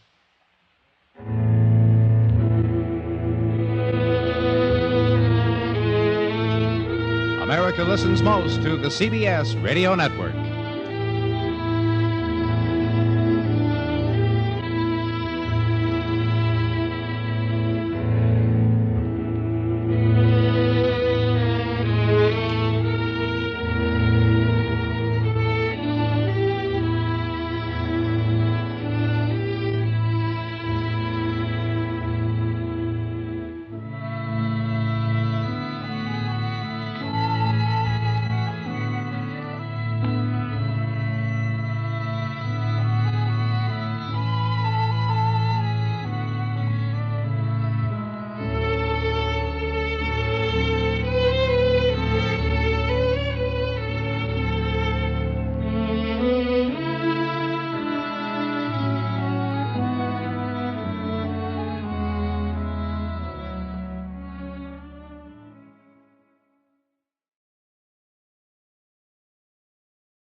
Tired of the everyday grind?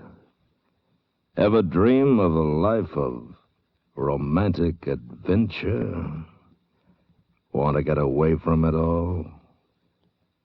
We offer you Escape. Escape, designed to free you from the 4 walls of today for a half hour of high adventure.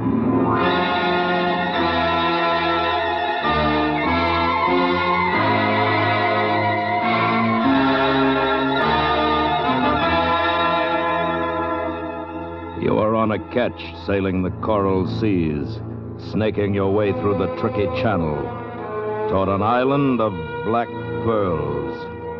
While on the shore, waiting for you to land, is the man who has sworn your death, and from whom there is no escape. Listen now as Escape brings you Robert Tallman's story, The King of Owanatu.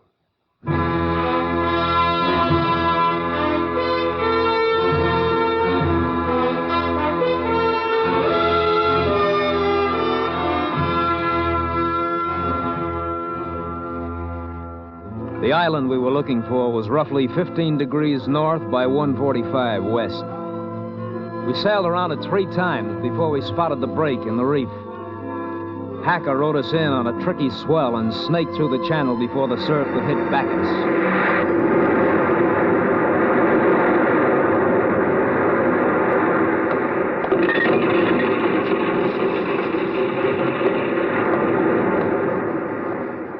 There we are, all installed and ready for business. What's eating you, Remington? I don't know. I get a funny feeling about this place. Like what? Coming through that reef, you notice anything special? It was a cinch, like easing a barge through a canal lock, only a little faster, a little rougher. Too easy. I don't follow you, Skipper. I mean, it's not a natural channel. It's been scooped out of the rock. What makes you think so? You could see where the coral was chipped smooth on the sides. This I want to see for myself.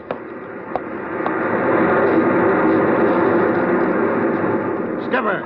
Yeah? Skipper, come here! All right. What's up, Hacker? The break in the reef, the channel we just came through, it's not there anymore. It's disappeared. Look. Yeah. It couldn't be, Skipper. It just couldn't. Couldn't, but it is. Solid wall. Break in the reef is closed. But how? You said it was like easing a barge through a canal lock, didn't you? You mean somebody, they got some kind of an underwater floodgate or something? Or something. Maybe... Hey, someone on the beach. Ahoy! The boat! Looks like we'll get some answers pretty soon. Ahoy! The beach! What island is this? Stay aboard. I'm coming out. He's a white man, all right. Yeah, looks like he lives here, too. Those natives look like Marquesans. They don't belong to these islands. Neither does that outrigger. I'm going below and break out the rifles. Don't be stupid, Hacker. They're obviously not armed. What do you say we should do? Wait till we find out what it's all about. Let him do the talking. Whatever you do, don't mention the pearls. Our story is we're lost. We've put in for water and supplies. What if he asked to see the ship's papers? We show them. If he asked what happened to the owner? He decided to take a plane back from Tahiti. We're returning the boat to San Francisco for him. Sounds good enough. Yeah, just take it easy, Hacker. And use your head. As the outrigger approached our boat, I tried to size up our host. He was a big man, solidly built, but with a sharp, aquiline face that didn't go with a build. He wore a beard, closely trimmed, and a white linen jacket over a dark shirt, open at the neck. When the canoe came alongside, he was on his feet and up our ladder in just 3 seconds flat. Are you the captain of this vessel? I'm the skipper. Remington is my name. This is my mate, Mr. Hacker. And your crew? We're it. Excuse me, my name is Jerome. I am resident of this island. Welcome to Owanatu, gentlemen. Thank you. You say that you're the resident? Not in the usual governmental sense, Mr. Remington. But as I am the only person living here, I and my household, that is, I believe I can lay fair claim to the title. Have you lived here long, Mr. Jerome? Oh, now. Let us observe protocol, Mr. Remington. As resident, I ask the first questions. Oh, this craft must have set you back a pretty penny, eh, Mr. Remington? It did the owner. I'm only sailing a home for him. And home is? San Francisco. Magnificent city, I know it well. May I ask your employer's name? Cates. Gerald Cates. Cates, yes, I've heard the name. And, what was the name of this vessel before you changed it, Mr. Remington? The Argo. Argo. Cates decided it was a bad luck name, so he changed it to the Luana. And bad luck for you to get off course and wind up in this particular group of islands. Oh, I don't know. What group is this, Mr. Jerome? Tuamotu. The old seafarers used to call it the dangerous archipelago. But you're here, and a happy circumstance it is. I'm seldom blessed with visitors, as you may well imagine. I trust you gentlemen will do me the honor of dining with me this evening. Oh, thanks. We'll be glad to. And if there's anything I could do to make your stay here more comfortable... You might explain about that reef, Mr. Jerome. The reef? Oh, the floodgate in the channel. This island was a pirate base back in the days of the Spanish Main. You trying to tell us that's been here a couple of 100 years and still in working order? Oh, heavens, no. I've had it restored, of course, and a very expensive undertaking it was, but I find it an amusing toy. Now I must leave you and make preparations for our feast tonight. Dinner is at 7 sharp. Until 7, then. Au revoir, gentlemen.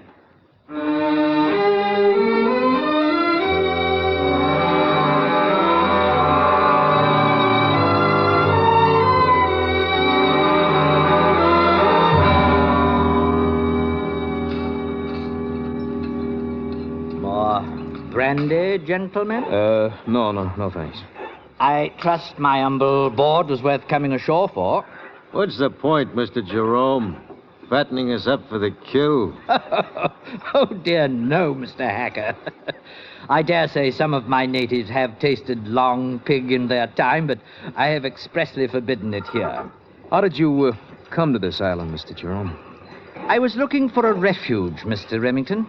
A place where I could escape forever the insanities of this so-called civilized world. Oh, I notice that you haven't deprived yourself of any of the civilized comforts, Mr. Jerome. True. Mr. Hacker, you seem uncommonly silent. Oh, perhaps another dram of brandy will loosen your tongue. I think I'll go for a walk, if you don't mind. Coming along, Skipper? I'll finish my brandy. Suit yourself. See you aboard. You sure you don't feel the urge to go a-roaming, Mr. Remington? Later, maybe. Yes, you'll have plenty of time to explore the island. Plenty. Are you ready for coffee now?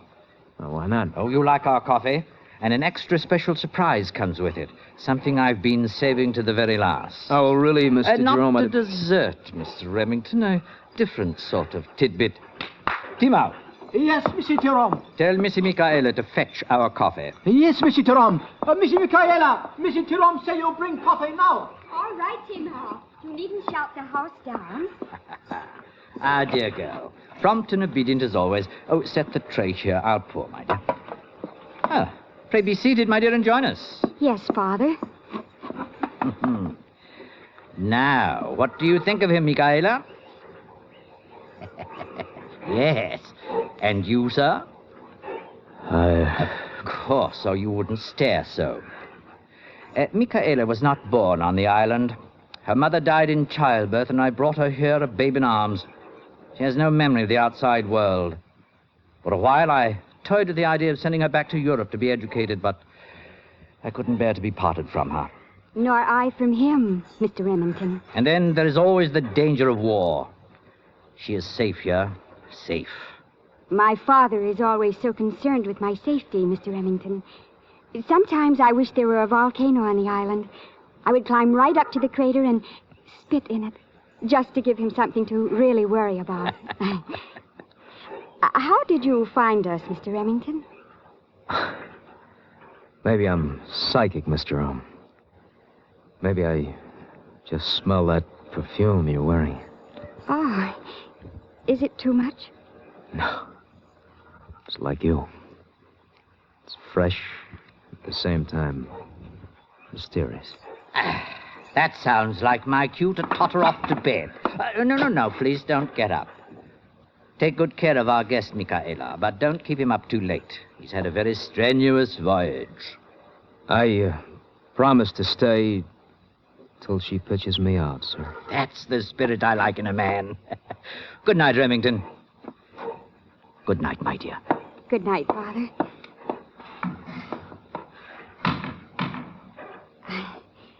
Now, Mr. Remington, tell me why I'm so mysterious. We shall start with names. You may call me Michaela. What shall I call you? My first name is Charles. It's no good. The natives will call you Missy Tarley. At least that's better than Chuck. Is that what they call you at home? Home? I never had one. You have one now. I have? Yes. Right here. I'd love to believe that. Well, you may be quite quite certain of it, Charles. Why, Michaela? Because Father will never let you leave the island. He never lets anyone leave.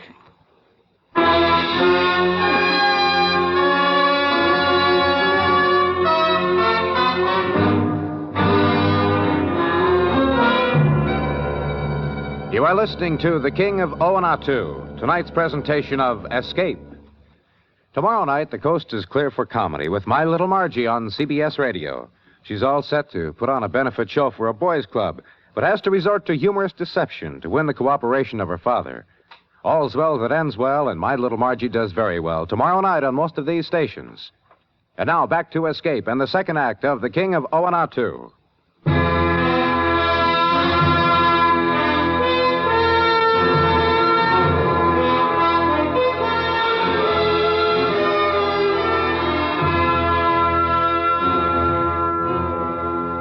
I'd come to the island looking for pearls. I'd found something else, and where I stood, it looked a lot better than pearls.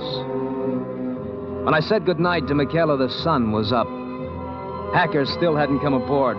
I guessed that he was sleeping off the effects of the moonlight and a native coconut wine.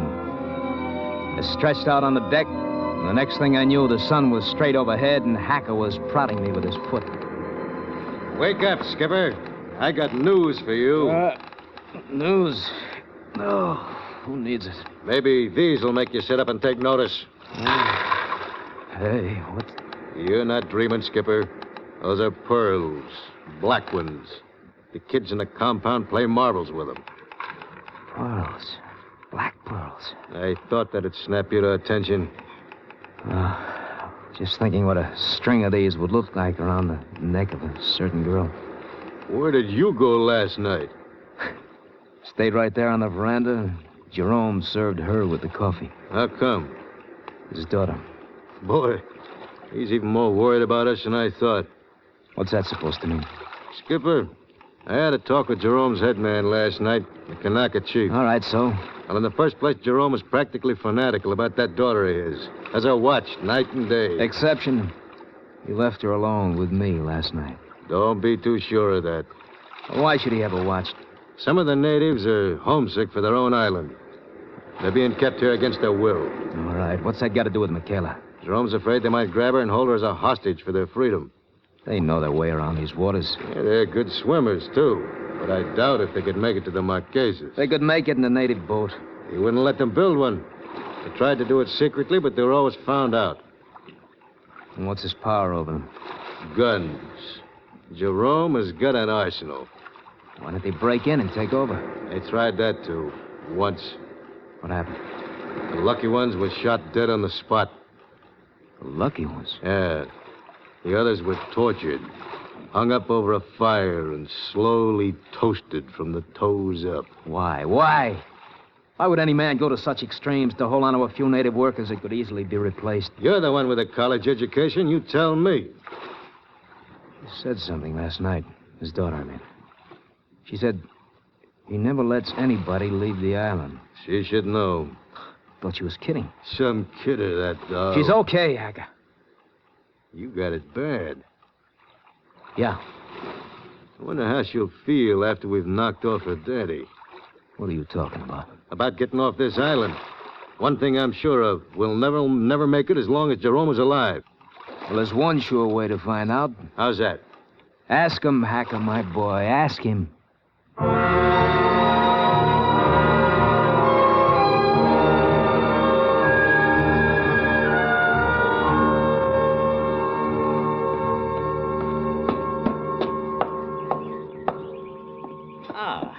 Mr. Remington, you're just in time for tiffin. Will you join me in a drink first? Look, let's skip the tiffin talk, Mr. Jerome. It's time we got down to a few essentials. Indeed.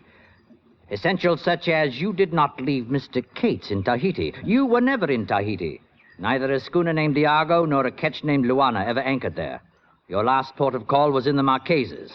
You were quarantined there because the owner of your vessel had fallen ill. You abandoned your crew on the beach and sailed off in the dead of night. Nothing further was seen or heard of you till you arrived here yesterday afternoon. So you see, I'm not wholly without contact with the outside world. Yeah, obviously. I only want to know one thing. Did Mr. Cates die of natural causes, or did you and your friend help him along? He was dead when we left Nukahiva. So, you buried him on a beach somewhere and made off with the schooner. Well, why not? He had no use for it. Don't dissemble with me, sir. I know that your shipmate has been snooping about the island, making inquiries about the pearl beds. Somehow you heard about the pearls on this island, and you came here hoping to help yourself to a fortune. Now, isn't that true? We took a chance. We can do it again. No, you can, but you won't. Why not? Because the moment you sail out of my lagoon, I shall radio every police, constabulary, and Coast Guard station from Australia to San Francisco, and you'll be hanged as murderers and mutineers. All right, why? Why are you doing this to us? Quite simply, I don't want you to leave the island. Oh, why not? Why are you so determined to keep us here?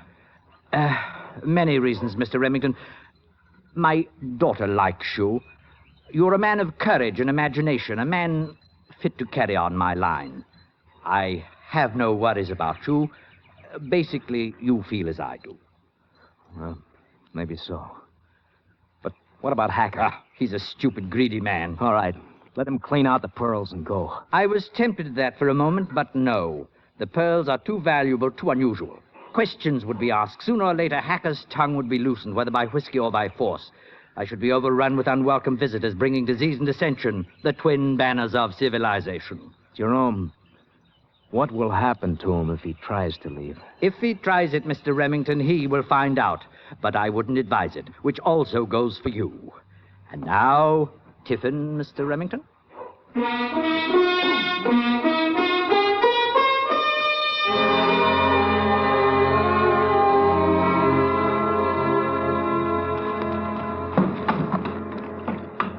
Who's there? Me, Skipper. Throw over the ladder. Look, where you been all day? Exploring. Did you find anything? Come in the cabin. All right. I drew a rough sketch map of Jerome's setup. All right, come on, let me see. Turn up the lamp there, will you? Hey, here. Here's the lagoon where we're anchored. Out on the point here is the radio shed. Here's where the guns are kept. What about the floodgate? It's operated electrically. The switch is in Jerome's room right by his bed. Well, what happens when you work it? Any noise? No, but lights go on all over the place. Michaela might do it first. She in this with us? Oh, not yet. What makes you think you can trust her? I've got to. What if she plays it on Daddy's team? I told you. I'm not leaving here without her, no matter what. That makes me Patsy, doesn't it? Look, the boat's all yours if you want to go it alone. No, thanks. All right. I'll help you just the same. You don't act like you're too anxious to get away. What makes you say that? Panic me out of here and stick around to pick up the pearls for yourself. That's your idea, Skipper? Oh, come on. How do I get out with the pearls if you take the boat? Don't give me that. You know Jerome's got a boat anchored on the other side of the island. This is the first I heard of it. How do you think they keep their supplies here? By a helicopter? Jerome told me he'd send it to Tahiti to pick up some breadfruit trees. Uh-huh. Look, where's the anchorage on that shore? There's a blind inlet there. Never spot it unless you know just where to look. Why not take his boat? Save fiddling with the floodgate. It's an old steam yacht. Smoke could give us away if we fired the boilers by daylight. By night, that inlet is too tricky to navigate. All right.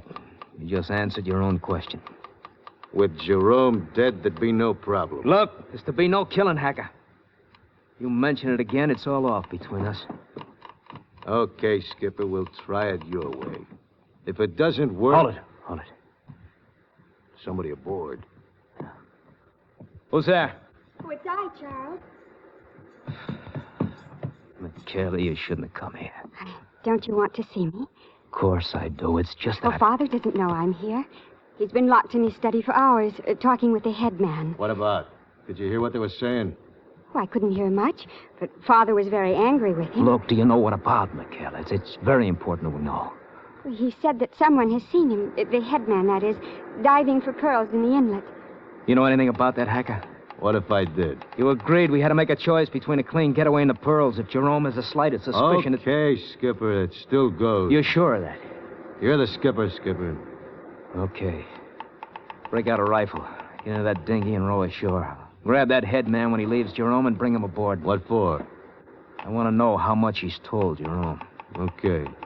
But I won't need a rifle. You've got a lot of trust in that Kanaka. We got a lot in common. He wants to get away from this island, too. Okay. Get moving. See you, Skipper. Charles, what's it all about? What does it mean? Listen to me, please, Michaela. Look, I'm leaving the island. I thought you loved me. Will you let me finish? I want to take you with me. Leave the island? Leave my father? That's right. Oh, you don't love me. If you loved me, you wouldn't ask that of me. But that's why I want to take you away from here, because I do love you. You want me to be killed with bombs and die of diseases? Look, I wouldn't ask you to go with me if I did. Charles, kiss me. Michaela. Now, do you believe me? Oh, yes. Yes, I believe All you. right, then it's settled, huh? But what about Father? What if he tries to stop me? It's a chance we've got to take. I'm afraid, Charles. It's funny. All my life he's talked about keeping me safe, and all I've ever really been afraid of is him. Look, Michaela, you trust me, don't you? You're not afraid of me. Oh, no. With you, I could never be afraid, even if bombs were falling all around us. Then you'll help me. You'll help us get away. Yes. Oh, yes, Charles.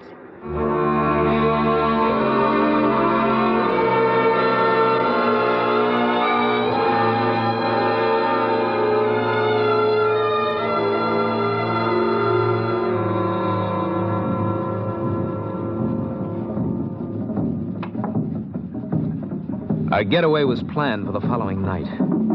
We'd chosen it because the natives were celebrating one of their feast days, which meant that most of Jerome's police force would be AWOL or drunk. Jerome himself was over in the native compound, making like a white king among the savages. He was wearing a lei over his dinner jacket, enjoying the drummers. Ah, Remington, you're just in time for the shark dance. That's a bit of luck. I suppose Mr. Hacker has gone to look for my headman. I wouldn't know. He'll be disappointed, I fear. Kauna is in the warrior's hut making ready for the shark dance. I didn't know your headman was a dancer. Oh, they're all dancers, dear boy, but Kauna is something special. In this, he dances both the part of the shark and that of the fisherman who spears him. You don't say. Yes, I'm sorry Michaela had to miss it. She had a headache, poor girl, and had to remain in the bungalow. I'm sorry to hear that. Just as a precaution, however, I disconnected the wires to the power switch that controls the floodgates. Oh, what's the matter, dear boy? You look quite pale. Okay, Jerome, okay, you've won this round. But you must know you can't keep us here forever. We shall see about that. Here comes Kauna now. Now we shall see some dancing, my boy. The only difference between the shark dance and the others I'd seen was the wicked-looking fish spear that Kauna kept brandishing as he went through his paces. Jerome's attention was riveted on the dancers, and someone touched my sleeve. It was Michaela. Charles, the most terrible thing has happened. The floodgates. I know. Your father just told me. Well, how did he find out? Who told him? Hacker, who else? Yes, but... I should have known when we heard that headman had been diving for pearls. I don't understand. Look over there to the north. It's smoke. Hacker's getting up steam for a getaway in the yacht. He spilled our plan to your father to divert his attention to our boat in the lagoon. Kauna's probably in it with him for his getaway plus a cut of the pearls. Well, where's Kauna now? Out there with the dancers, making like a shark. What are we going to do?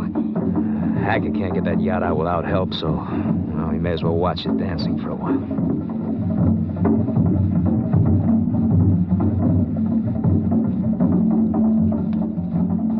Oh, that's strange. What? That isn't the shark dance he's doing. What is it? I don't know. It's... Charles! What is it? What's the matter? Oh, Father, watch out! That spear! He's going to... Oh, Father! Charles, the spear's in his Look, chest! you stay here. You stay right here. Oh.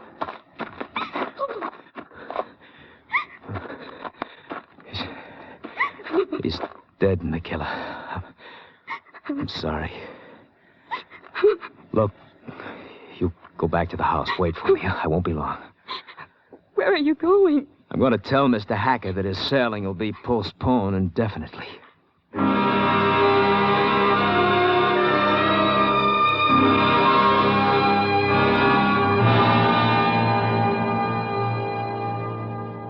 I could have saved myself a hike across the island. Hacker didn't have a prayer of navigating that inlet without the headman's help. And Kauna never made it to the North Shore. A couple of Jerome's gendarmes cut him down just outside the compound, just like they did the Hacker on the boat. I found the pearls in the galley, cans labeled coffee, sugar, and flour. I picked out enough for a matching string for Michaela, and I dumped the rest back into the water. It was a crazy thing to do, but as I look back on it, maybe it wasn't so crazy after all. In a way, Jerome was right. It was a nice island. And the way things are going in the world, I might want to go back and settle down there myself someday. So, why spoil it?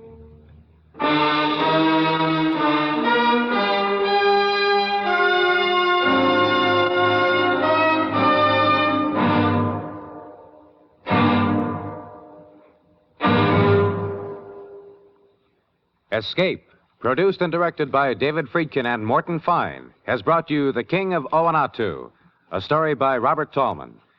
Featured in the cast were Anthony Barrett, Clayton Post, and Joseph Kearns. Also heard were Sammy Hill and Jack Carroll. Your announcer, Bill Anders. The special music for Escape is composed and conducted by Leith Stevens. Next week. You are somewhere in the Pacific, out of Leyte in the Philippines, charting a course of south by southeast. When out of the deep of the sea, a new volcano is born, and your ship is caught in the middle of it, from which there is no escape. So listen next week when Escape brings you Vincent McHugh's story, The Boiling Sea.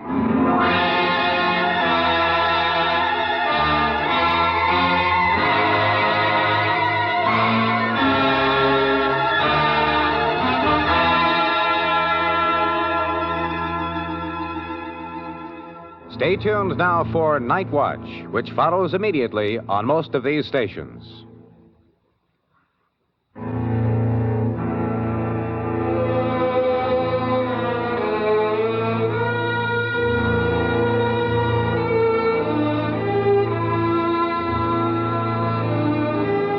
America listens most to the CBS Radio Network.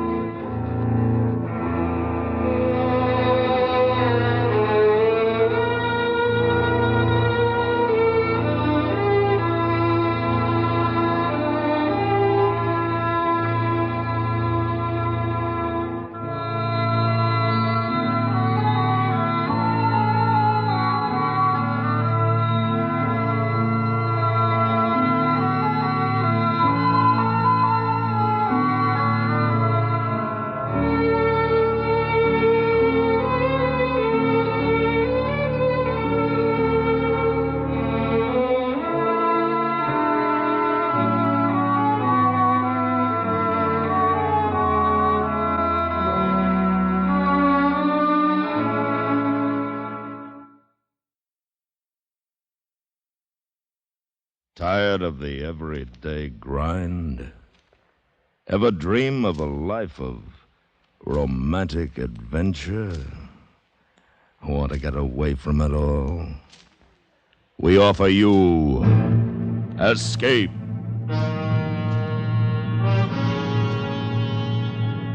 Escape, designed to free you from the four walls of today for a half hour of high adventure.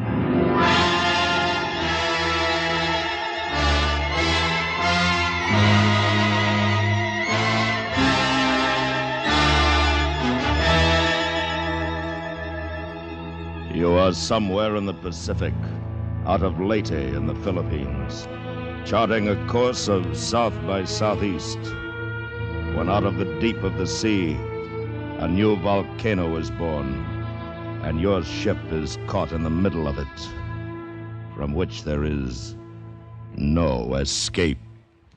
Listen now as Escape brings you Vincent McHugh's story, The Boiling Sea.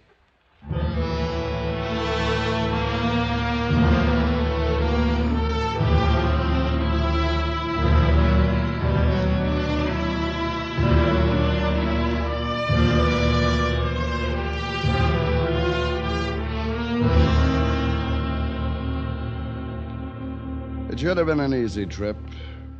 It was the spring of '45. The war was almost over, and what few Japs were left that far south didn't figure to give us any trouble. I was first mate of the Hopi Victory, hauling cargo for the landings in the Philippines. But this trip, we detoured south to the tiny island of Karazuruti in the Moluccas to pick up a detachment of rangers, a demolition team, and bring them up to Samar. We cleared for the north about 1830 hours, and as darkness fell, I went out on deck. There, I found Lieutenant Drury, the ranger CO, and his top sergeant watching Gamkamura, the volcano, over on the island. Hi, McCallum. Evening, mate. Quite a sight, isn't it? Sure is, but it'll get better. We passed closer to it off Tonati.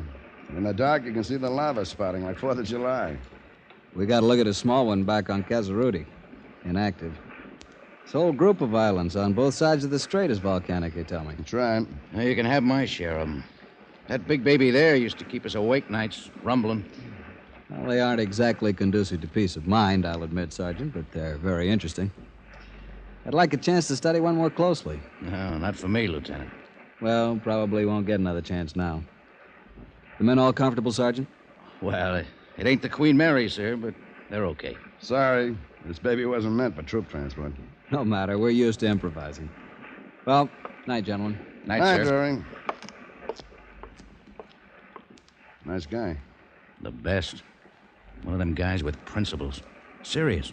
You know, educated. Them kind usually get clobbered first thing. But he's come through. Plenty. You have a time back there in Kazaruti? No, not much. Jap radio station. Half starved out already. Of course, they put up a fight. They always do. But not so bad. Hey, look at that thing. Belching smoke a mile high.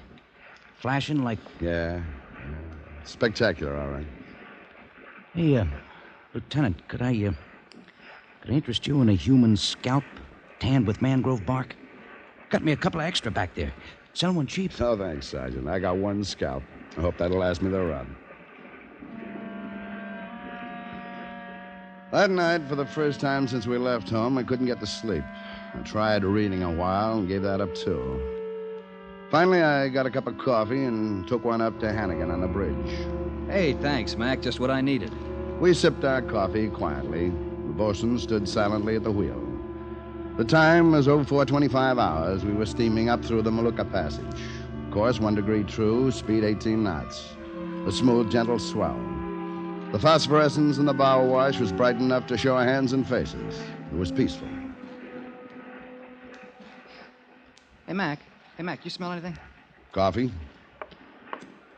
No, come here, stand over here. Yeah, a little sulfur and something that smells like wet dust. That's what I thought, too, sir. Well, couldn't it... Say, isn't there a volcano over there in Halmahera where you might be getting a little land breeze? Yeah, but we passed it an hour back. I'll take it. I got him. You guys spitting over the side up there? What's the matter, Brown? I just happened to notice my intake water's heating up. How much? Well, it's supposed to be about 25 degrees centigrade around here. It's 29 now. We're pulling sludge, too. Looks like pumice. Okay. Guess you better call the captain, Hannigan.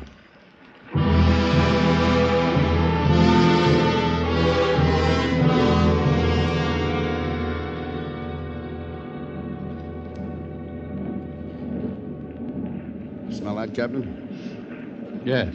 You checked the ship, Mr. McCallum? Yes, sir. Boyd and Foreman went over it, too. Nothing wrong. Yes. Well, stop the engines. Yes, sir.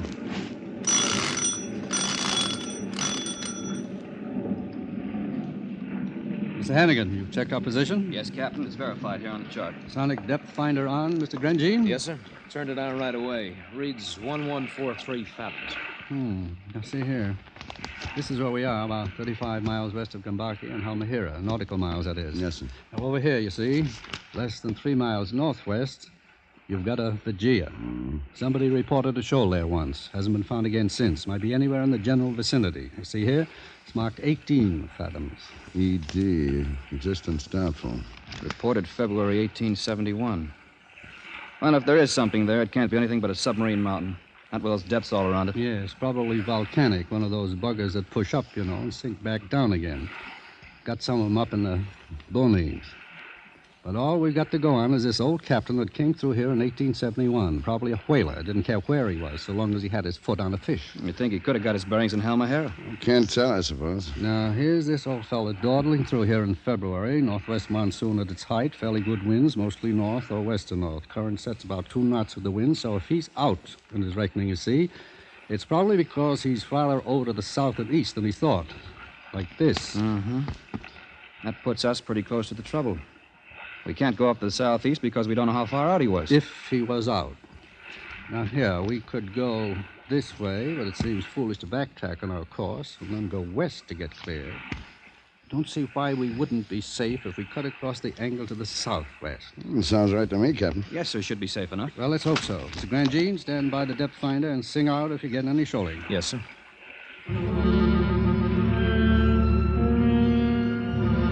The ship was at dawn GQ, the engines stopped. An eerie ocean silence hung over everything. It was still dark, but a soft glimmer was beginning to show behind the peaks on Halmahera. Start the engines, half speed. Yes, sir, half speed.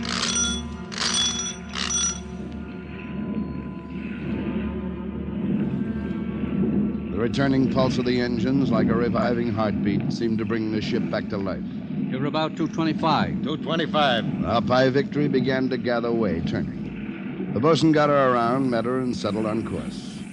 Hannigan stood by the bridge phone. For minutes, we stood quietly, watching, waiting. Now there was a rosy smear in the east behind us, a gloaming on the sea. I could just make out the bow and a man silhouetted in the crow's nest above it. Hannigan. Right, Brownie. Engine room says 32 degrees centigrade, Captain. Up 3 degrees. Yeah. Stay on the phone, Mr. Hannigan. Report any change. In another few minutes, we'll be able to see a little more. Captain, man in the crow's nest. He's waving. Captain, the thermometer reads 38 fathoms. Rock's dead ahead. Full left rudder. Full left rudder.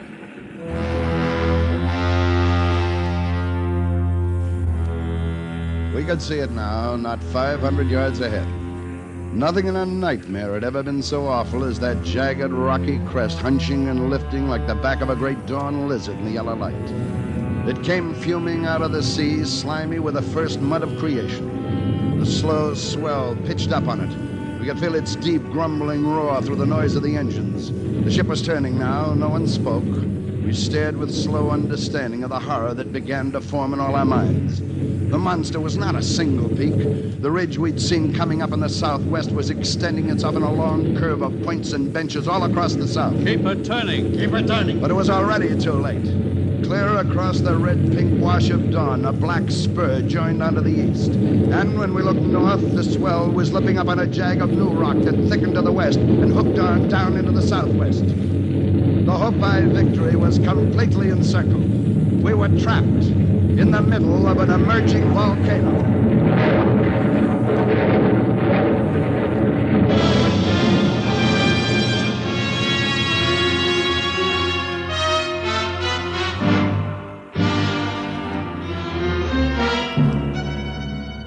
You are listening to The Boiling Sea, tonight's presentation of Escape. Keep the family intact this holiday weekend by driving safely. Observe speed laws, stay on your side of the road, and don't try to save time at the risk of losing a lifetime. Driving's more relaxed, more fun that way, and safer, too. And now back to Escape and the second act of The Boiling Sea.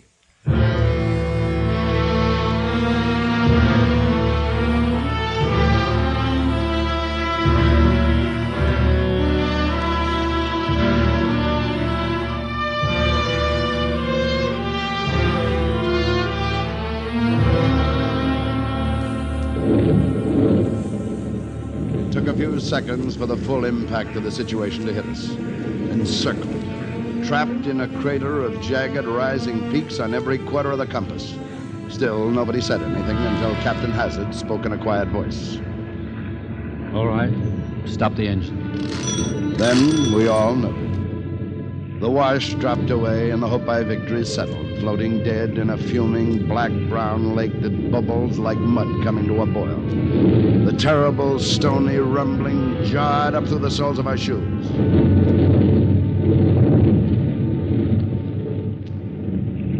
Well, fellas into this. Oh, no, Captain. You did the best you could. How could anyone know where an uncharted mountain would come up out of the sea? Hannigan. I don't want to get you fellas too excited up there, but you better quit smoking. We're getting 68 degrees centigrade on this thing. Got any eggs you want boiled? What is going on up there? Brownie, we're in a volcano. Well, I always told you something like this would happen. You know, you gotta watch where you're going. 68 degrees centigrade, sir. Well, Jonah made it. Yeah, we don't know. Maybe there's a hole in it somewhere. We can wait till it settles down. Get the boats out. Yes, by golly. Gave me an idea, Mr. McCallum. If we do a good job of surveying, maybe they'll forgive us for getting into it in the first place.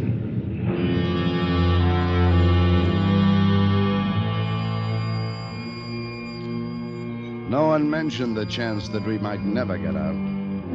We lived in the crater of a mountain in eruption.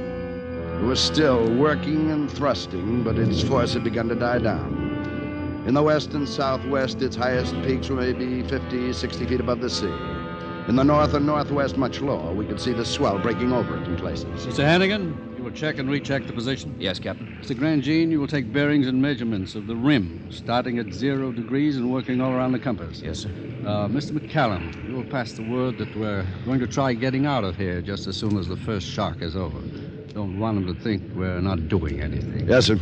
Might let the people down in the engine room know, and the gun crew, and tell Lieutenant Drury and his rangers. Yes, sir.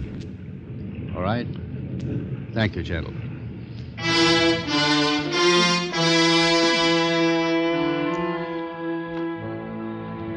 I carried the message to the other officers. Men were hanging over the rail looking at the dead fish in the putrid water. Everybody was coughing. Sickly gases came up in spurts and slow blobs. Here and there, a small geyser pattered down stones and mud on the water.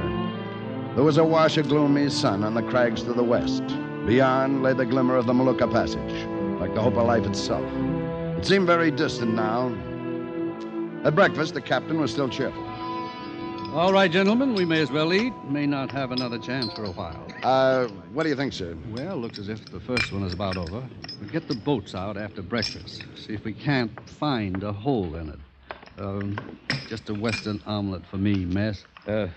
What if we can't do that, sir? Maybe we can find a place to get the boats across. Isn't far to Halmahera, you know, about 36 miles, but I'd hate to... Wish I knew more about how these volcanoes behave. It might sink down again in an hour or two, or it might keep building up. Could I make a suggestion, Captain Hazard? Yes, go ahead, Lieutenant Drury. My boys are trained in demolition work. If we can find the right place, I think we might be able to blast a hole big enough for the ship to get through. Yes, thank you, Lieutenant. Yes, we've been thinking the same thing. Only trouble is, a blast like that might set the whole business off. I suppose we'd better wait till we've tried everything else first. We take the boats out right after breakfast, sir? Yes, Mr. McCallum. You will take one and go north to the rim. Follow it to the east. Mr. Hannigan will take the other south and follow it west. Lieutenant Drury, a detail of your rangers can go in each boat. What about communication, sir? Yeah. Too bad we don't have radios in the boats. We'll have to use flare guns. One flare if you find a hole big enough for the ship. Confirm it with a hand lead. Then 2 flares to command. The usual recall signal. Yes, sir. Well, gentlemen, we're in God's hands now.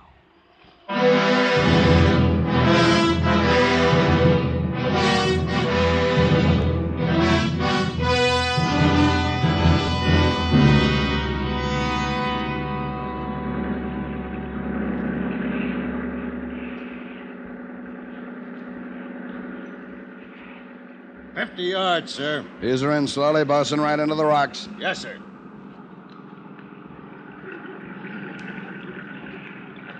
Take a look at that water, Mac.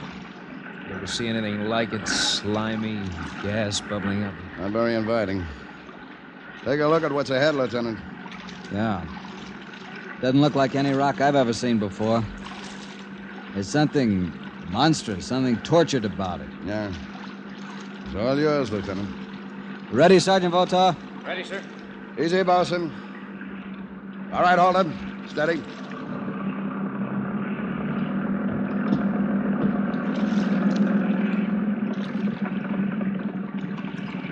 All right, you guys. out!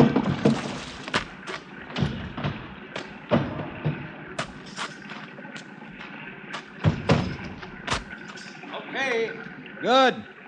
Now hand over the picks. Get specimens of the rock. Boto, you going up the top and check. Yes.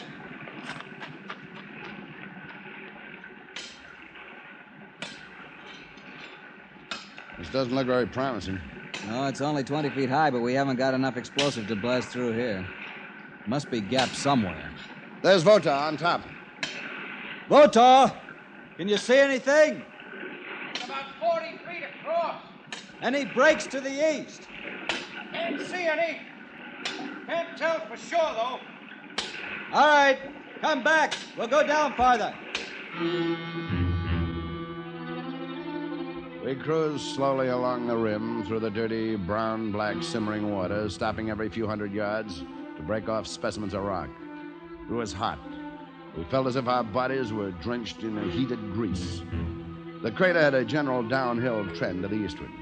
In the northeast sector, it came to what appeared to its lowest point. Here, the swell broke clear across the shallow peaks. This is the best place for blasting we've seen yet. Yeah, it doesn't look bad. Might be possible. Let me take 4 of my men on those rocks and try to find some likely openings for charges, just in case. Okay. Move in close again, Bosun. Listen, Drury. Those rocks are wet and that swell has plenty of power. Watch yourselves. Don't worry about us, matey. We don't mind wet feet. Uh-huh. Set her easy, Bosun. Okay, boys, over we go. Come on, get the lead out. All right, men. String out. Look for cracks. I'll hold her off, Bosun. You stand by with the lines secured, ready to toss them just in case. How about this, mate?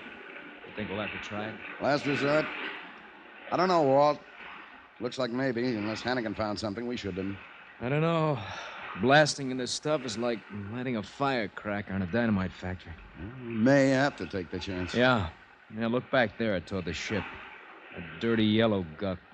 We ought to break out the gas mask if we had gas masks.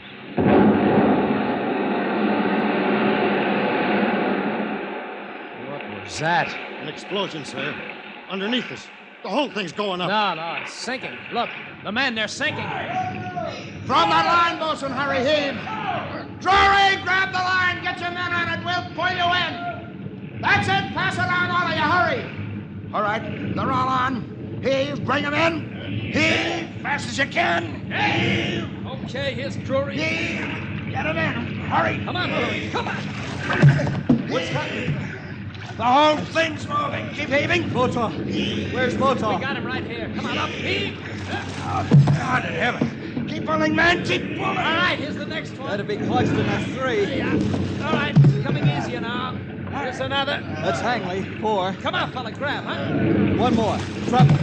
All right, get quick so we can get out of here. The line's coming too fast. Hey, Sam. Trouble. Where's Trouble? Wait, Lieutenant. Stop him, Walt. Hold it, Drury. You can't do Trouble's still in there. You can't go back in without a line. Tie it around his waist, Walt. I'm going to. All right, but tie into that line. Then we'll be able to haul you back.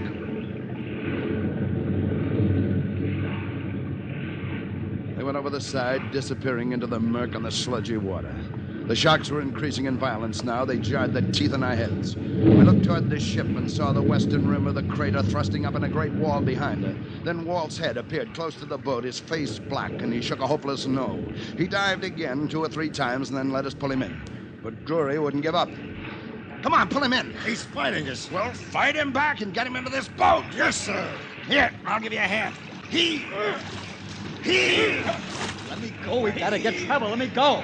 You can't waste any more time. Get in. It's no use, Drury. But he's in there somewhere. We can't just let him stay there. Man. No. Come on. All right, Bosun, take her out. McCullum. I'm sorry about trouble, Lieutenant, but he is one man. There are 100 men back there in the hope by victory. Yeah. Sorry. It's getting worse every minute. If we're going to do anything, we got to do it fast. Hey, look. Over there where the rock sank. That gap's big enough for the ship? Yeah, maybe. But is it deep enough? It's got to be. The whole thing may go up any minute like a Roman camp. All right. Bosun, fire 1 flare. Walt, get the hand lead. I've got it. All coiled. Don't heave it, drag it. 10 fathoms. We'll quarter across the gap. Sing out if you feel anything.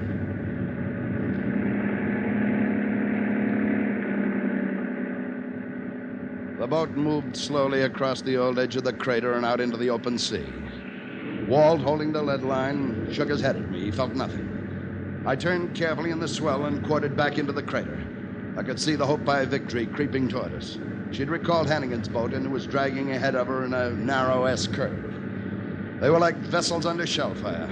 The whole center of the crater was writhing with smoke and erupting geysers of mud and stone. We could see rocks falling on the deck.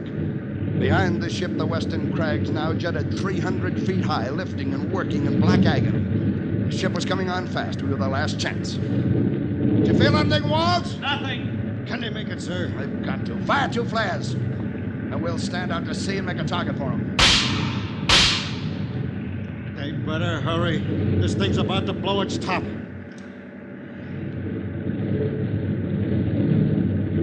All right, here too, bosun. We'll stand here. You'll never make it. That gap's too small. We're a tight squeeze. The captain's got it perfectly centered. Yeah, well, he'd better. It's coming full speed. If he misses... Hannigan's through. Another minute, we'll know. Men, if they crash, we'll have to work fast. Unless the shock is enough to set the whole thing off. Here they come. The swell's breaking on the bow. He's not slacking speed, and it's too small. It's too small.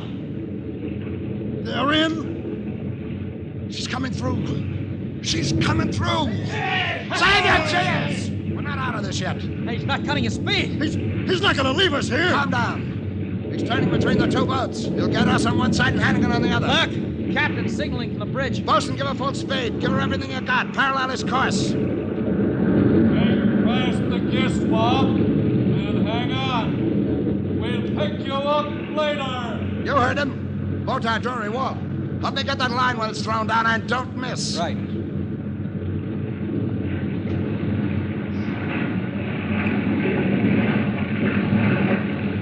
Here they are. Hold steady against the bow wash, Bosun.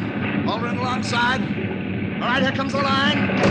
Got it! Make fast. Hurry before we lose the slack. And make it good and fast. Give her the works, Bosun. Hold her in. We're fast! Brother, just in time.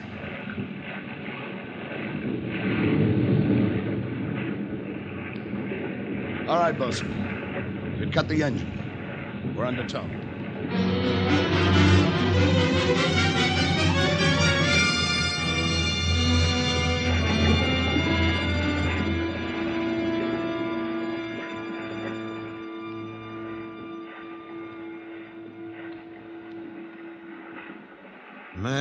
Man.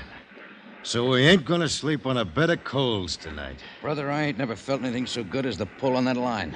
20 knots, full speed. Pulling us away fast. Maybe 2 miles already. It can't be too fast for me. Just look at that thing, will you? It's an inferno. Yeah, it's sure. Look! Look!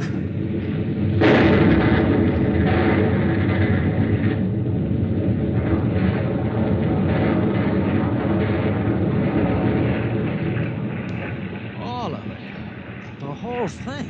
It did blow its top. Walt, help the bosun with the tiller. Hold her in. Grab the gas swab, Drury. Help me knot her back as far as we can. And stay down, everybody. Stay down. There's a wave coming. A tidal wave. Look at it. Come on, pull. Now hold. All right, get down, everybody. Keep down. We thought we were safe. It's 50, 60, maybe 100 feet. We'll take the whole ship. Everything. Keep down and hang on, then. Here it comes. Here it comes. Look out!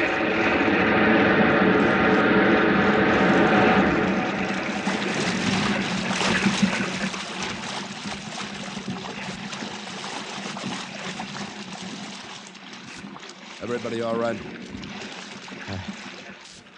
I don't know how, but we're all right, Mac.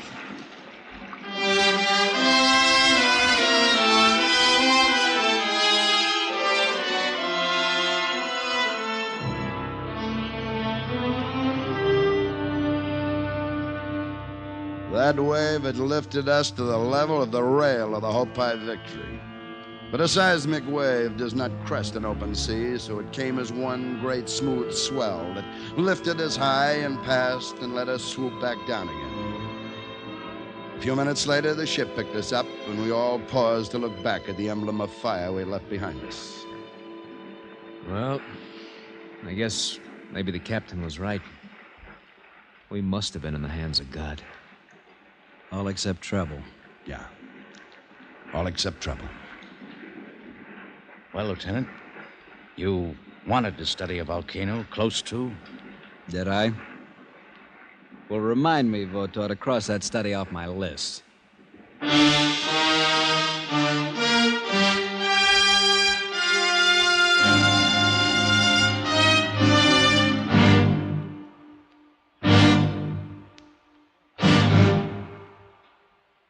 Escape, produced and directed by David Friedkin and Morton Fine, has brought you The Boiling Sea, a story by Vincent McHugh and adapted for radio by John Dunkel. Featured in the cast were Ted DeCorsia, Herb Butterfield, Harry Bartell, Herb Ellis, and Tony Barrett. Also heard were Jack Moyles, Clayton Post, and Jim Hayward. Your announcer, Bill Anders. The special music for Escape is composed and conducted by Leith Stevens. Next week.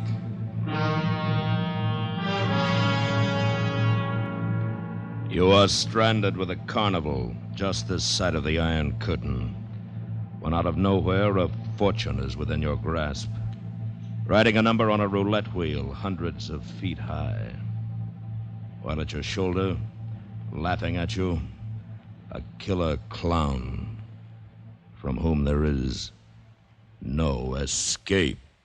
So listen next week when Escape brings you David Friedkin and Morton Fine's story, Carnival in Vienna.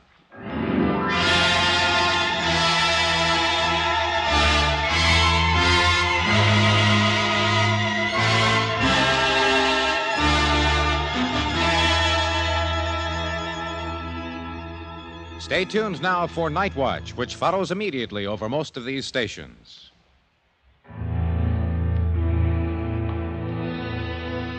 There's comedy with My Little Margie Sunday nights on the CBS Radio Network.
Stay tuned for Escape.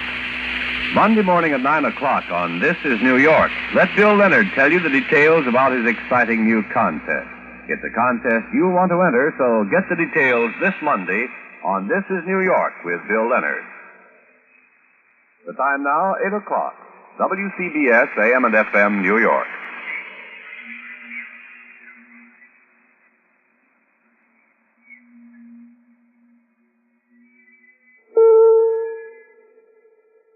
Tired of the everyday grind? Ever dream of a life of romantic adventure? Want to get away from it all? We offer you Escape.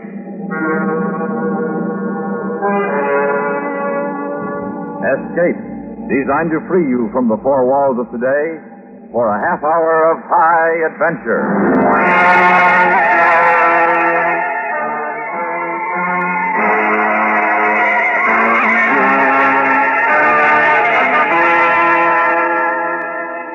You are stranded with a Carnival just this side of the Iron Curtain, when out of nowhere, a fortune is within your grasp. Riding a number on a roulette wheel hundreds of feet high, while at your shoulder, laughing at you, a killer clown from whom there is no escape. Listen now as Escape brings you David Friedkin and Morton Fine's story, Carnival in Vienna.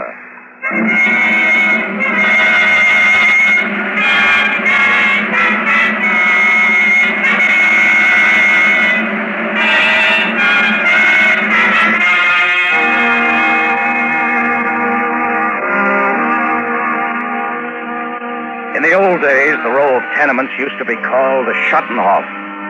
Then there was a war, and it was called rubble. Then it was cleaned up, and it was just an empty space in the older part of Vienna. That's where the Carnival set up. Pitch and wind stands, wheels, a midway act on the high wire for a bally, rides, palm readers, and the biggest Ferris wheel this side of the Rhine. 20 carriages and a 4-minute ride. And myself, front gate superintendent, John Ashcroft Allison. A nice sounding name, John Ashcroft Allison. The help calls me Hare, which is Mister. And that's the way it is. And there's Lily, who works a gaff whenever it's needed. She's got red hair. We get along fine.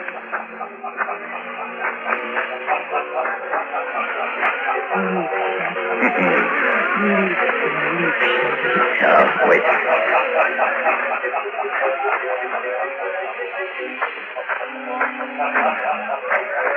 Anna, is that better? Why do you?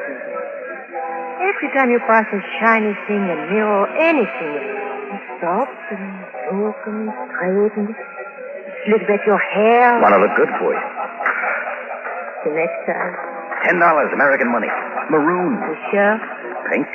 Silk. Cashmere. Feel it. And all for me. Liar. What do you mean? Liar, you are vain. You are proud when you have nothing to be proud of. You are hasty. You are a thief. You are... What do you mean, thief? Thief. One who robs from another. Tell you what. You and me, the plans you have. Oh, baby, baby. One of these days, back to the States. Never. You'll never go to the States. You cannot, I know. Joey, tell you? Last night you were very drunk, Johnny. And although I did not want to... Oh, I'll bet you didn't. Although I did not want to hear, Joey told me you were a soldier on a state called Missouri, where you were at the Carnival as a man who had handwriting characteristics like Zaza does here. Yeah, and once the guy wrote down his name for me to analyze, and I saved his signature and forged it for 3 months all over the place before they almost caught up with me. Yes. Oh, one day I would have told you. You didn't have to. I didn't do anything. There was Sark, and he told me. Oh, listen. And he told me how you fled from your country to yours, and how he met you, and how you've been traveling from carnival to carnival. Will you listen to me? Come on, let's walk. Listen, Lily. One of these days I'm going to get my hands on enough dough. These are new plans, not so? South America. What do you think? Shut up! Shut up! Shut up! Shut up! Clown, why don't you do something about that clown? Why should I do something about him? I like him. Hansel is but the way you laugh. But a wooden clown. Tell him the same thing, Herr Kunde. A wooden clown, a mechanism. Listen to him. Listen to Hansel. It's a purely mechanical laugh, contrived to induce customers into my hall of mirrors. Why does he upset you? The noise he makes. Come on, Lily. A wooden clown. I said come on. What else is he, Herr Allison? As if he knows your name and laughs at you, and knows you stop and preen like a peacock and laughs at you? Just want to tell you something, Cripple. My advice. Change the record in that Hansel. And that clown. Come on, Lily. Johnny. What? What do you want? As if he were upon your shoulder, laughing at you. Huh? Hansel. Oh, it's not bad. It's... Laughing at you. Now, let's forget it, huh? All right.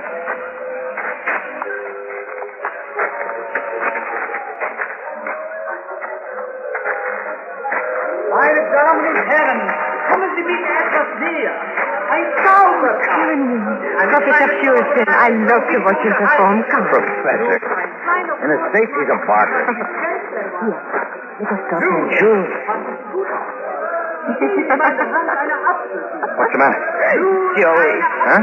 Joey there in the crowd, watching the procession. Yeah. You wait here. Why, where are you going? You just wait. Ein Stich nehmen und auf dem Pfennig irgendeinem Zeichen machen. Das nur. Joey. Sie identifizieren. Come on, let's take a walk. Richtig. That's Genau so. All right, Jim. Nun, wollen Sie bitte die Münze zurück?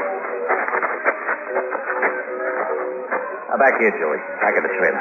What for? Back here. Hi, Joey. What's the matter with you? Been friends, haven't we? Bumped into each other in a Soho bar and buddies right off. Sure. Besides the fact you're a lush, you're a good boy. Good friend. Good shield for any carny in the world, right? Oh, right. I don't mind you took a drink and spilled a lily about me. One way or another, she had to find out. Well, then what's this all about? You, heisted a wallet just now. Huh? From a guy. Tourist, right? Tourist, huh? He was with a blonde from Maxie's. He had to be a tourist. The way he was dressed. Green shorts with a feather in his hat.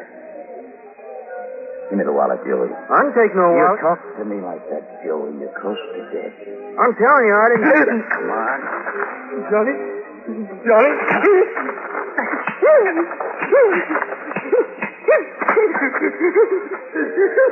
Now we'll take the wallet, huh, Joey? In here, Joey, inside your shirt? Oh, sure you have. Let's see. Tourist, all right. Paul Mack, Boston, Mass. Card. Where's the dough? Where's the dough, Joey? You already left the dough out of this?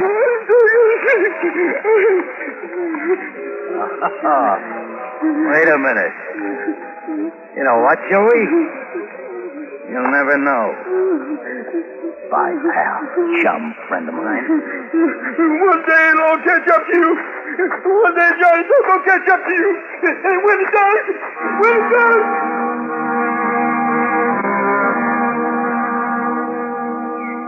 I didn't look at him anymore. Not at Joey. At John Ashcroft Allison looking out at me from the aluminum side of the trailer. Hand on the knot of the $10 tie. And he winked back at me, and his lips shaped the words I was saying. $23,000. Letter of credit in Mr. Paul Mack's wallet, complete with identification card. So I looked around for the green shorts, the man with a feather in his hat, with a blonde from Maxwell. And the way it happened, I bumped into them coming out of the hall of mirrors. I trailed them over to the Ferris wheel, watched Mr. Mack slap down some change for a couple of tickets. Waited until they got into a carriage on a wheel. And it started up again. Then I walked over to Otto. The kid was operating. Now, Alan. Hello, Otto. Working hard? Not hard. Push this stick, the wheel stop. Pull it back, the wheel stop. Easy. Hey, how about you and, Marlene? I never got to see her. Although she works right over there, we only get to wave. Then, when we are both off, her boyfriend comes and takes her away. Why don't you go over and talk to her? Sure, go ahead. I'll take over the wheel. I would certainly like to see Marlene close. Go on, beat it.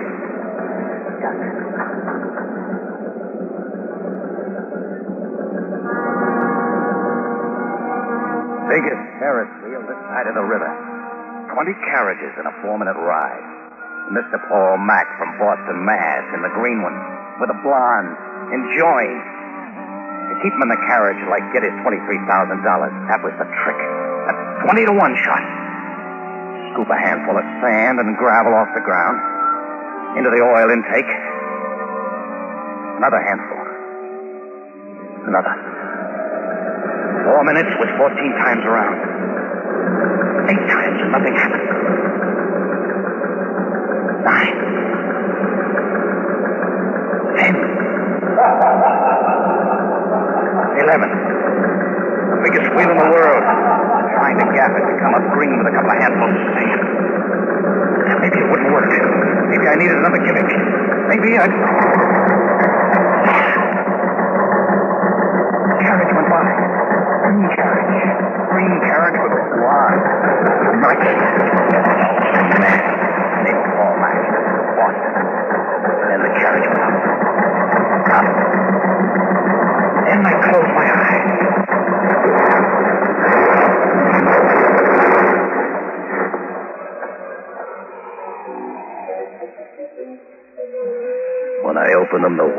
stopped spinning. The carriage at the top was green, and I knew there wasn't a chance of that wheel coming down for a long, long time. And there wasn't a ladder that high that could get them down.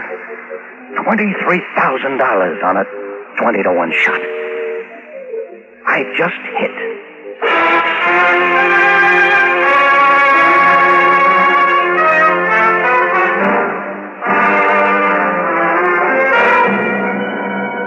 You are listening to Carnival in Vienna, tonight's presentation of Escape. Edgar Bergen fans will be doubly delighted with the new Edgar Bergen Show with Charlie McCarthy. Remember, Sunday nights on most of these stations, the new Edgar Bergen Show with Charlie McCarthy. And now back to Escape and the second act of Carnival in Vienna.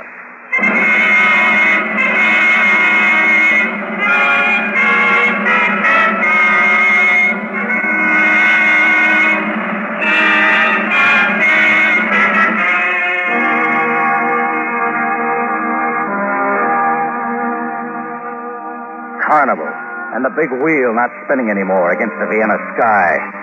And for a little while, the small riot of Carney wound down. New attraction added to early afternoon where the Danube flows, and how the kids took to it. Climbed the girders and hung from them like skinny rag dolls and kicked their feet into Otto's face, who was going crazy trying to fix his Ferris wheel.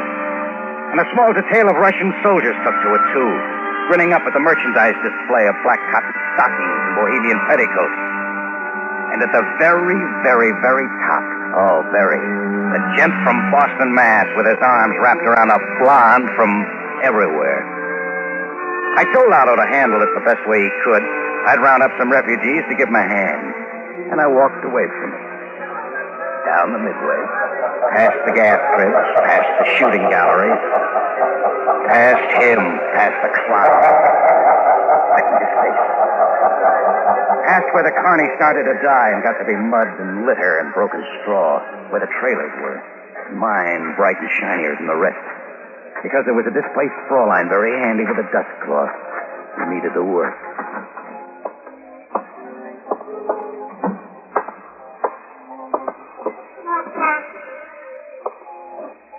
And the job? Class in penmanship. Oh, gentle the writing hand. Scroll, circle, and slant.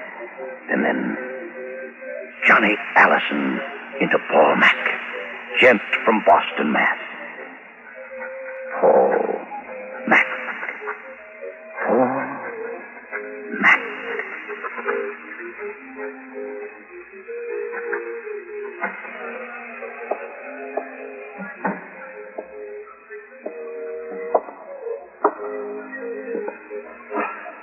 What you doing, Johnny boy? Beat it. What you doing, Johnny boy? There's a bottle of schnapps over in the cupboard, Joey. Drink yourself dead. No. Maybe you don't understand because you're fuzzed up. You're not wanted, Joey. Oh, now that hurts. Hurts when you say it to an old friend. But you could buy back my affection. I like you, Johnny. Honest. I don't want not to like you. Lush. Beat it, Lush. Don't talk like that, Johnny. You made a noise like $23,000 when I heard you laugh. I don't know the angle, but I want in. Half, Johnny. Peddle your dream to Madame Zaza. That's her pitch, not mine. What was you doing when I come in, Johnny? Writing letters? Practicing, maybe? Getting old feeling the digits just so you can let me see, Johnny. Get your face away from it. You didn't even let me peek. But I got something I want you to see, Johnny. I brung it just to show you. Oh, Joey, you really are fuzzed, aren't you? No. All this here gun does, Johnny, all it does in the world is to make you and me buddies. I squeezes on it just a little bit, and all it says, you hear it, Johnny? All it says is buddy, buddy, buddy. Like it was a mama dog. You say half to me, Johnny. Say half for 23 grand. I don't squeeze no more. Give it to me, Joey. Give me the gun, and then you can go hit the schnapps bottle. Give me, Joey. You can squeeze the schnapp. You just sit right down on the floor, Johnny, so it'll go off right between your eyes. Give me, Joey. Oh, drop it. Oh, throw it away. I'll kill you. Sure, help me, I'll kill you. Johnny boy, no, you didn't have to do that. Give me. Sure. Here, take it. I'll sit. Nobody can play you for a sucker, Johnny boy. You help me up and I'll... Johnny! Got to be, dreamer. Like this. Just like this.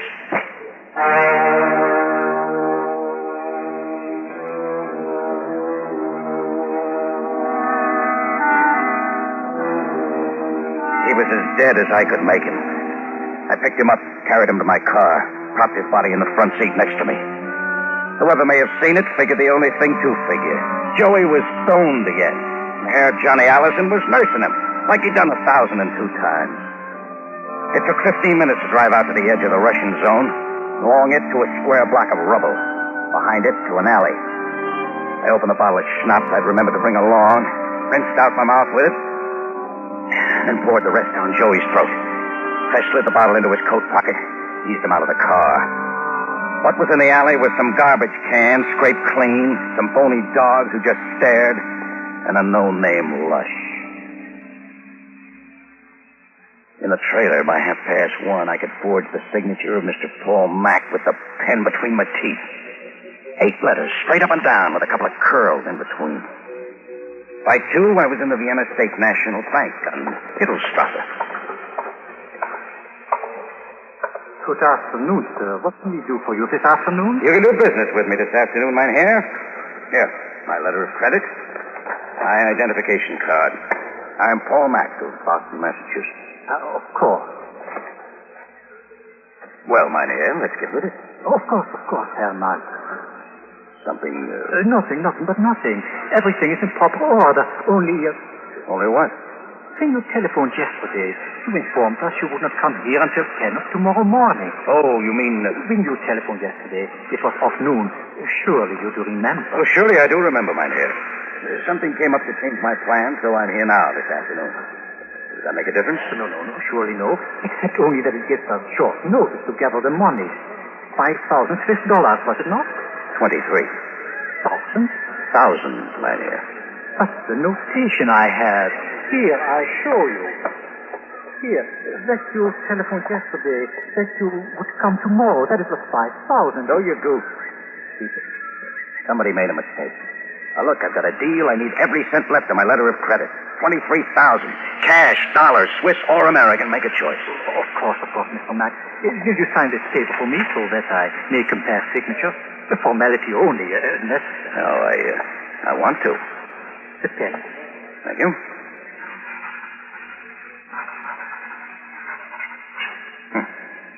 Danke. And now, only moments longer. I must corroborate with Herr Schindler. A formality. Oh, sure. I'll wait.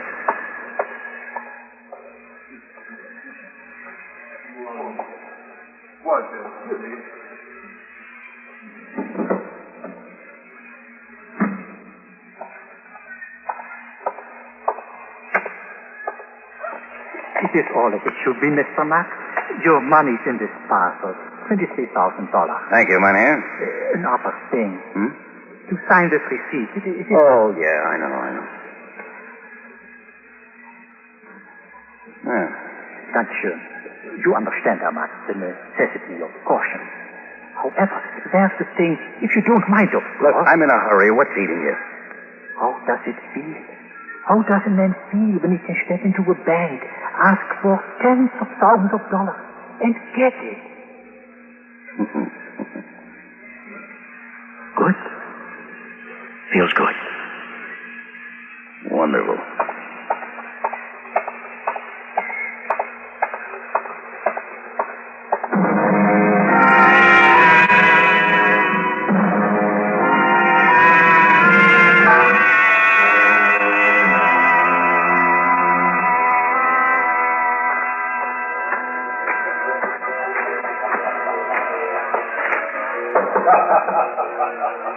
Yes?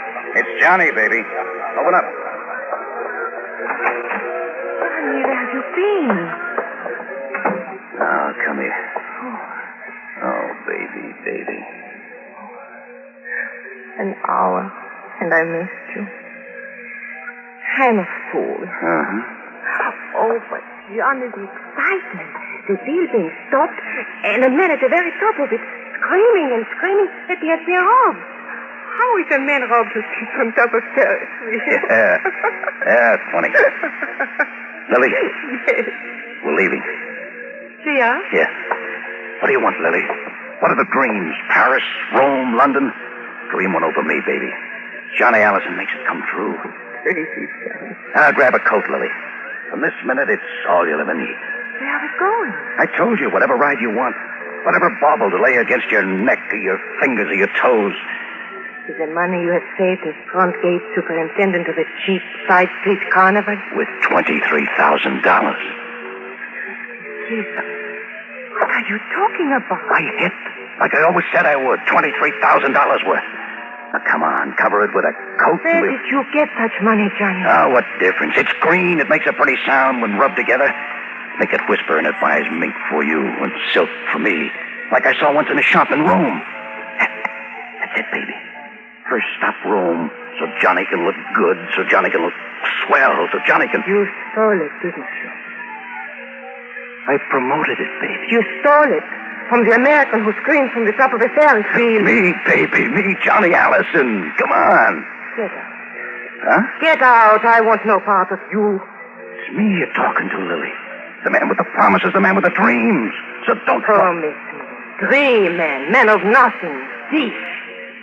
Who will go with you? Not Lily. Not I. You're lousing it, baby. Not with you. Promise man, dream man. Stupid man of angles and gimmicks and promoting. Is that because you hate the truth of yourself? Anything else you need to say? You are like Joey and Lush. Drunk with yourself. Drunk with your stupidity. Drunk with your drunkenness. Joey, Johnny Ellison, who is Joey. Joey. No, Joey. Shouldn't have called me that. Not Joey. You shouldn't.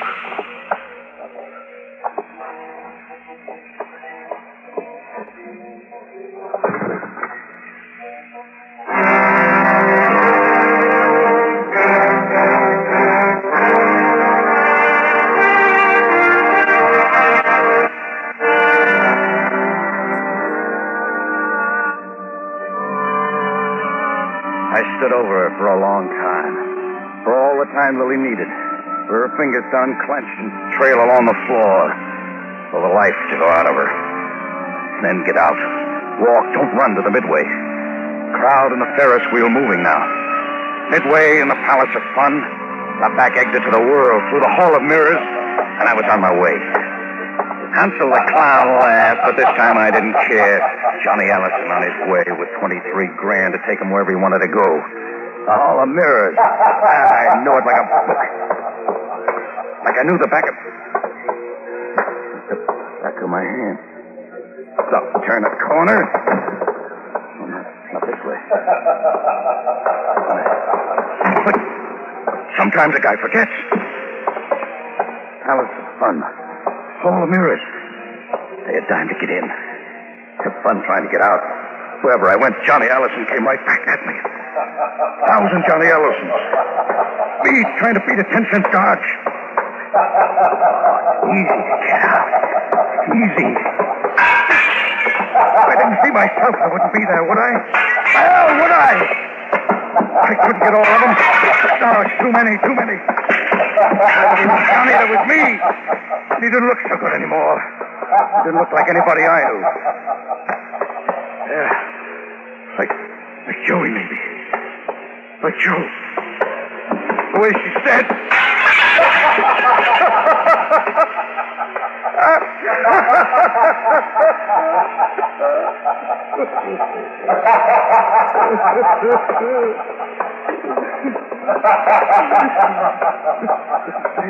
May officer. Oh, yes, there he is. There on the floor.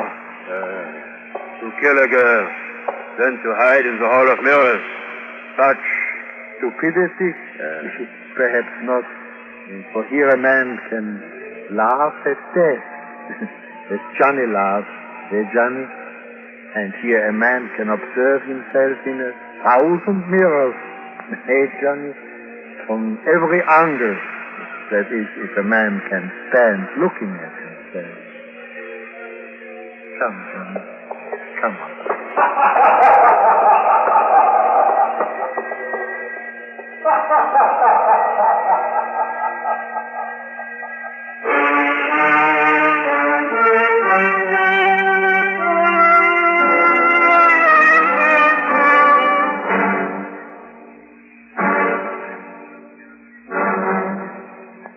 Escape has brought you Carnival in Vienna, a story written and directed by David Friedkin and Morton Fine. Featured in the cast were Jack Moyles, Lillian Bayes, Jack Crucian, and Hans Conreid. Also heard were Barney Phillips, Robert Boone, and George Peroni. Your announcer, George Walsh. The special music for Escape is composed and conducted by Leif Stevens. Next week.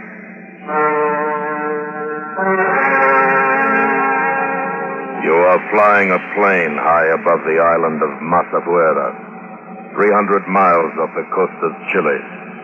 Beside you, a beautiful woman, and only she knows it's the last stop. The last time around, a death trap from which there is no escape. So listen next week when Escape brings you Tony Barrett's story, There Was a Crooked Man.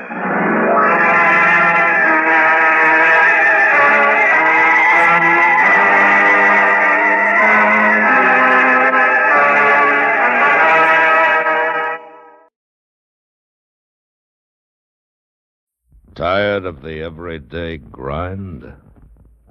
Ever dream of a life of romantic adventure? Want to get away from it all? We offer you Escape. Escape, designed to free you from the four walls of today for a half hour of high adventure.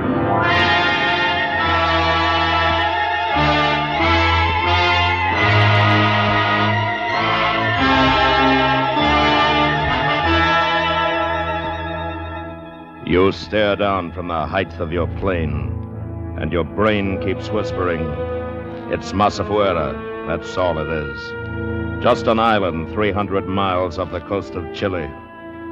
But both you and the beautiful girl beside you know it's more than that.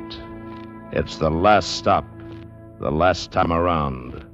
A death trap from which there is no escape. Listen now as Escape brings you Tony Barrett's story, The Target.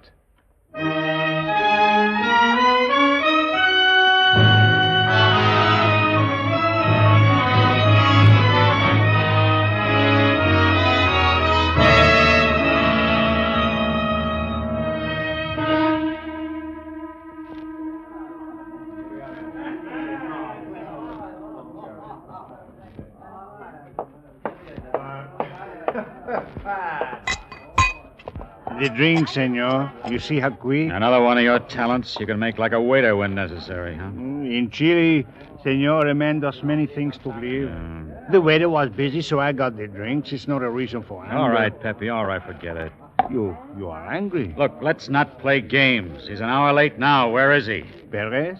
He will be here. I watch with great care. He has not come in yet. Trust me, senor. Haven't got much choice, have I? Is being late, is that part of the build-up, part of the sale? You demand promptness in informers, senor? You ought to be used to it by now, huh? You never get used to it.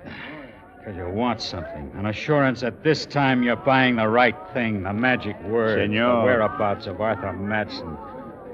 And you fall for it every time and move on to where the whispered word's said to go. Caracas and Lima, Cochabamba. And now Tautan? Tautan. Sit in one more crummy little bar, wait for one more sly little man with a word for sale. How long you search for him, this Arthur Matson? A year. You watching that door? You sure Perez hasn't come in? You sure you know him? I know Perez, senor. Why don't you relax yourself, senor? Think of something of more pleasantness. Like what? Like the lady of great beauty in the next booth. From your country, is she not, senor? Yeah, way off base. Okay? A joint like this, she must be out of her mind. Well, that's fine. All we need now is our beef. Go see what it's all about, Pappy. See, I'll be right back. Senor Kennedy, come here quickly. Pappy, what is it? Look, senor. There on the floor. Is he dead, senor? What do you think? That knife's got him pinned to the floor. I'm sorry for your sake, senor. What are you talking about? The dead one. He is the one you are waiting for. He is Paris. Another blank. Another dead end. What is it? What happened? Forget it. I've got to see. You wouldn't want to. It used to be a man named Perez. Listen, get me out of here now. Please, I can't be found here. Relax. It's a killing. Want a drink? I've got to get out, please. Peppy, wait here for me. Come on, lady. Stay close to me.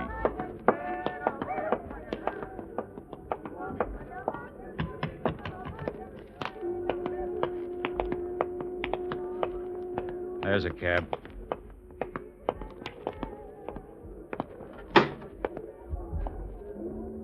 Aren't you coming? No, you'll be all right. Cops will be here in a few minutes. A lot of questions. They'll want answers. Tell the driver Cuevas Hotel. Carretera. Tiene la señorita al Hotel Cuevas. I'm at the Royale. Call me in an hour. Who will I ask for? Kennedy. Vic Kennedy. My turn. Eve. Eve Coleman. You'll call? In an hour.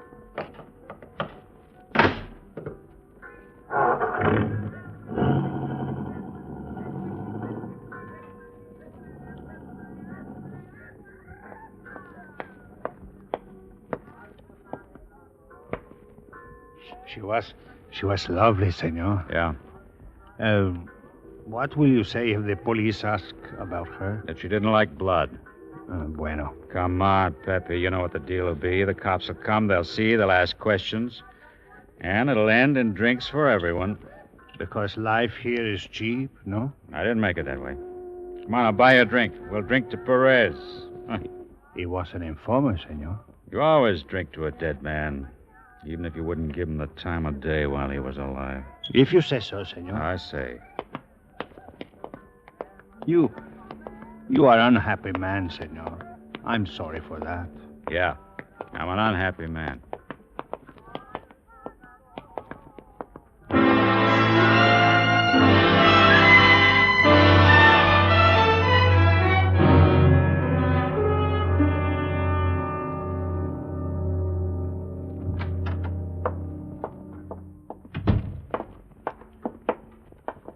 Once in your room, you will sleep, senor. I told you I want to talk. Come on. Buenas noches, Senor Kennedy. Evening. Any messages for me? No, senor. You sure? No phone calls? No, senor, I am sorry. Get me Miss Eve Coleman at the Hotel Cuevas. Of course. You take it in your room, senor. I'll take it here. Momentito, senor. Senor, you sure you don't want... Stick around, Pepe. Hola, por favor, la señorita Coleman está aquí. Senor Kennedy, you said Senorita Eve Coleman. That's what I said. La señorita Coleman no está aquí. Gracias. I am sorry, senor, but there is no one registered there by that name. Senor. All right, forget it. The lovely one who did not like blood? Yeah. This ain't my day. Senor, why don't you... I told you I didn't want to sleep, but want to talk.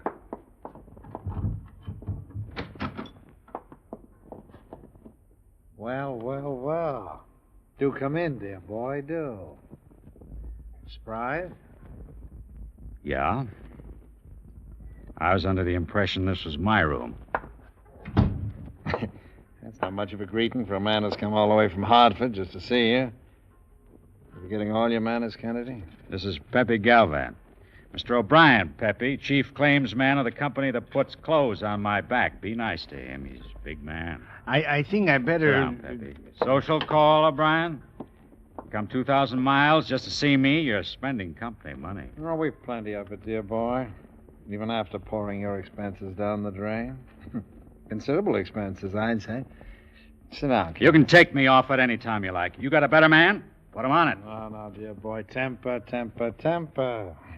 Wouldn't be fair to you, would it, Kennedy? After all, Arthur Matson was in your custody when he escaped with his bank's $100,000. You come all this way just to tell me that? They've a new idea back home, Kennedy. That perhaps you're not trying too hard to find Arthur Matson. That from your point of view, it might be just the thing you don't want to do. I make myself clear?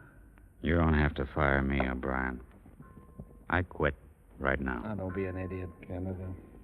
You could tell them they were right. You'll never get another insurance job as long as you live. You know Santiago, Kennedy? Boat's still run. I can get there. Why? Well, I didn't come down here just to fight with you. You got one last chance. Now, listen to me. Masafuera is an island 300 miles off Santiago. I know where it is, senor. A return on an office wanted describes an American living there. The description fits Arthur Matson. You hear me? I heard you. I'll take a look. Do, dear boy, do, huh? And I'll tell them back in Hartford that you're still trying. Bye, dear boy. Bye. Pepe, you really know Santiago? Si, senor. You still got a job. Get down to the docks, get passage for both of us for tomorrow. Si, senor. It's a 3-day trip, you know, on a fruit boat. I'd have to make this one if it was a rowboat. Pick me up in the morning.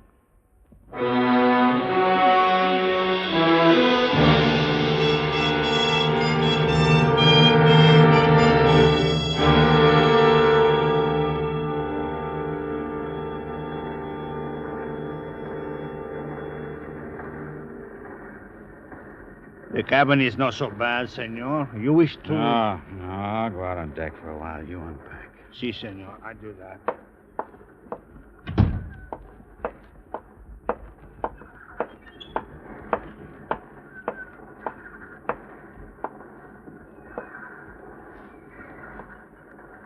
I never even said thanks, did I, Vic? Vic? You're angry. No. You're angry you helped a girl who never said thanks. And never called. Why? Was it too much trouble? Poor Vic. Sweet Vic. Pigeon, Vic. Si, senor. This is a Hotel Cuevas. No, senor. Is no lady here by name of Eve Coleman. Sorry. Now, why? A joke? A whim? What? Not a whim. I want an answer. It's too long a story. Vic. Sweet Vic. I got the time. We got the time. You're wasting it. You're wasting.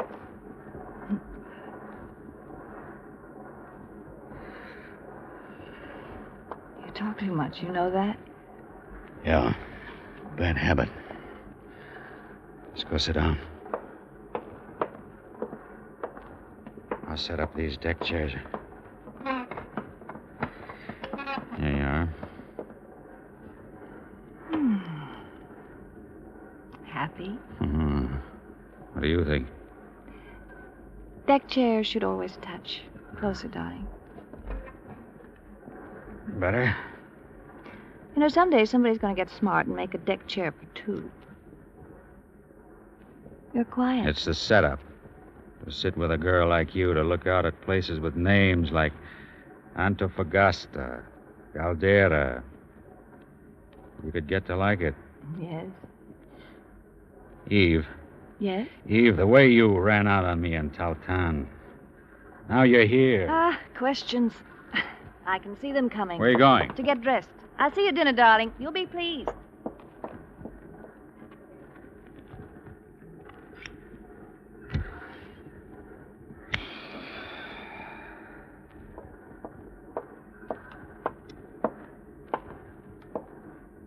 Senor? Sit down, Perrin. You look like a man who is in love, but is not happy about it.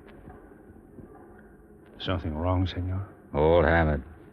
Occupational hazard. You always add. If 2 and 2 don't come up 4, it's bad. If it comes 4 too easy, bad again. Si, senor. I want you to get a radiogram off for me to Hartford, Connecticut, to an insurance company.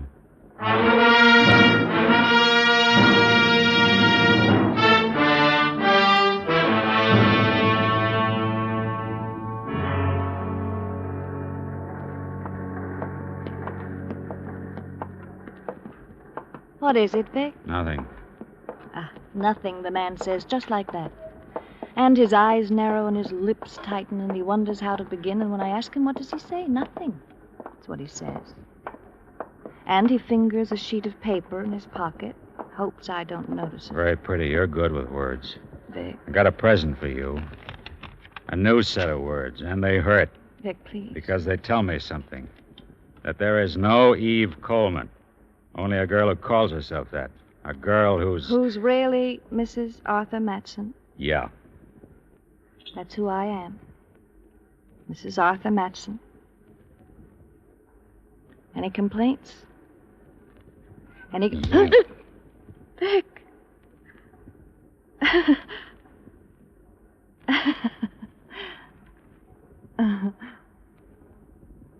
Hi, Vic.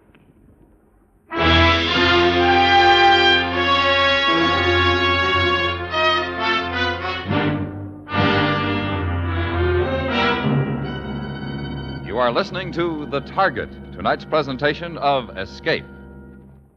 Tune in Monday night and meet Corliss Archer here on CBS Radio. Remember, on most of these stations every Monday night, come on and meet Corliss Archer. And now back to Escape and the second act of The Target.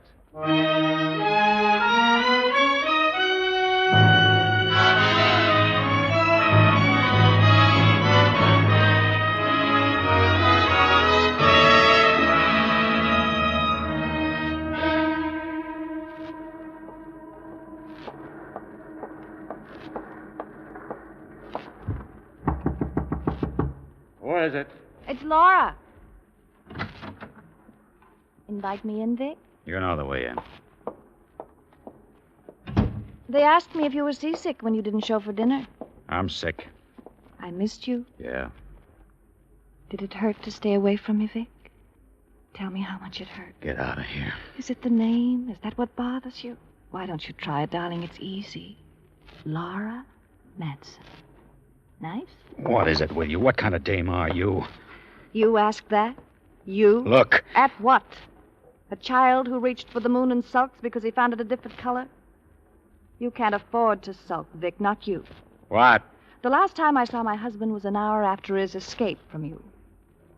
How does a little man like Arthur Matson get away from a man your size, Vic? How? He buys us. You're out of your mind. You want the price? $5,000. Arthur told me. Hurting me won't change it, darling. Doesn't change anything. He lied to you. You hear what I say? I don't care. Don't you understand that?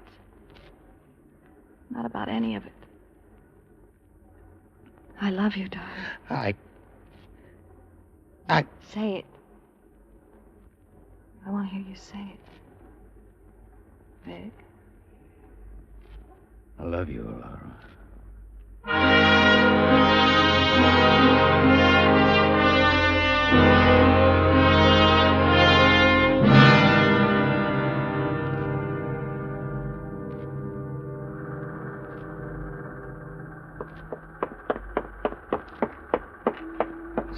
Senor. You find out anything?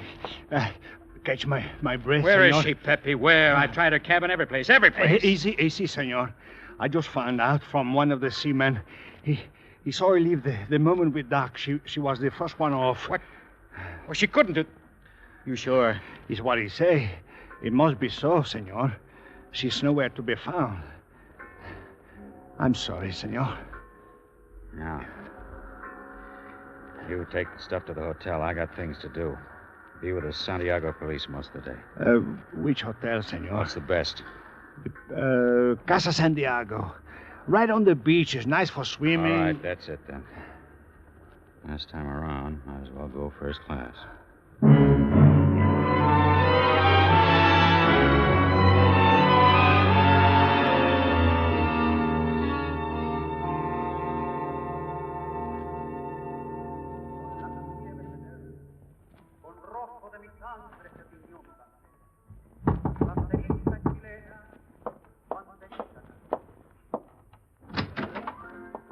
Must have been a long visit with the police. It's after 8, senor.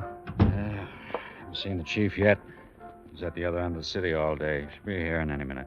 Then I see you in the morning. You like the room, the radio? Yeah, fine. Senor Kennedy?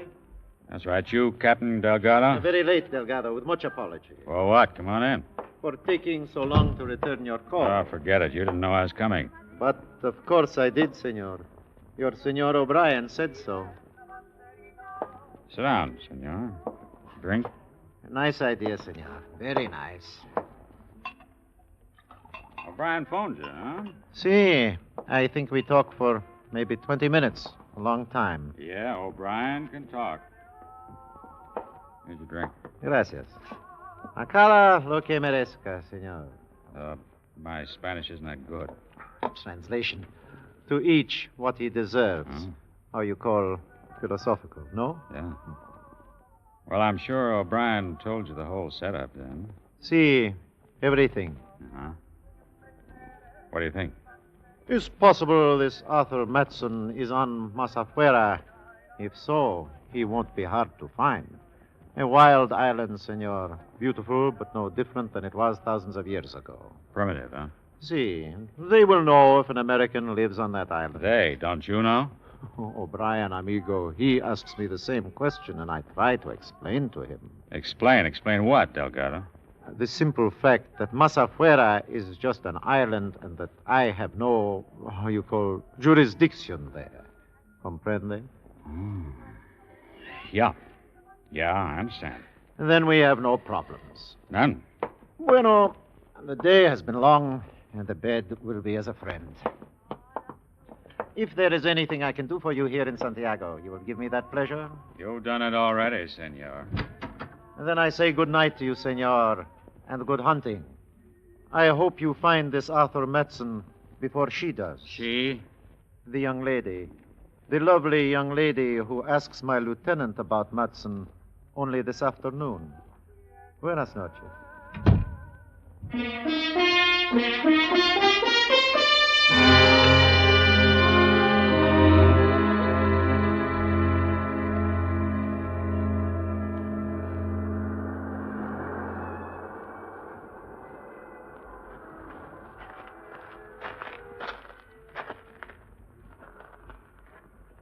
Open your eyes, Vic. For me. Laura. A man on alone on the beach at night is trying to wash something out of his mind. Oh, Laura. No questions? No where have you been? I know where you've been. Doesn't matter. Say it, Vic. I want to hear it. I love you, Laura. Again. I love you. Oh. Sweet Vic. Laura, isn't it? Worried, Vic. Matson, what are we going to do about him? Kill him, my darling. Why, Laura? Why? You've always known you'd have to do it. Now, listen. You took a bribe, darling, remember. I don't want my Vic in prison. I want him with me. Close to me. Kill him, darling. Laura. All that money. Little nothing like him sitting on an island with all that money.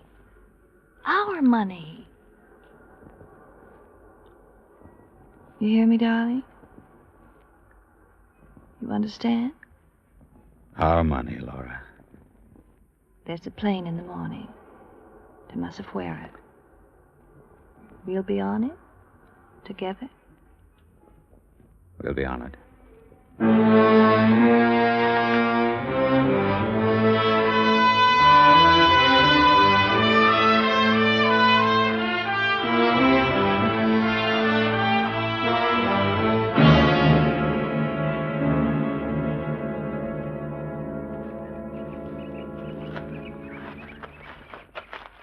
Like manhunting, Laura? Oh, not 8 hours of it. Delgado didn't tell me it was all uphill. Vic, Huh? What is it? clearing just ahead. I think it's the top. It better be. Come on.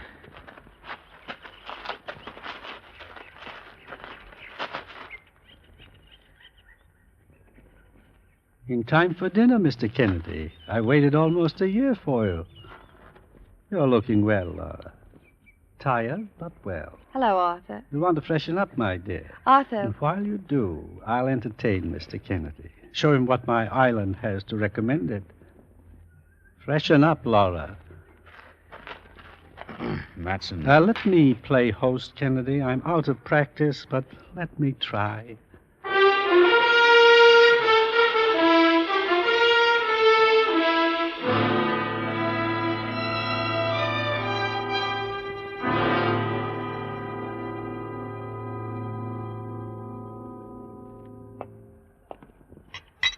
Your drink, Laura? Yours, Kennedy? Lost his mind. Is that what you're thinking, Kennedy? That Arthur Matson lost his mind? Matson, A man yeah. who shows you a shabby little house he loves and a stone terrace he built himself and makes you a drink as civilized people do. Values change, Kennedy. This is all I care about now. This terrace, the view from it, even the rocks 100 feet below.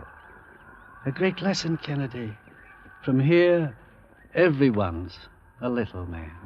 I'm glad you're happy, little man. How am I going to die, Kennedy? Will you use a knife? A gun? How? What's the matter with you? I don't mind. Not really. I've had a year away from her. A whole year. You'll pray for your island. It won't take too long. You're crazy. Laura's doing better with you, Kennedy. You're going to kill for her. I only stole for her. You stole for yourself, Matson. So, that's what she fed you. Oh, poor Kennedy. Shut up. Shut up. You told him I had the money, Laura? Lovely, lovely. Kill him, Vic. Now. What are you waiting for? Who's got it, Matson? Who? She has, you idiot. She's always had it, but I'm the only one who knows it, aren't I, Laura? With me alive, you'd never be safe, never be completely sure. You're going to do your own killing, Laura. You let him live too long, Vic. He shouldn't have said that. Don't move, Vic. You're gonna kill us both, Laura? Both. Like you killed the little man in the bar back in Towtown? I bought that, darling. You were getting too close. Say goodbye, Arthur. Nicely. Not alone. No. I won't go alone. Let me go! Vic! Help! Help me! Help!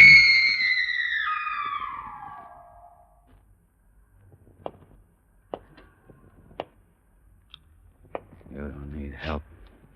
Not anymore. Huh. I need it now.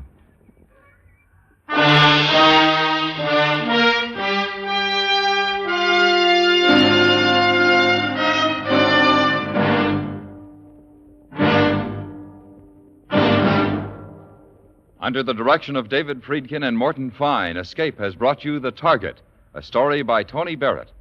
Featured in the cast were Whitfield Connor and Mary Jane Croft. Also heard were Edgar Barrier, Herb Butterfield, Hans Conreid, Melita Milo, and Jay Novello. Your announcer, George Walsh. The special music for Escape is composed and conducted by Leith Stevens. Next week. You're at the end of a journey. You've committed murder to make a barren wasteland of India, silent, desolate, where there is a cave and a carved image of the goddess Kali, whose heart is a ruby big as a grenade, and which is guarded by a smiling old man, from whom there is no escape. So listen next week when Escape brings you Ross Murray's story, The Red Heart of Kali.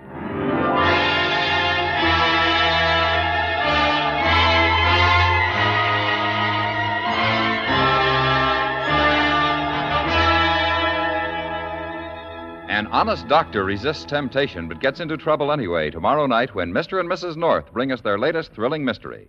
Don't forget, CBS Radio has a date for mystery with Mr. and Mrs. North tomorrow night, and you're welcome too on most of these same stations. Stay tuned now for Night Watch, which follows immediately over most of these stations. Where there's Gunsmoke, there's Western Adventure, Monday nights on the CBS Radio Network.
Portions of the following program from Hollywood are transcribed. Hello there. This is the entire staff of announcers in the Hollywood studios of the National Broadcasting Company. Under ordinary conditions, one announcer would be sufficient to introduce the program. But this is a special program, as you will presently see. Among those to be heard from will be George Murphy, Audie Murphy, Jane Russell, Jimmy Durante, Ronald Reagan, Hy Averback, Dick Powell, and Henry Russell's orchestra and chorus. The next voice you hear will be that of Dick Powell. And here he is.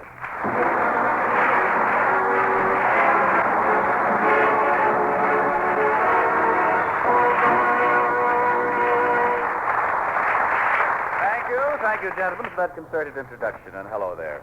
We're here this fine Sunday to ask you to join us in celebrating the birthday of someone all Hollywood regards as a wonderful person. Tomorrow is the 173rd birthday of Uncle Sam. 173 years. That's almost as old as some of the moving pictures we see on television. But you know, for a fellow that old, Uncle Sam is in mighty good shape, and I guess we're all pretty proud to be his nieces and nephews. But tomorrow also happens to be the birthday of a motion picture star named George Murphy. And it's a funny thing. George has never really had a birthday party. Being an event of less importance than the birthday of American independence, George's anniversary has always been lost in the sound of the firecrackers and the brilliance of the skyrockets. But today, we're throwing George a party, properly honoring this Metro-Goldwyn-Mayer star for his acting ability, for his being a good citizen, for his tireless efforts in organizing entertainment for servicemen throughout the world during the late war, and in all of the veterans' hospitals today. Gathered here in the NBC studio are a number of Hollywood celebrities who will greet George when he arrives. But before that, we want to let you in on a little secret.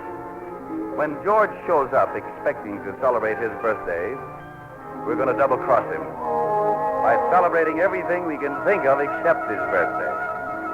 I was nominated to hatch this foul plot, so I telephoned George at his home late yesterday.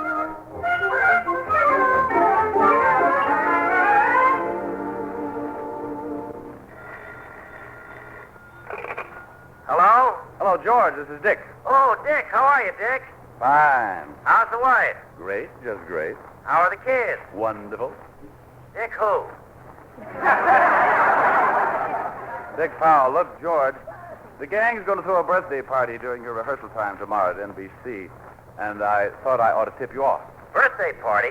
Oh, you mean for the anniversary of independence? Now, George, stop being coy. Huh? The 4th of July happens to be the birthday of somebody else besides Uncle Sam. Oh, then you know, huh? Of course. And I thought it would be better if you knew in advance. You might want to make a speech or something, George. Oh, gosh, this is wonderful, Dick. I'll never forget you for tipping me off. Gonna be a surprise, huh, Dick? Oh, yeah. It'll be a surprise, all right. Goodbye, George. See you Sunday, Richard.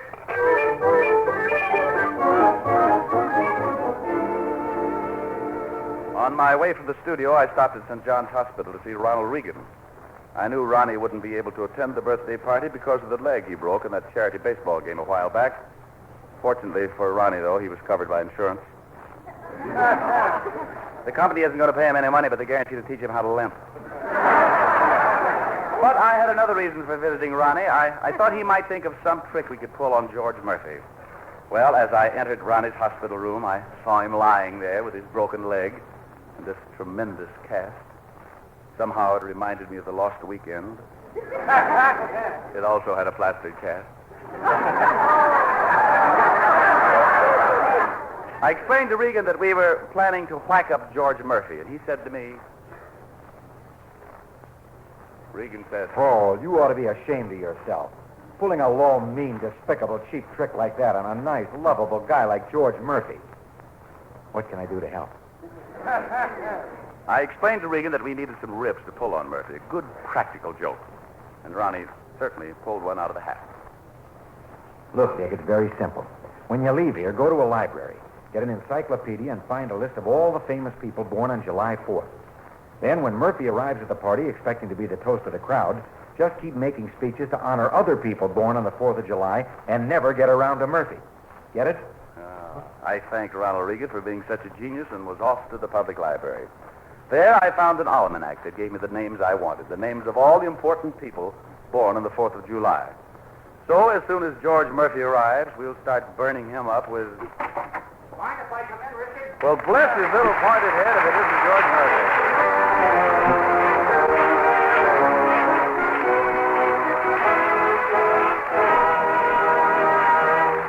George, I'm really glad to see you because, well, we're having a little celebration today, and it certainly wouldn't be complete without you. Friends, as you know, tomorrow is the birthday of the father of freedom, Uncle Sam. But it also happens to be the birthday of another great American. A man who will be long remembered for his accomplishments in his chosen profession. A man whose name will go down in history. A man... Really, Dick, you're embarrassing me. And so, as we revere the name of Uncle Sam, let us not lose sight of the fact that July 4th is also the birthday of Calvin Coolidge. Well, gosh, Calvin Coolidge, born on the 4th of July. I didn't know that, Dick. But then the 4th is the birthday of another very famous person, too. Ah, but of course, I mentioned President Coolidge only to show the pattern. Only to establish the fact that there must be something in the stars to transmit the quality of greatness to those born on the 4th of July. And that leads me up to the name of a man none of us shall ever forget. A man who took a great talent for holding an audience spellbound and unselfishly devoted it to his country. Oh, Dick, look, you're spreading it out a bit thick, old boy. Take it easy. Let us all sing happy birthday to that great patriot, Giuseppe Garibaldi. Maybe if I were dead, I'd stand a chance here. Happy birthday to you. Happy birthday to you. Happy birthday, Garibaldi. Happy birthday to you. On the other hand, Dick, there's another famous person born on July 4th. This is it. You bet your life there is, High Everback. A man whose wholesome influence on the American public will be forever remembered. Why, there isn't a household in America where this man's name isn't glorified. He's truly a symbol of American accomplishments. I tap dance, too, you know, Dick. What is there about this magical 4th day of July that not only gives the world Calvin Coolidge and Giuseppe Garibaldi, but also produces Stephen Foster? I wish I was in any old Kentucky home far, far away at this moment. But you're forgetting somebody, Dick. There's still another great American who first saw the light of day on Independence Day. Of course there is, and that's precisely why we're here today.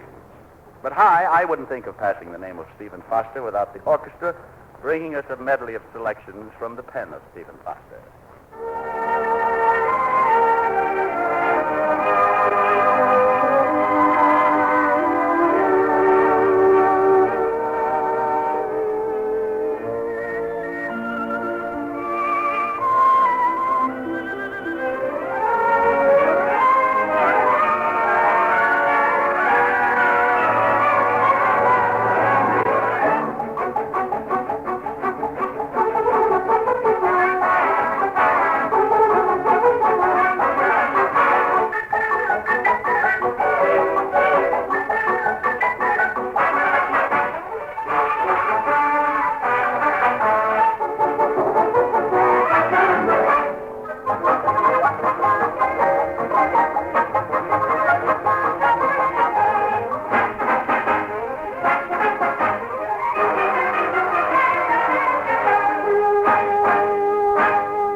I guess that Stephen Forster must have been the greatest man ever born on July 4th outside of Uncle Sam. Dick, isn't there somebody else who was born on the 4th of July? Certainly, Harry, and I'm rather ashamed of myself for waiting so long to mention his name. Well, it's only a 1-hour program, you know. This man's contribution to the world is so great that mere words are not adequate to describe his greatness. Don't overdo it, Powell. Just get to it. In fact, realizing the futility of words alone to convey adequately the story of this man's importance, we have asked the NBC Sound Effects Department to deliver his tribute.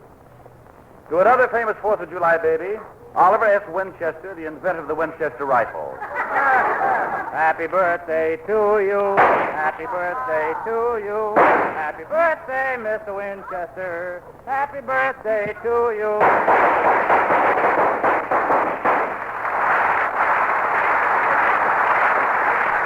Oh, brother. Some birthday. Look, Powell. Could it be by any chance that you've overlooked someone else who was born on July the 4th? The big things, Murphy, we say for the finish. Friends, as you can see, many great personalities were born on the 4th of July. You've heard so far of statesmen, inventors, musicians. We now come to a great actor. Stick close to the microphone, Ma. Certainly many moons will pass before the 4th of July produces a talent as great as that belonging to George At last. M. Cohan. You can shut it off, Ma.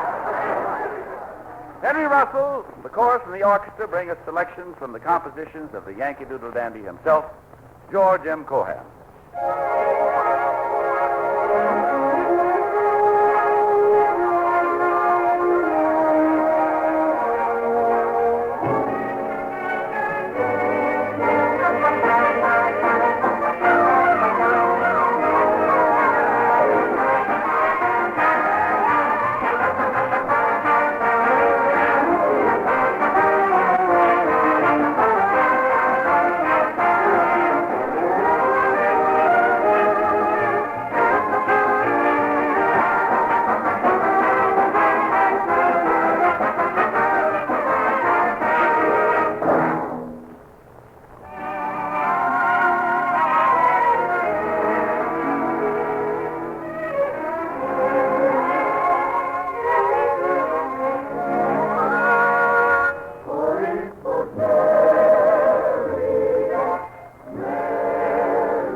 Jim Cohen was certainly a 4th of July baby whose birthday deserves our attention. But there are others, you know. Yes, George. Also born on the 4th of July was the celebrated author Nathaniel Hawthorne. The sculptor William Rush. The senator from Ohio, Ethan Allen Brown. The actor, George Murphy. Lieutenant, I'm glad. It's okay, Dick. It's all right. I can take a joke as well as the next fellow. But I think it was a pretty crummy trick to deliberately mislead me into thinking this was a birthday party for me. So far, you've mentioned every name on the telephone book except Murphy. Oh, an unforgivable oversight, George. Well, all right. But we'll make amends right now. Well, I'll forgive you if you hurry up. All right, Bud.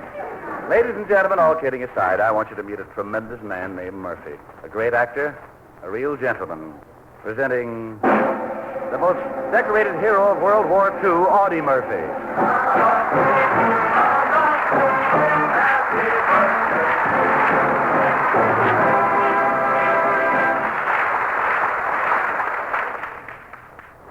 Thank you, Dick Powell, and hello, everyone.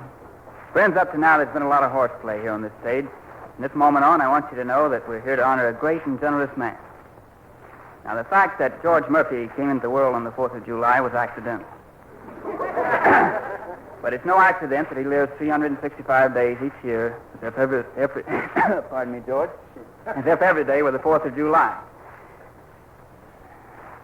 I'd like to thank George today for his efforts through the USO and the Hollywood Coordinating Committee, because he made entertainment a weapon during the late war. You know, I lived in the United States all of my 18 years before I became a soldier, and I never saw a movie star. But I saw plenty of them in Africa, France, and Germany, thanks to George Murphy and the wonderful people he helped organize and direct. A dog trace in a trench couldn't go to the show, so Hollywood brought the show to him. We're here today to honor George Murphy on his birthday. And we're here to wish him well in the debut of his new radio show, Hollywood Calling. Be heard at this same time every week starting next Sunday. But I'm here especially to thank George for what he did for the GIs. And with me today are a handful of survivors from my old outfit, the 3rd Infantry Division. And for George's birthday, we'd like to ask the studio audience to join us in singing Happy Birthday to George Murphy.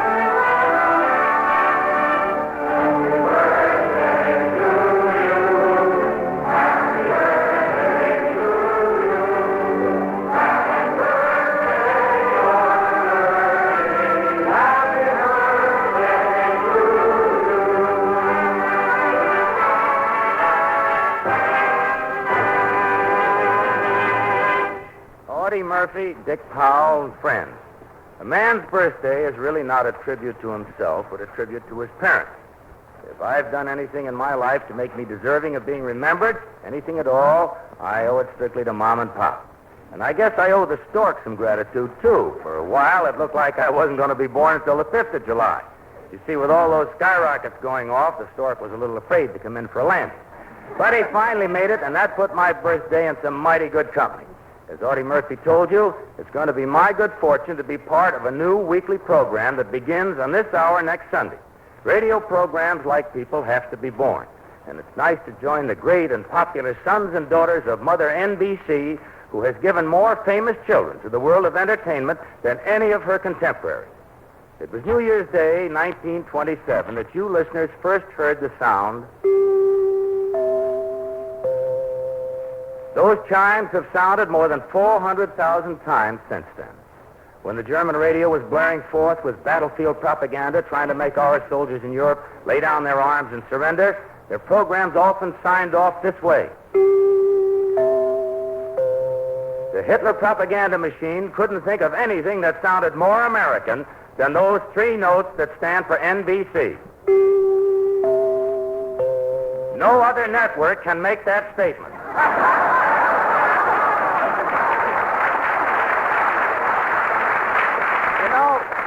I'm very proud to be chosen as the skipper to pilot NBC's big new Sunday series. And I guess that's about as fine a birthday present as any fella could ever receive. George, I know the newspapers have been crammed with speculation. What's really going to happen on this Hollywood Calling program of yours? Well, instead of explaining it, Dick, I'd like to demonstrate. It's a little bit complicated because we'll have almost 100 people on the stage here helping give away the most desired jackpot a quiz show ever offered. For instance, it requires 10 telephone operators here at NBC to handle the calls to listeners in all the 48 states. So while we get ready to demonstrate how this is done, we on NBC's newest program would like to salute our illustrious predecessors. The orchestra of the baton of Henry Russell brings us a cavalcade of theme songs made famous through the years on the network identified with this sound.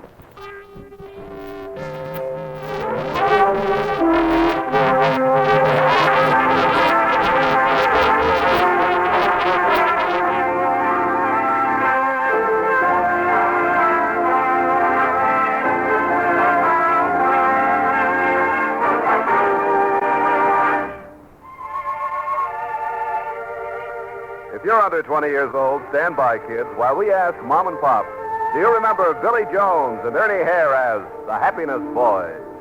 How do you do, everybody? How do you do? How do you do, everybody? How are you? When the skies are kind of gray and you're feeling just that way, ain't it great to hear folks say, how do you do?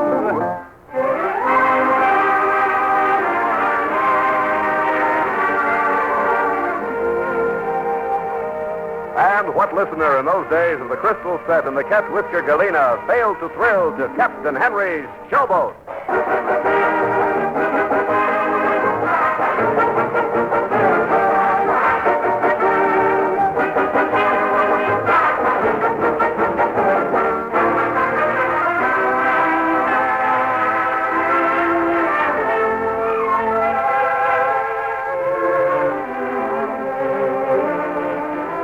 And then, of course, from out in Chicago came Sam and Henry, dressed up in new names given them by an NBC elevator operator, Amos and Nancy.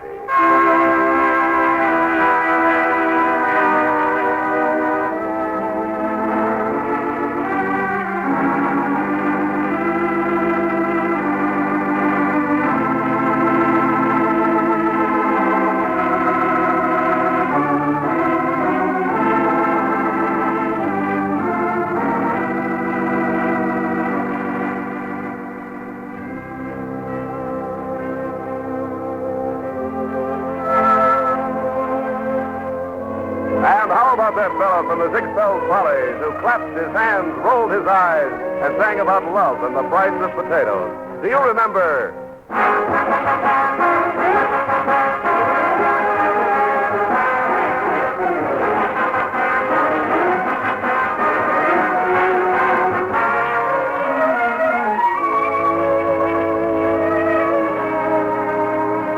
And then from State College, PA, that unforgettable organization of musicians who call themselves Fred Waring and the Pennsylvanians.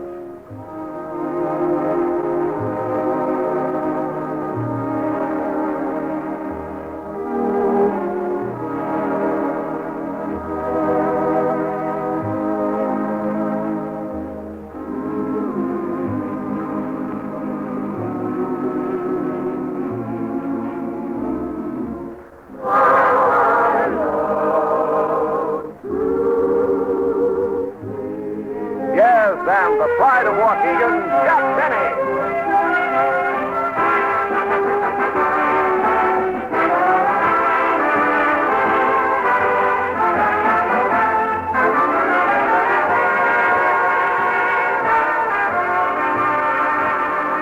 He really scaled the height, and to this day delights the likes of me on NBC, where he spent Tuesday night.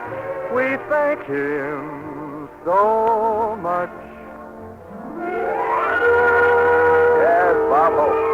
Then came the little fella made of wood who emulated the man who carved him by carving himself a place in the Hall of Fame.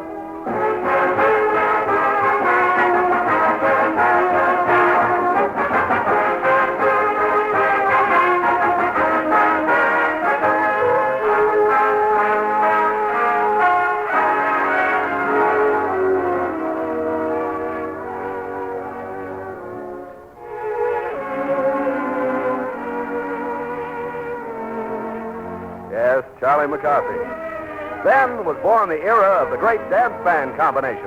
And what a showcase they had on the Fitch Bandwagon.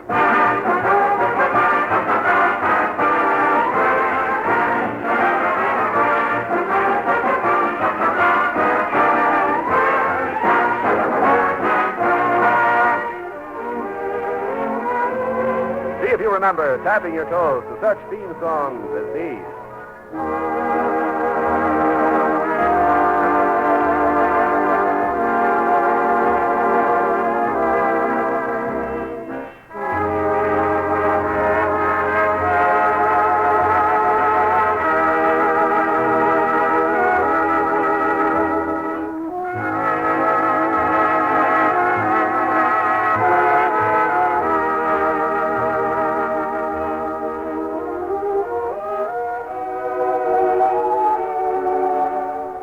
Ted Weems, one of the first of the great radio orchestras. And then, of course, the old maestro himself, the man who made the word yowza as household as a gingham tablecloth, Ben Burney.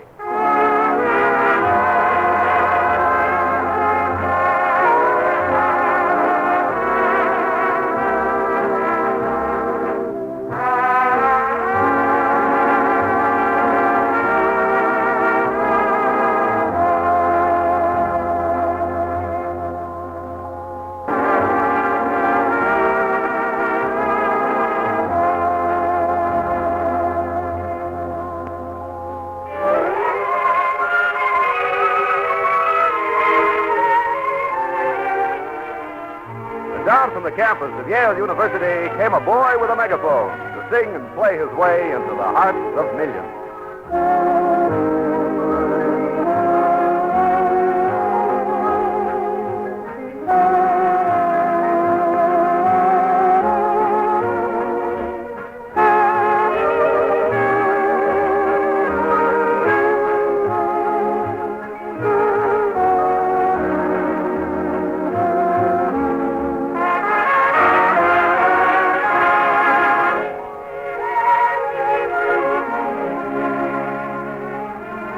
And who among us will ever forget the man with the Moonlight Serenade, Glenn Miller?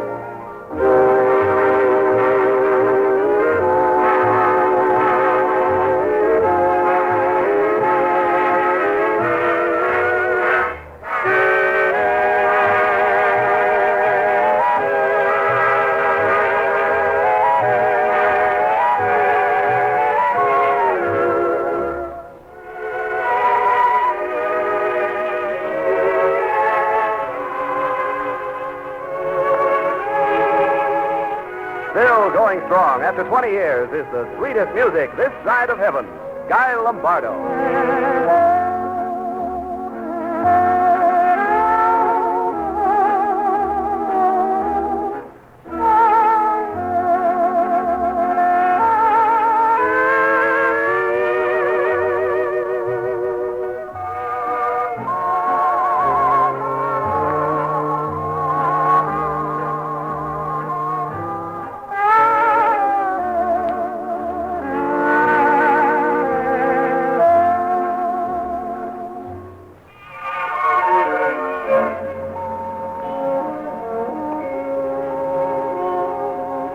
And the dean of them all, Paul Whiteman, with George Gershwin's Rhapsody in Blue.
what happens on your new show. Well, it's a quiz show, Dick, based on motion pictures and motion picture stars. We telephone people all over the country. If a listener can identify a picture star suggested by a set of clues, he wins a prize. Now, we're going to be giving away hundreds of Gruen precision watches autographed by our guest stars, plus many, many other wonderful prizes. In addition to this, he earns the right to compete for the Film of Fortune.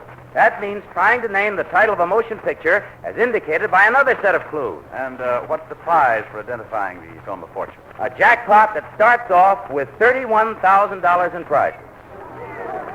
$31,000? That's what I said. That reminds me of the story about the actor who threatened to jump off the Empire State Building. His friend said, great, but what'll you do for an encore? We'll think of something, Richard. We'll think of something. George, how about giving a set of clues and letting me see if I can guess? No, that's very gracious of you indeed, and I appreciate it. But waiting in the wings at this particular moment is my own particular guinea pig. Guinea pig? I'm surrounded by assassins. I've been mistaken for an anteater, but never for a guinea pig. Why, it's the old schnozzle Jimmy Durante. In person?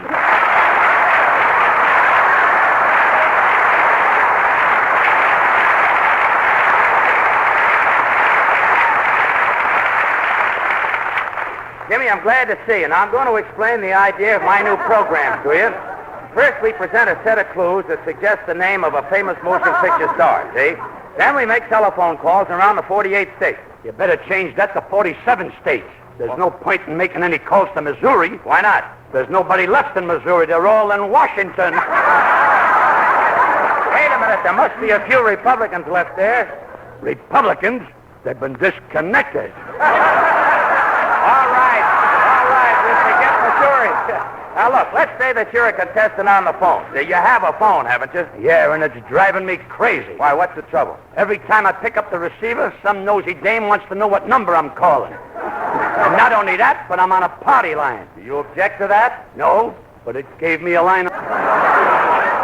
All right, Jimmy, look, it doesn't matter where you are. Our telephone operators will reach you, see? Now, we've got a stage full of girls, each one behind an instrument, and the whole group directed by one man. It's mutiny. You stole the whole thing from spilled profanity.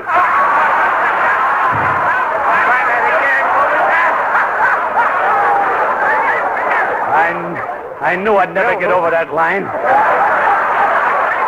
But they insisted on keeping it in. Jimmy, you handle it beautifully. But tell me, Mr. Murphy, what happens when one of these operators gets me on the phone? Well, then you talk to me. You see how simple it is? Yeah, I gotta get on a train, ride all the way to Coney Island, let 100,000 kids slide down my nose, and then wait for a telephone call. For what? To talk to George Murphy, who's already standing here beside me. Look, Jimmy, suppose you sit down, pretend you're a contestant on the telephone, and we'll play a set of clues for you. Now, what you're supposed to guess is the name of the movie star suggested by these clues. Betty Grable. Betty Grable? Wait a minute. This thing is getting way out of hand. You're giving me the answers before I've even asked you the question. Betty Grable I'll take with no questions asked. Jimmy, if it's possible, will you forget Betty Grable? Forget Betty Grable? You're asking for the supreme sacrifice. Well, I'm sorry. Look, I don't want you to feel too bad about it. Oh, it ain't me. I just don't like to disappoint Betty. Well, in any case, the star in question is not Betty Grable, you see. It happens to be a man. That's going to make it a lot easier. Yes, it will. And a lot duller, too. Well, I don't think so. Now, let's see if you can figure out this actor's identity from this set of clues.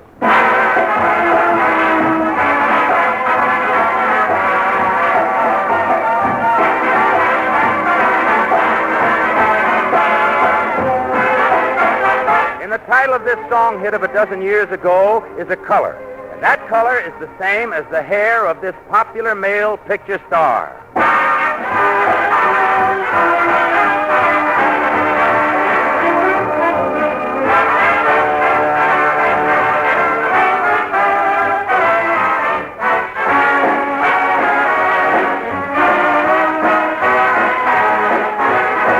In a recent Columbia picture, this young comedian was a salesman. The kind of a salesman he was is the first word of the title of this tune. Brush those tears from your eyes and try to realize that the ache in my heart is for you.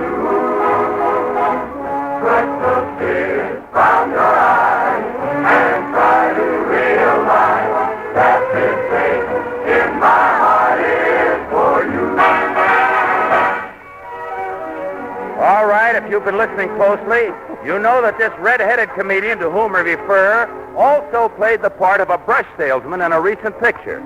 Now, one more clue.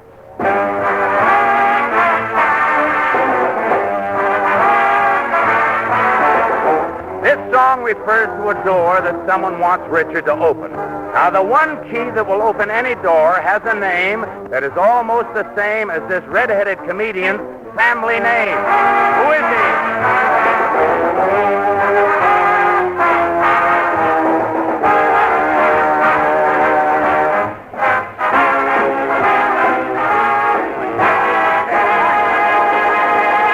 All right, Jimmy Durante, you've heard the clues. The man is a red-headed comedian. He appeared in The Fuller Brush Man, and his last name resembles a skeleton key. Words, I'm looking for clues. Now, wait a minute. Don't go away. Think hard. Can you name the motion picture star described in those clues? I don't know. It's pretty complicated.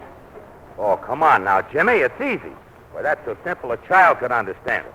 In fact, I'll prove it to you. I'm going to ask a child to come up out of the audience. Here, young lady right there. Would you come up here, please? Yes. Madam, let her by, if you don't mind. Come right up here, darling. Here. Come right over here to the microphone. Now, look, you heard the same clues that Mr. Durante heard, didn't you? Were you able to recognize the name of the movie star contained in those clues? Indubitably. It requires neither hypersagacity nor inordinate perspicacity to ascertain incontrovertibly that the cognomen of the cinematic thespian therein implied is palpably and inexorably clear. You see what I mean, Jimmy? It's so simple a child can understand it.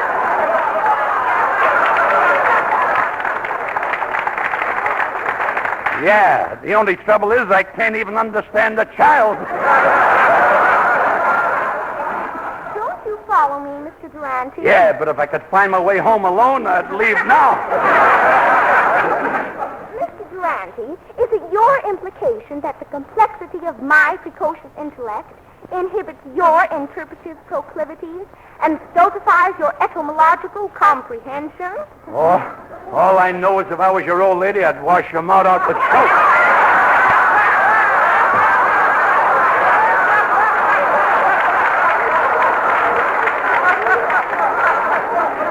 Oh, but Mama says that my semantic ingenuity is beyond pre-adventure of misinterpretation, merely a precocious manifestation of semasiological profundity. That's what Mama says. Then if I was your old man, I'd wash her mouth out. Now go away, little girl, and when you leave, don't say a word. Just wave bye-bye. That I can understand.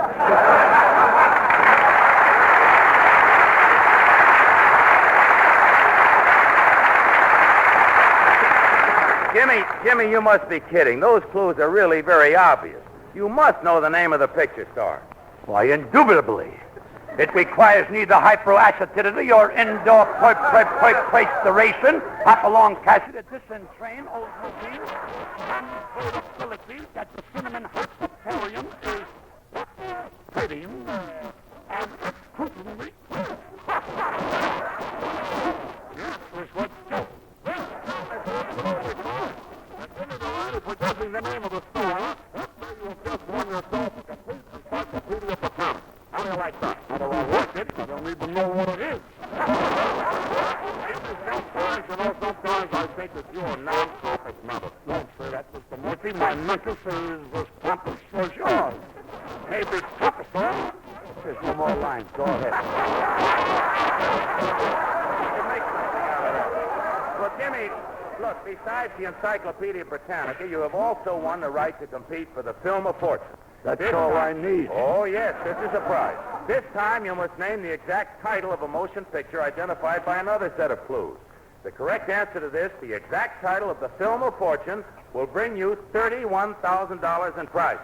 Now listen closely as we give you the clues to the Film of Fortune. Mr. Murphy, I'm all ears, which is a pretty good trick for a guy with my nose. Let's have the clues. Back in 1945, there was made in Hollywood a motion picture which shocked and thrilled millions of moviegoers. Startling, exciting, completely different. This motion picture showed a fork being drawn slowly across the tablecloth. A little boy sliding down a banister to his death. A man descending a staircase with a razor in his hand. All right, Mr. Durante, you've heard the clues. Now, for $31,000 in prizes, can you identify the film of fortune? Can you give the exact title of the motion picture described in those clues? Why, Mr. Murphy, it's so simple a child can understand it. Hey, kid, come back up here. We'll split 50-50. No, wait a minute. No, young lady, you stay right where you are. You're on your own, Durante. Do you know the title, or don't you, of the film of fortune? Mr. Murphy, I'm non-poached. Well, you have 5 more seconds. Would you like to try to guess the title of the picture? I think I got it. The title of that picture is Kiss the Fingers Off My Hands. Oh, I'm sorry, Mr. Durante, you do not win the film of fortune jackpot. However, like all other contestants on Hollywood Calling who qualify for the film of fortune but can't identify it, if you were actually on the telephone now, you would receive an attractive and irreplaceable gift presented to you by one of the 2 motion picture stars who we have as our guests each week. On our opening show next Sunday, these guests will be Miss June Allison and Mr. Walter Pigeon from Metro-Goldwyn-Mayer. Whatever happened to Betty Grable? Well, I think we'll be hearing from Betty, too, very soon. Okay, now tell me, Mr. Murphy, what kind of gifts does Hollywood Calling give to the losers? Well, Jim, let's let a lovely actress answer that question by transcription. Ladies and gentlemen, we take you now to a soundstage at the RKO Studios, and the voice of the popular star of the Howard Hughes production, The Outlaw, Miss Jane Russell. Thank you, George. Congratulations on your new show, and happy birthday. Friends, I suppose the thought has never occurred to the average movie fan that those of us in the motion picture industry started out as fans ourselves. When I was a kid in high school in Burbank, I not only attended every picture I could see, but I was always anxious for a glimpse of a star in person and, well, an autograph if I could get it. One of my prized possessions to this day is a little old length of rope. It probably wasn't worth more than 50 cents when it was new, but that rope is priceless to me because it was a lariat used in a picture long ago by Will Rogers.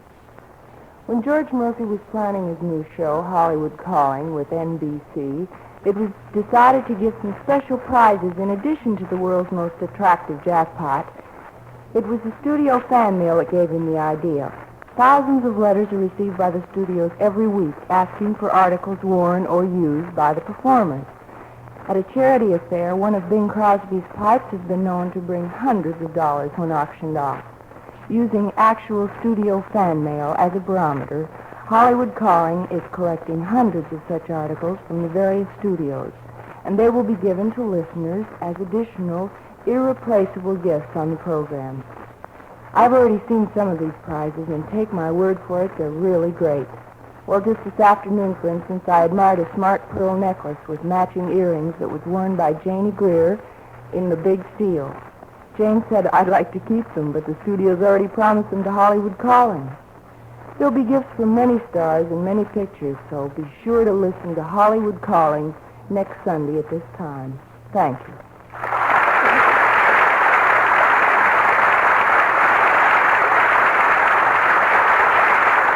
Thank you very much, Jane Russell, and we plan to be seeing you soon as one of our guest stars. Say, Murph, is that the straight goods about you giving away stuff they use in pictures? Absolutely, Jimmy. Everything here is strictly on the level.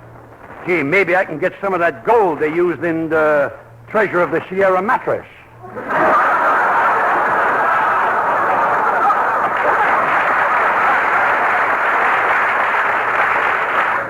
But I wanted to ask you another question, Murph. How do you pick the telephone numbers of the people that gets called up on your program? Well, every week the numbers will be picked at random. At random? Where's that?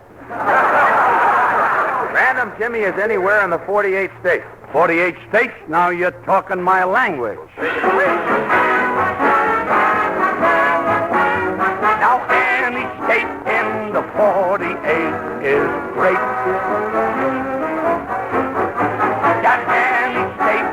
The reason we should celebrate.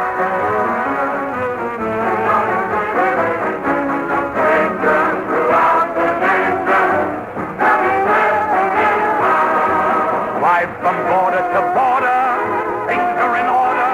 So tip your hat to your home ground.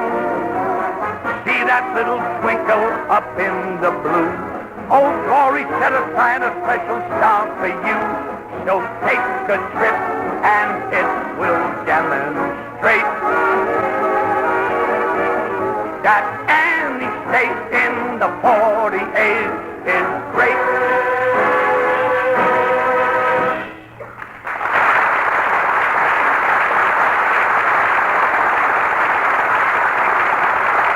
Oh, yes, that was wonderful, Jimmy. You're in great voice today. And I might add that the governors of those 48 states, as well as other prominent personalities, will help us pick at random from our complete collection of U.S. telephone books the telephone numbers that we will call on Hollywood Calling. Good. For example, Governor Earl Warren of California will pick the numbers that we're going to use next Sunday. Good. He added to that speech, you know. If Governor Warren is listening in... Good. Try. Let me talk, please, with someone. Good. If Mr. Now you got me all mixed up. Take you by the hand. I'll lead you back. Good. If Governor Warren is listening in, my number is Fleetwood 96161. Hello. Yeah, this is Jimmy. You heard it? Well, that's wonderful. Then we're all set for next Sunday. I'll be waiting. Goodbye. Hey, was that Governor Warren? No, that was Betty Grable. Good night, Mr. Murphy. Good night, Jimmy Durant.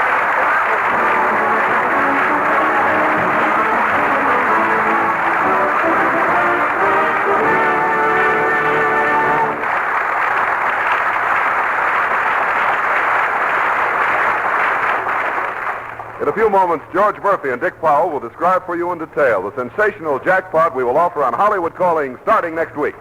But first, on this eve of July 4th, Henry Russell, his orchestra and chorus pledge musical allegiance to Old Glory.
Carnival from Armageddon, party-hoo.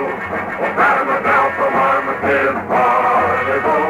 Oh, Mademoiselle, so warm and here, she has to kiss before she knew. Yes, it is the parlez-vous.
Ladies and gentlemen, as we've told you elsewhere in this program, next Sunday at the same time over these same stations, George Murphy begins his new series called Hollywood Calling. Hollywood Calling is a telephone quiz show with questions based on motion picture personalities and productions. Those of you who know your stars and pictures are in a position to win fabulous prizes if you know the right answers when your telephone rings. The gigantic jackpot will increase in size if someone doesn't win it next Sunday. But just so you'll know what you're aiming at, here are Dick Powell and George Murphy to give you a list of the prizes on the opening jackpot. You'll find Hollywood Calling's first jackpot as exciting as the Metro-Goldwyn-Mayer picture, Madame Bovary. And incidentally, the prizes are based on the locale of Madame Bovary, Gay Paris. First, so the winner of the film of fortune may visit the actual scenes depicted in Madame Bovary, Milani Foods, makers of the famous 1890 French dressing, are sponsoring an all-expense round trip for two to Paris, France. And to make certain the winner has pocket money for the trip, the Evans Lighter Company are not only giving a beautiful Evans handbag, completely equipped with powder box, cigarette case, lipstick, comb, and the new Evans automatic lighter, but in the coin purse they have tucked 300,000 francs. For the lady taking the trip, Max Factor, the famous Hollywood makeup salon of the stars, has arranged to glamorize our traveler during her entire stay in the City of Light. Also, Brother Factor's Emporium will escort Milady to the Parisian couturier of her choice, where she will be supplied with $1,000 worth of made-to-order gowns. Right, Richard. And Maximilian Furs of New York have waiting for our first film of fortune winner a magnificent Russian ermine jacket valued at $3,500, plus a generous bottle of the new Maximilian Furs perfume every birthday for life. This delightful scent is designed specially to go with fur. And ladies, listen to this. $2,000 worth of the internationally famous hats designed by Mr. John of New York will be waiting for you at his salon on East 57th Street before you sail. And to make her ensemble complete from head to toe, Laval, famous throughout the country for shoes of exquisite fashion, is presenting the winner with $1,500 in custom-made shoes. From J.R. Wood & Sons, the country's oldest and largest manufacturers of rings, a $3,000 art-carved diamond ring. For the man, a complete wardrobe of society brand clothes valued at $2,000. Included will be everything from casual jackets and slacks to smartly designed suits in the colors, pattern, and style that you want. And so that the trip to Paris may be relived, the Keystone Camera Company have their famous 16mm movie camera ready for you and loaded with color film. Plus a complete darkroom setup, including a projector waiting for you at home on your return. And in addition, so hundreds of veterans may enjoy all the thrills of top-flight Hollywood movies, Keystone will supply a camera projector unit for the Veterans Hospital of your choice, plus a year's supply of first-run movies. For your home, from the United States Glassware Corporation, a $1,500 complete matte set of hand-cut crystal. From the Robert Urban Furniture Company, a splendid set of French provincial furniture valued at $2,000. 500 rose plants worth more than $1,250 from the renowned house of Bob Mink and Atkins, planted so that you will have roses blooming every month of the year. And let's not forget the complete service for 12 of Toll Sterling flatware in the silver plumes pattern, plus a five-piece tea set in Toll Sterling Old Master pattern. A silver service totaling 174 pieces worth $1,500. Yes, Dick, and the magnificent RCA projection television set with the new remote control. This receiver has a viewing screen almost the size of a newspaper page. This may be had in a variety of styles to blend with the most exquisite surroundings. And to make sure you'll not have to ride the bus, you will become the proud owner of a brand new gleaming 1949 automobile. This is the jackpot we will offer on the first Hollywood Calling program next Sunday. Now, how do you, as a listener, qualify to win it? Just tune in your favorite NBC station in your town and keep listening. If you're called, just give the right name of a motion picture star when we get you on the telephone. So come what may, be beside your telephone and your radio next Sunday when you hear us say, Hollywood calling, Hollywood calling you. Hollywood calling, Hollywood calling you. The past hour has brought you a birthday tribute to George Murphy, who in future weeks will be heard each Sunday at this time in radio's most fabulous giveaway show, Hollywood Calling. George Murphy appeared by arrangement with Metro-Goldwyn-Mayer, producers of Edward, My Son, starring Spencer Tracy and Deborah Carr. Appearing on this program besides George Murphy were Dick Powell, heard on this network as Richard Diamond, Private Detective, Audie Murphy, Ronald Reagan, Miss Jane Russell, Jimmy Durante, Courtesy, Camel Cigarettes, Henry Russell, his orchestra and chorus. Be sure to be on hand for the premiere of Hollywood Calling next Sunday, when George Murphy's guests will be MGM stars June Allison and Walter Pidgeon. In weeks to follow, there will be guest stars from Warner Brothers, 20th Century Fox, Paramount, Columbia, RKO, and Universal International. Portions of the show were transcribed. Folks, later this evening, NBC is premiering another new program, 4-Star Playhouse.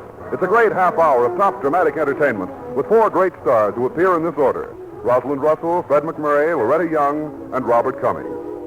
This is Hy Averback, thanking you for your pleasant company and urging you to stand by next Sunday, wherever you are, for Hollywood Calling.